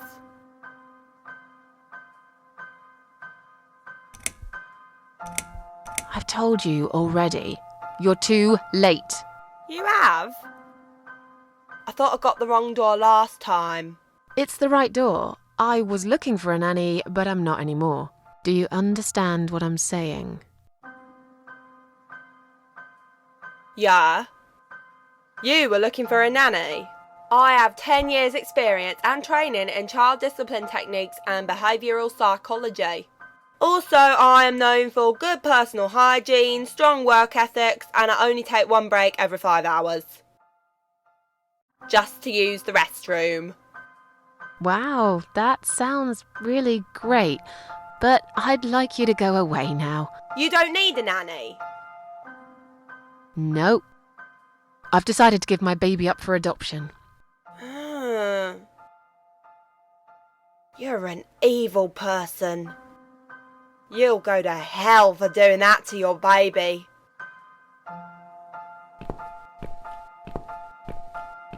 Yeah. I've already been to hell. They don't want me there.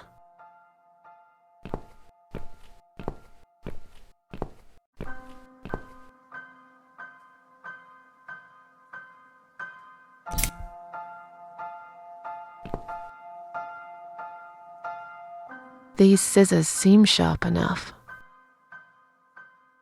Let's create some diversion. I hope this is what Mitzi had in mind.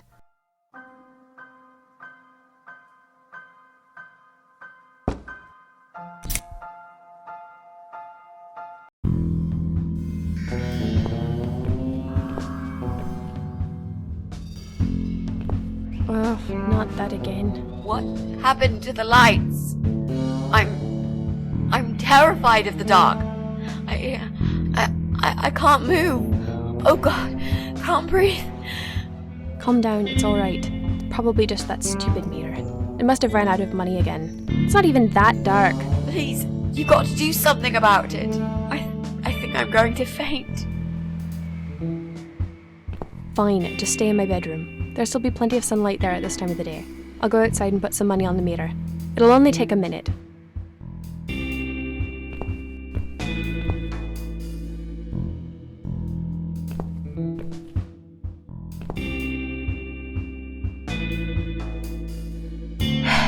Right.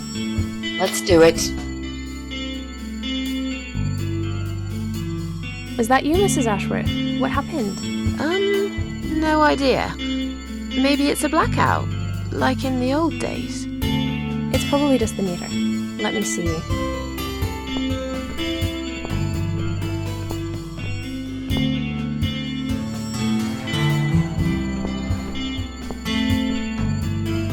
So it's not her either. What a waste of time. It's time to leave. This interview is over.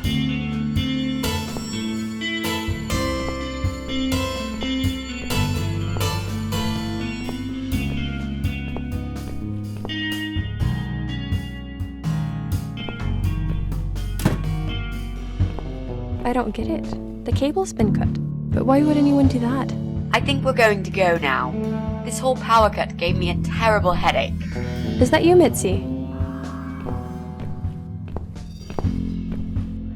But we haven't finished yet. Have you changed your mind about the job? No, of course not. I'm just scared of darkness. And I still feel sick, you know. Perhaps we can continue some other time. I've had it. I'm getting a new fuse box. Was that you, Jesse? Yeah. How are you doing, Pauline? Well, we need the power back. Can you do something? Yeah, I can easily fix that. There's an electrical store that's open till late. I'll get some stuff and I'll be back before you know it. Bear in mind it's not just the fuse box, it's the cable this time. I'll get a new cable too, don't worry. But in the meantime, go home, find some candles and chill, yeah? Thanks, Jesse. That's awfully nice of you. Well, it was great seeing you, but we're going to leave now. Hello. Who's that? My name is Rita Tickle. Rita who? What the hell is going on here? Do you know this woman, Mrs. Ashworth? I've never seen her before in all my life.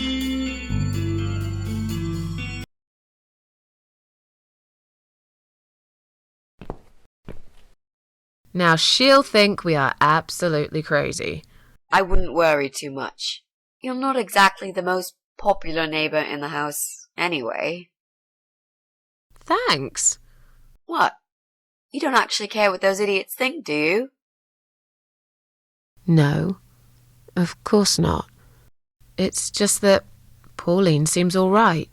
I'm not too proud of causing her all this trouble. It'll get fixed soon. Look, Jesse's gone out. We can now get inside flat 7 and see what he's been up to. Okay, yeah, that sounds good. We can also cross Pauline off the list.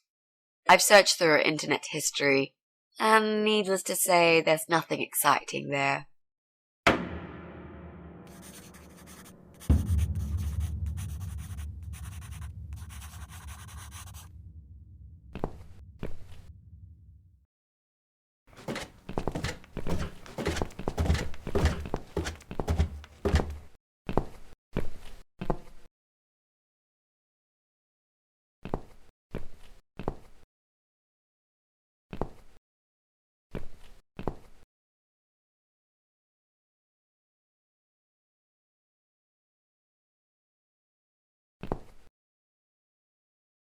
Now that he's gone, we can get inside. Yes, let's do that. I'll close my eyes and you pick that lock, Mitzi. Okay, but no peeking. I'd never. You've really hurt my feelings now. Yeah. Now close them.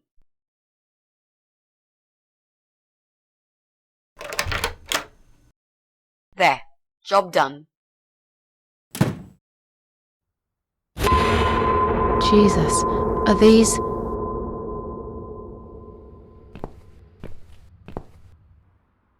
Relax, Mrs. A. They're just Halloween masks. Oh, good. That's good. Because I swear, if I see another bloody head...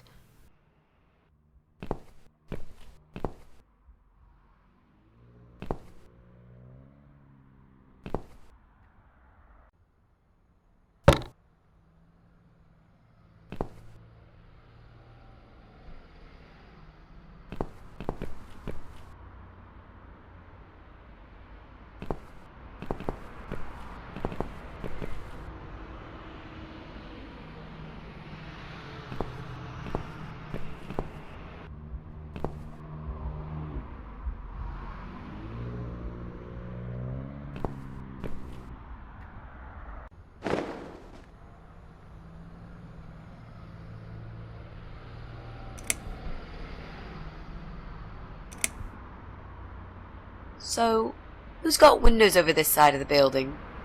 Well, Joe Davis lives right below. But I'm not going there again. I want to make that clear.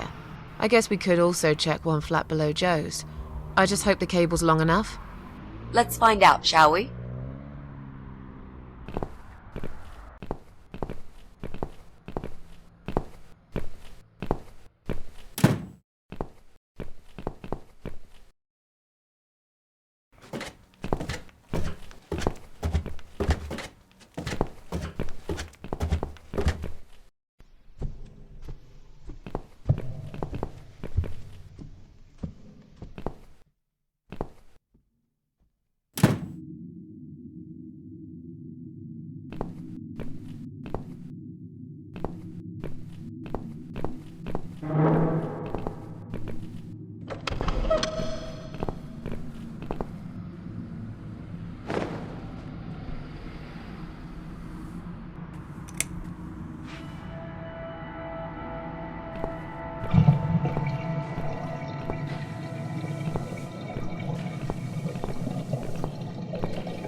Right. I should be able to use that computer now. Could you give me 5 minutes, Mrs. A? Sure. Why not? I'll keep an eye on the door.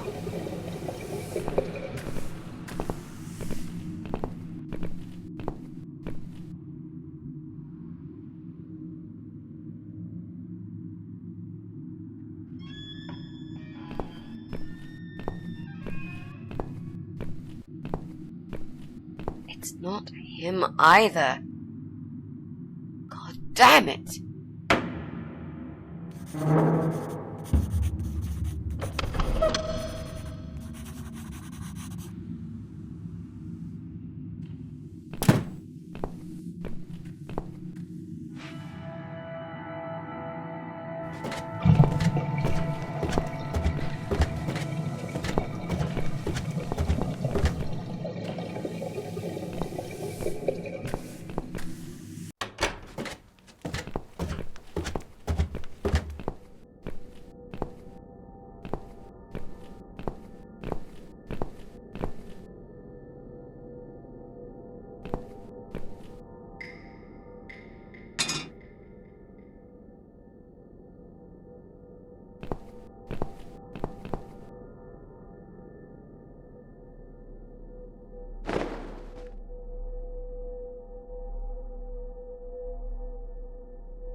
We need to make some adjustments.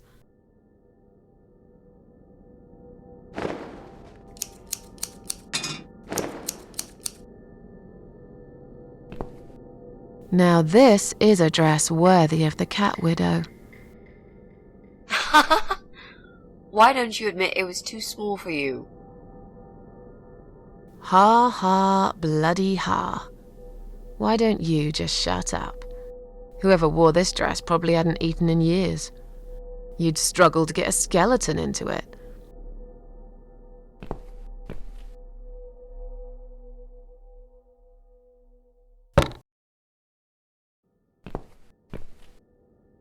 This is it.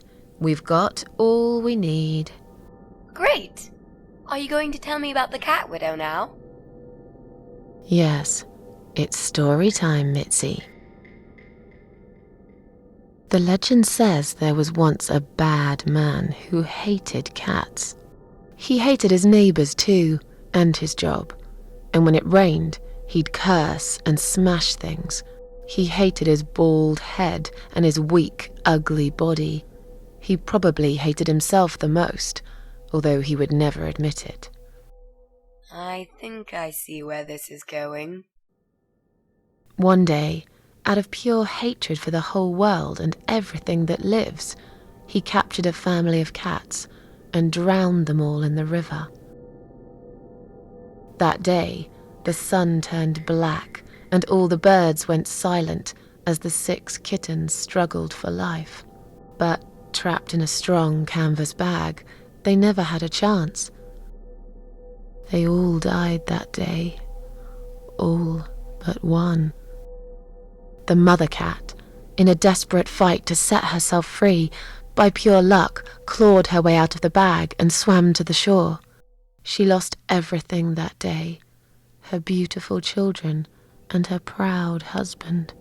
Her heart crashed into pieces as she watched their limp dead bodies stolen by the current. Running after them, she followed them for days, for as long as she could. Then, eventually, she lost sight of them. She stayed on the bank of the river for a while.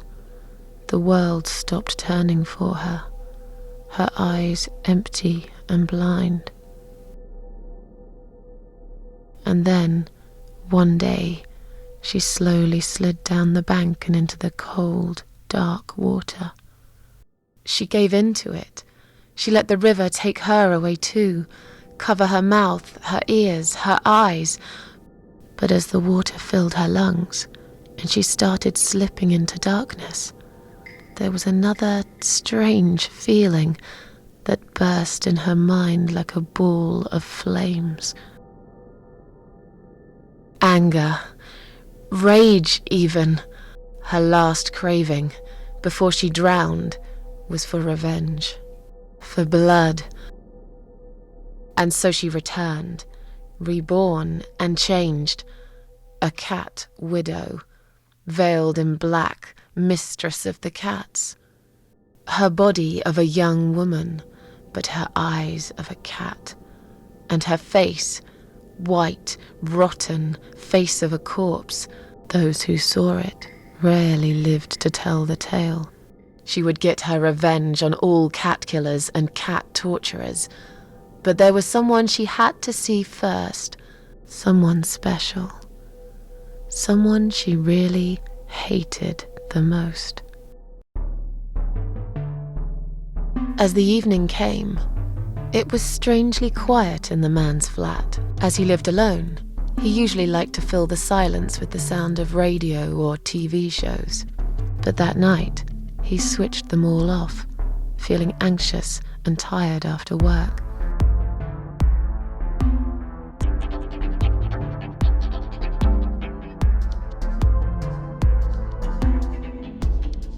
He tried to sleep, but couldn't. And for once, there wasn't anyone there he could blame for it. As he stared through the window, he kept thinking about how much he hated that view. He liked it once, a long time ago, when his wife was still there and they were happy together. Suddenly, he heard knocking on the door. Some part of him was glad, because that meant he could take it out on whoever decided to bother him.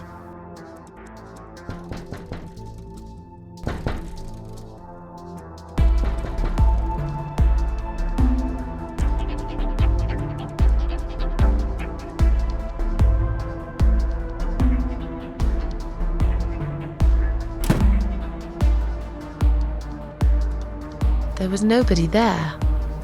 He almost felt disappointed, but before he turned to walk away, he suddenly noticed something down the hall.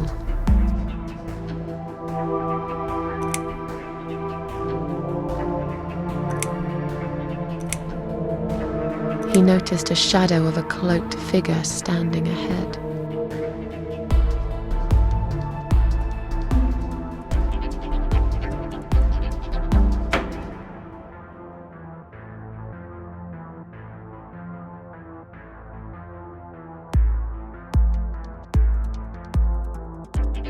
He stopped again.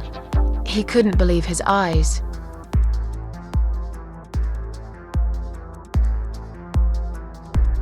Someone wrote "Cat Killer" on his door.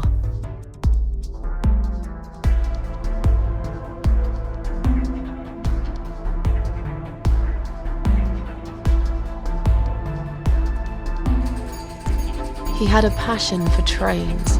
Although he hated being a train driver, he had always enjoyed watching them move.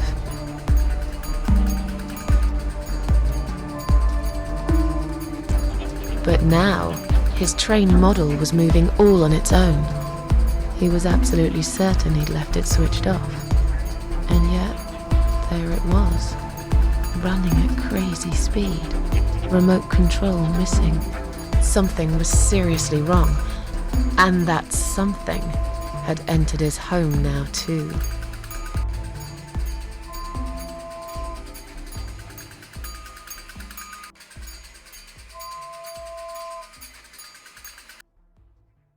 He hoped he was just imagining things, tired as he was. But there was another surprise waiting for him in his bedroom.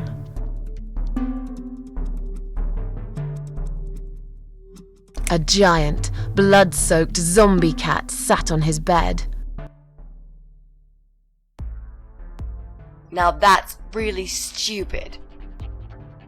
Fair enough. That didn't really happen. Everyone knows there's no such thing as giant zombie cats, right? What really happened was this. "Cat Widow is here," was written all over the wall.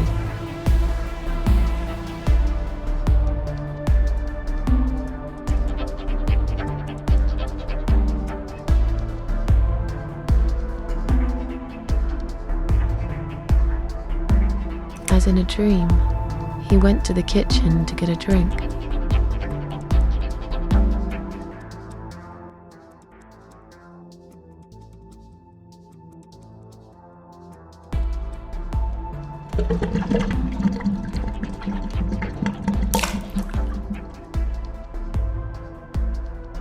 There was no water. He knew there were valves in the basement that turned it off, but no one's been down there for years. He felt sick. None of this made any sense. And yet, deep down, he knew what he did to the cats was wrong. There was a part of him that almost wanted to be punished. The part he tried so hard to hide. He thought he'd heard something in the corridor. Was there someone there with him?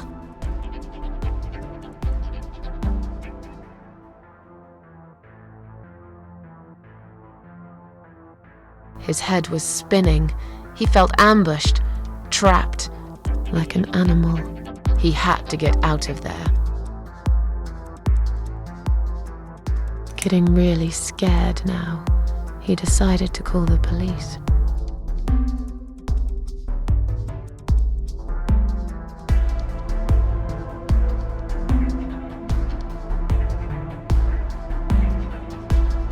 His phone was of no use. The SIM card had been removed, and that wasn't even the worst part. There was a photo of a black cat set as screensaver. He remembered this cat. He'd watched that strange pest control man put it in a cage and into his van. He'd looked at it through the window for a while, then pulled the curtains and went to bed.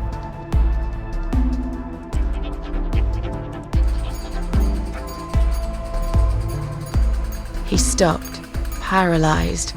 He'd heard something right in front of him. A whisper. More like a purr.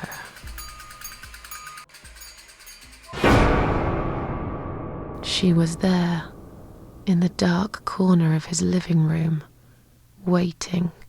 Black veil covering that pale, dead face, and yet he could almost feel Cat Widow's eyes piercing through him.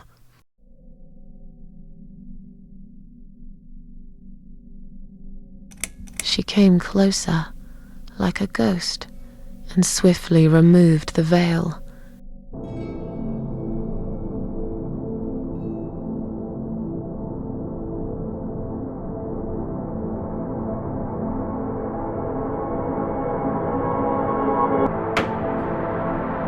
She came back for him, to take him to the river, to make him pay for what he'd done. As he looked into her eyes, he could feel the world spinning around him, his knees go weak, his pants suddenly wet around his crotch. As much as he hated life, he didn't want to die either. Inside, he was just a big, stinking coward. And then he fainted.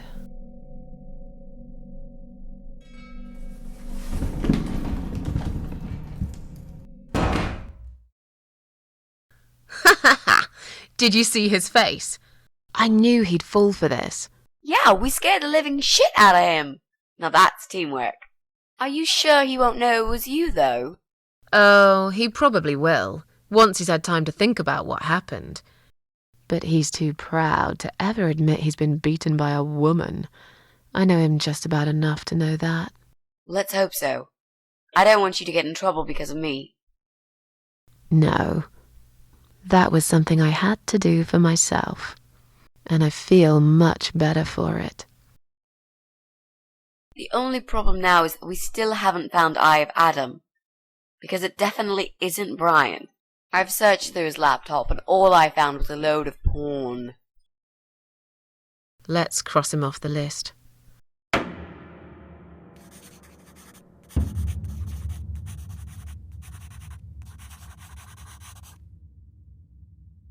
Well, that means we've checked everyone. We've hit a brick wall. Perhaps I was wrong. Maybe he doesn't live here at all. I think we need to sleep on it, and we might get some more ideas in the morning. Shall we head back home? Yeah, I do feel tired. You're right, we need some sleep. Really wish there was an elevator in this building.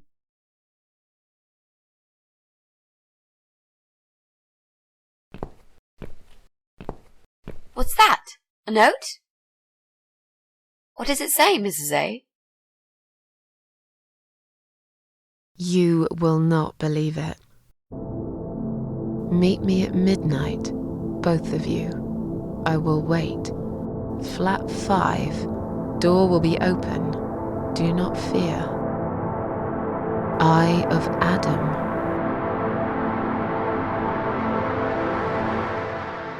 Flat 5. That's the old guy. Can't be. It can't be him. I guess we'll find out. At midnight. We've got a few hours until then. Let's get some coffee.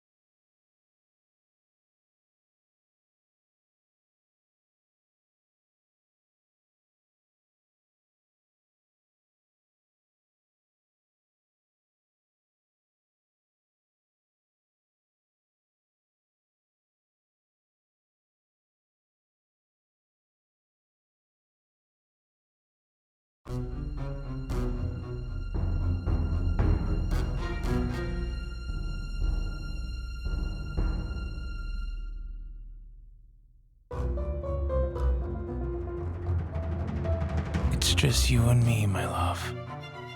No one will find us here.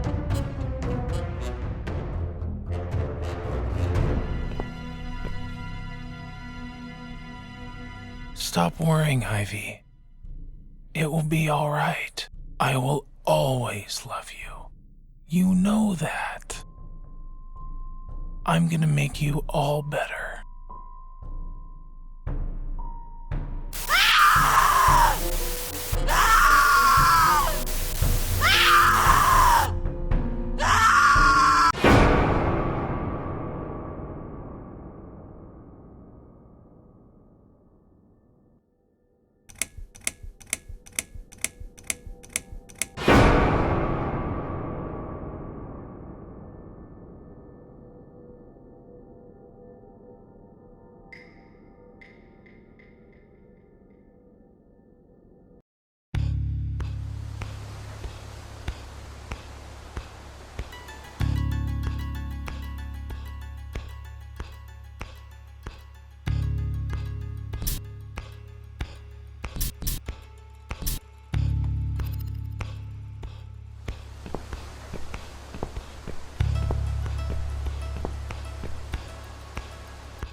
door.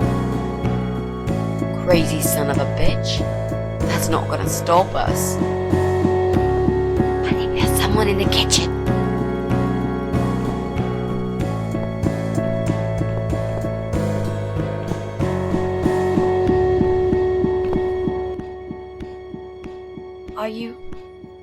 Are you Adam? Me? No, of course not. I don't have anything to do with all this foolishness. Never have.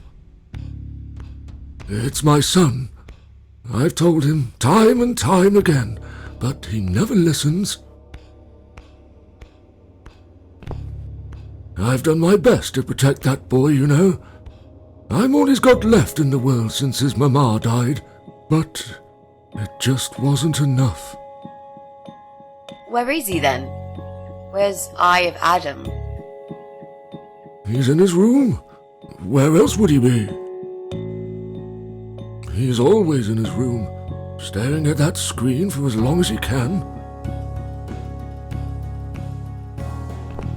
Look, I've made up my mind about this. I want to help you. This mess he's in, it's gone too far. I can't be part of this. What are you talking about? Oh, you don't understand. He's watching us. Right now, he can see us on his camera. He's very clever with this stuff. I never got my head around it. Just as much as I needed to, I guess. But not a lot. Give us the key to his room. I want to talk to him. Look, it's a trap. He knows why you're here, and he will kill you. Both of you. But he will not kill me. He won't dare. All these years, I've looked after him well. He owes me everything. It breaks my heart to do this now. But what choice do I have? He left me this.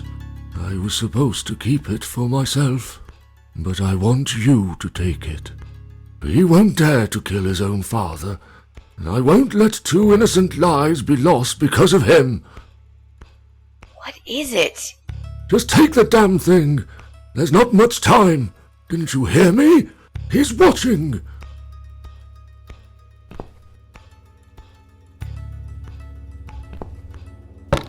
What is it, Mrs. A? It's a shoebox. Take it away. Get rid of it. He must see that I don't have it anymore. Shall we open it?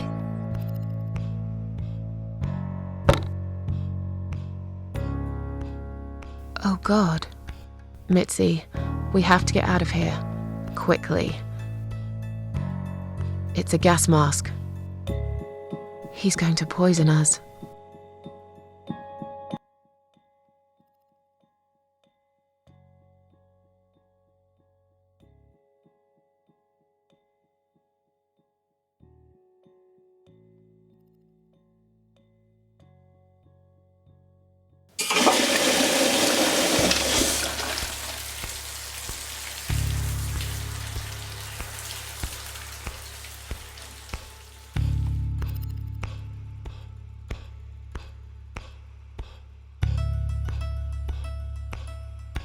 It's too late! Shit. Oh, shit. Shit. No! Stop that, Adam. You're going to kill your father. We'll never make it to the door. That room is filling up with gas too quickly. Put the mask on, Mrs. A. What about you? No, I can't. You've got to. This is your only chance. No, I can't let you die. Not like this. It's my fault that you're here. I'm dying anyway.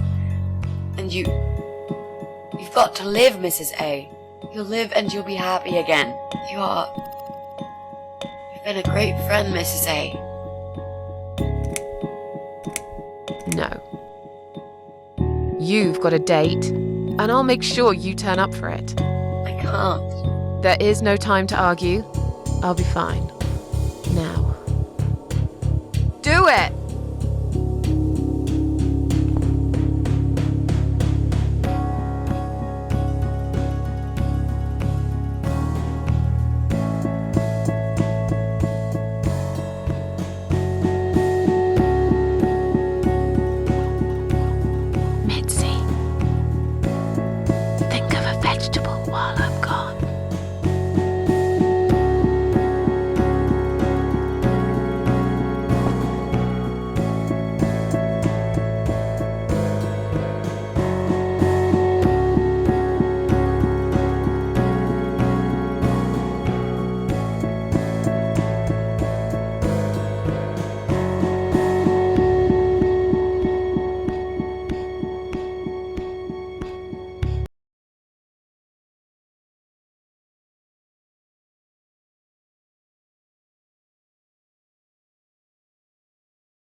Welcome home, darling. I've been waiting for you. What took you so long? Say what you've got to say and let's finish this. I'm tired of you. Tired of all this madness. I just need to get back. Very well. I'm not planning to keep you long. Let's go inside. I have one last job for you.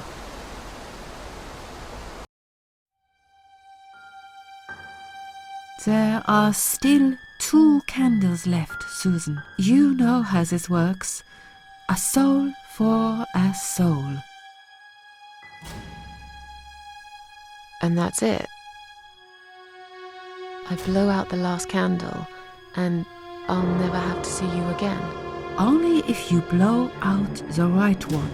I'll never bother you again. Isn't that what you want? But if you choose wrong, it will be your life extinguished forever.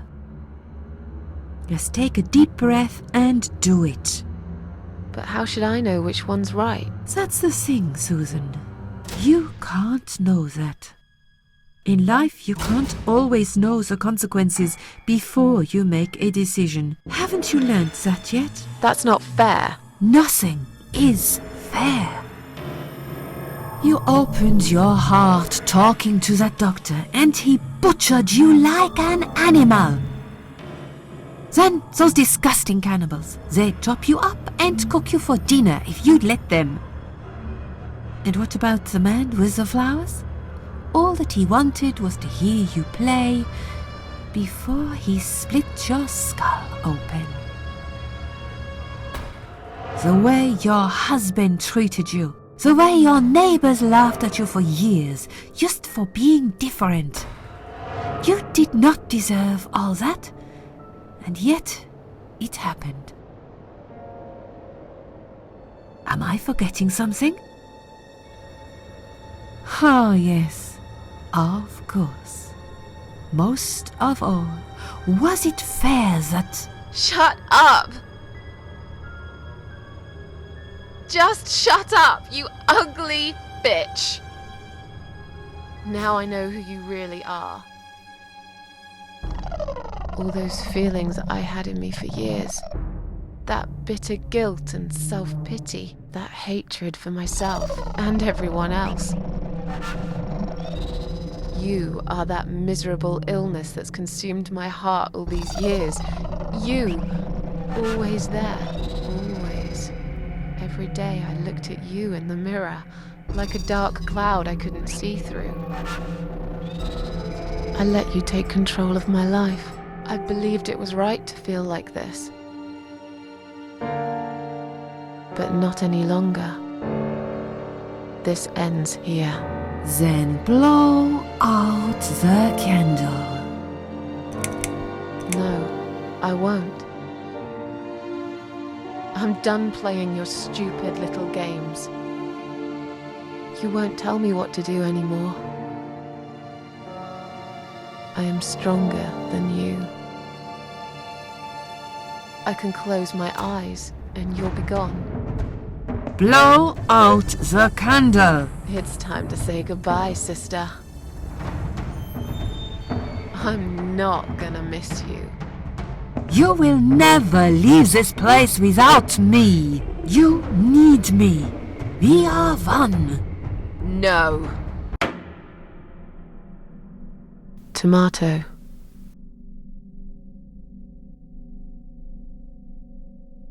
You were thinking about a tomato, right?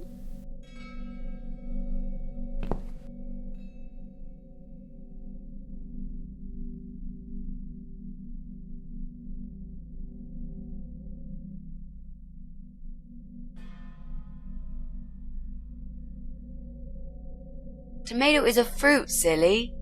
Who cares? I like tomatoes. So do I. But I hate to disappoint you, but I was really thinking of onions. Why onions? They're the saddest of the vegetables, of course. They make people cry.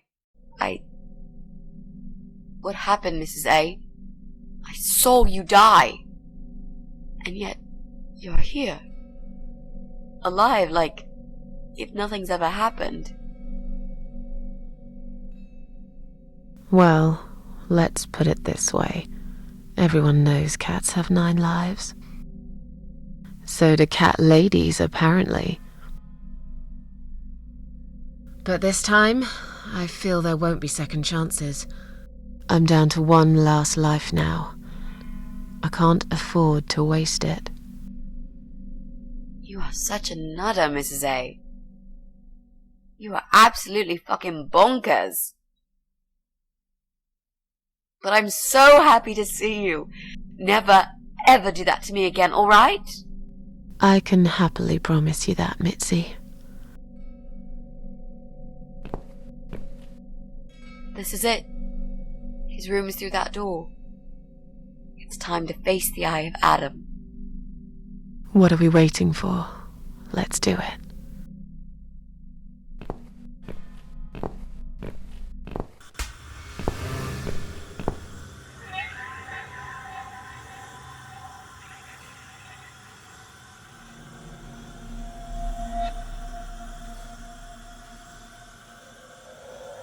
You're the Eye of Adam?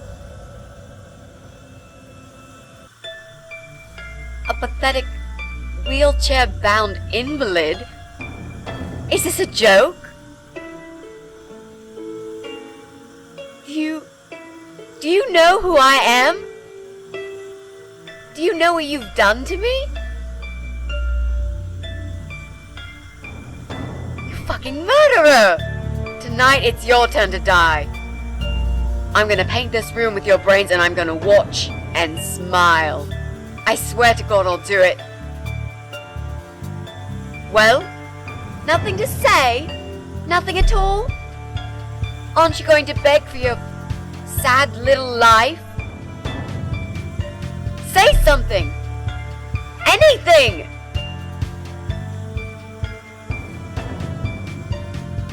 Mitzi, where did you get that gun from? It doesn't matter. Please, Mrs. A. This is something I have to do. You are free to leave if you want. You don't have to be a part of it. Just try to understand. Beg for forgiveness, you scum. What the fuck is wrong with you? You don't believe I'm gonna shoot you, do you? Oh, I've dreamt of this moment for so long. Look at this man, Mitzi. He hasn't twitched a muscle since we entered the room. I think he's paralyzed.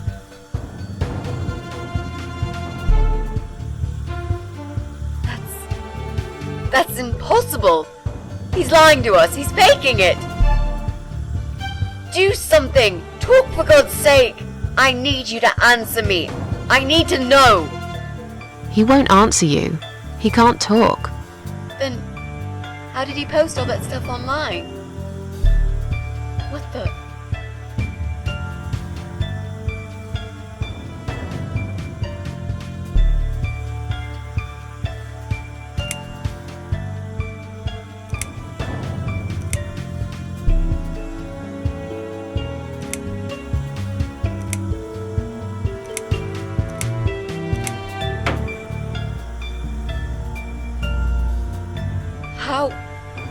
How did he do it?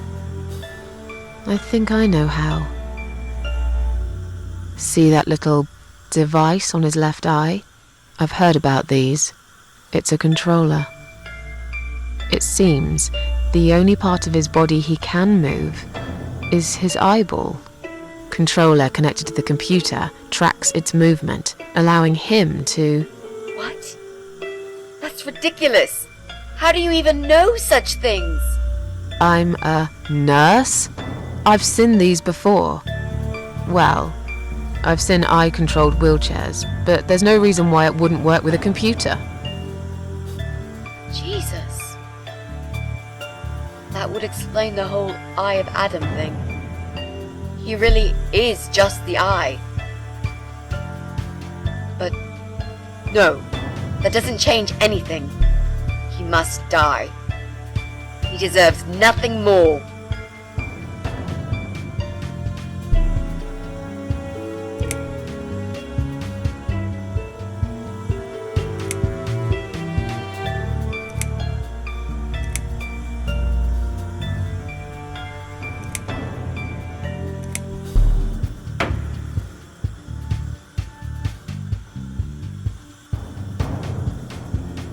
What?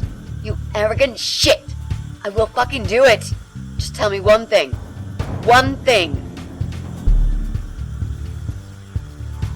Why? Why did you make Jack kill himself?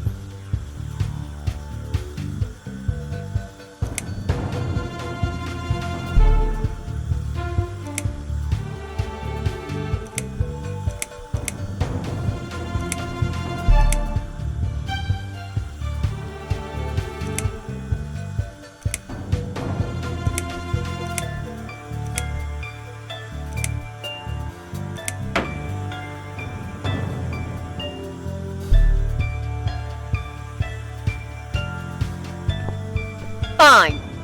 It'll be a pleasure. Ready to die, scumbag? Look at these oxygen tanks. I don't think it's a good idea. What? Why not? I'm the one holding a gun here. And I will blow this bastard's brain out as soon as he looks at me. You hear me? Look at me. I want you to see what you've done. The pain you've caused me. Mitzi, that's not what I meant. Just put the gun down for a second. No! No. I can't do that, Mrs. A. I'm sorry. This is something I have to do. I have to. Can't you hear that hissing sound? These cylinders are clearly leaking gas. Please stay out of it. You'll make a whole room blow up. I don't care. Just leave me alone. You lied to me. You never said you wanted to kill him. Now, wasn't that quite obvious? What did you think I wanted to do? Have a coffee with him? Chat about the weather or politics? For God's sake, I'm here because this son of a bitch needs to die. If I don't kill him now, he'll just carry on and more innocent people will lose their lives. Do you really want that? Because I don't. Think about it for a second. Would Jack really want this? This bastard messed with Jack's head. He tricked him. That's what he does. He fucking tricked him. But would Jack really want you to become a murderer? No, he wouldn't. He wasn't violent at all. He was the kindest, sweetest guy I ever knew. Exactly. Now, put that gun down already. But what about me? No, I'll do it. I know Jack will forgive me.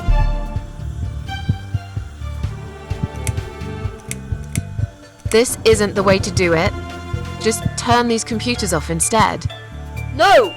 He doesn't deserve to live after what he's done. And who are you to serve justice like this? Do you really want to kill an unarmed, paralyzed man? Why are you doing this, Mrs. A? I thought you were my friend. That's exactly why I'm doing this. Even if we survive the explosion, how will you be able to live with yourself? I won't have very long to live with it. I'll manage just fine. Without his father, he's harmless. He was the one who supplied him with all this technology. He fulfilled his every single wish. I know this guy's rotten bad. There's no excuse for what he did. But he will be punished for it. Trust me. They'll put him in some stinking nursing home. He'll live his life like a vegetable. Stuck to bed. He'll have time to think about what he's done. And he'll never see a computer screen again. Isn't that enough? He said, do it. He wants to die and I want to kill him. He wants us all to die. Can't you see that? Isn't that what he's been preaching? A joint suicide. That's why he wants you to shoot him. So we can all get blown to pieces. His final act. The work of his life. Are you really going to give him that satisfaction? Remember what you said about feeding the troll? That's exactly what you're going to do if you kill him now. No. Maybe you're right. You should leave, Mrs. A. I'd never want you to get hurt. But I'm not going away without this fucker dead. Even if that means I die too. Mitzi, have you lost your mind? You're going to sacrifice your life for this scum? He's a parasite! A worthless, evil piece of shit! It's not like I've got anyone to live for, is it? What? What about your mother? Your family? She's dead! Yeah, I lied. I always lie. I grew up in an orphanage. My family never wanted to know me. The only person that cared about me was Jack. And he's dead! Yeah. Happy now? So get the fuck out of here and let me do what I got to do. I care about you. Do it for me.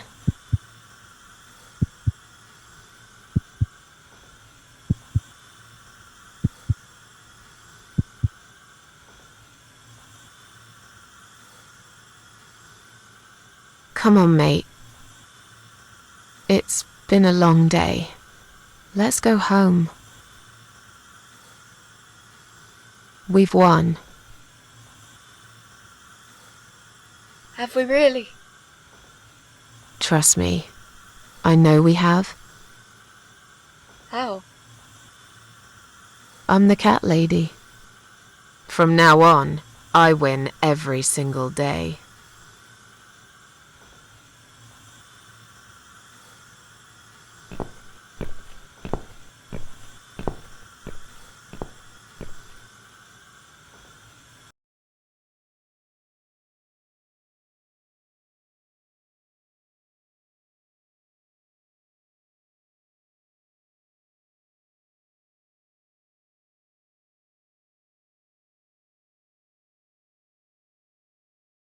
It's me, again, talking about my ordinary little life, as usual. I'm still surprised anyone would want to read this at all. The ramblings of a cat lady. Maybe I'm not a cat lady anymore. Things have changed here since Mitzi's death. I'll never forget those last few weeks. It's a horrible way to die. Stuck in a hospital bed with no hope and whole life to pass you by. 6 months ago, I lost the best friend I'd ever had. But at least we knew it was coming. I had time to accept it, just like she did. And I can only be glad we spent that time together. I still miss her though, every day.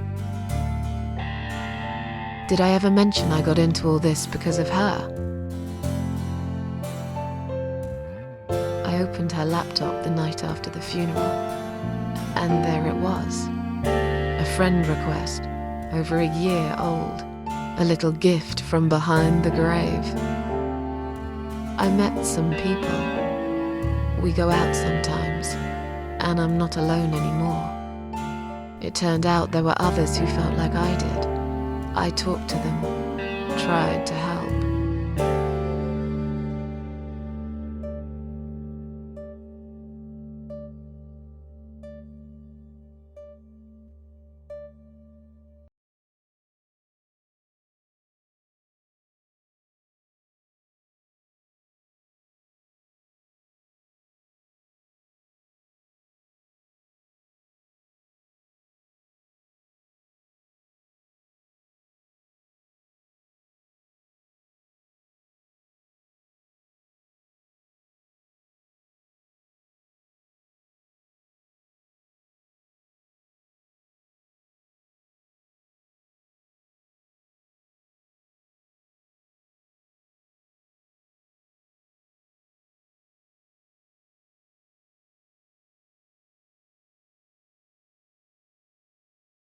And now, I'm writing this blog. I must confess, yesterday was bad. It was one of those days when you feel like you're back in the past, and all the good stuff that happened was just a dream.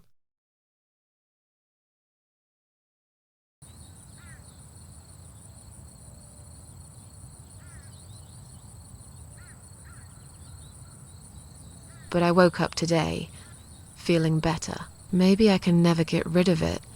This invisible illness. Maybe it will always be living somewhere deep inside me. Asleep. Waiting. And when it'll hit me hard.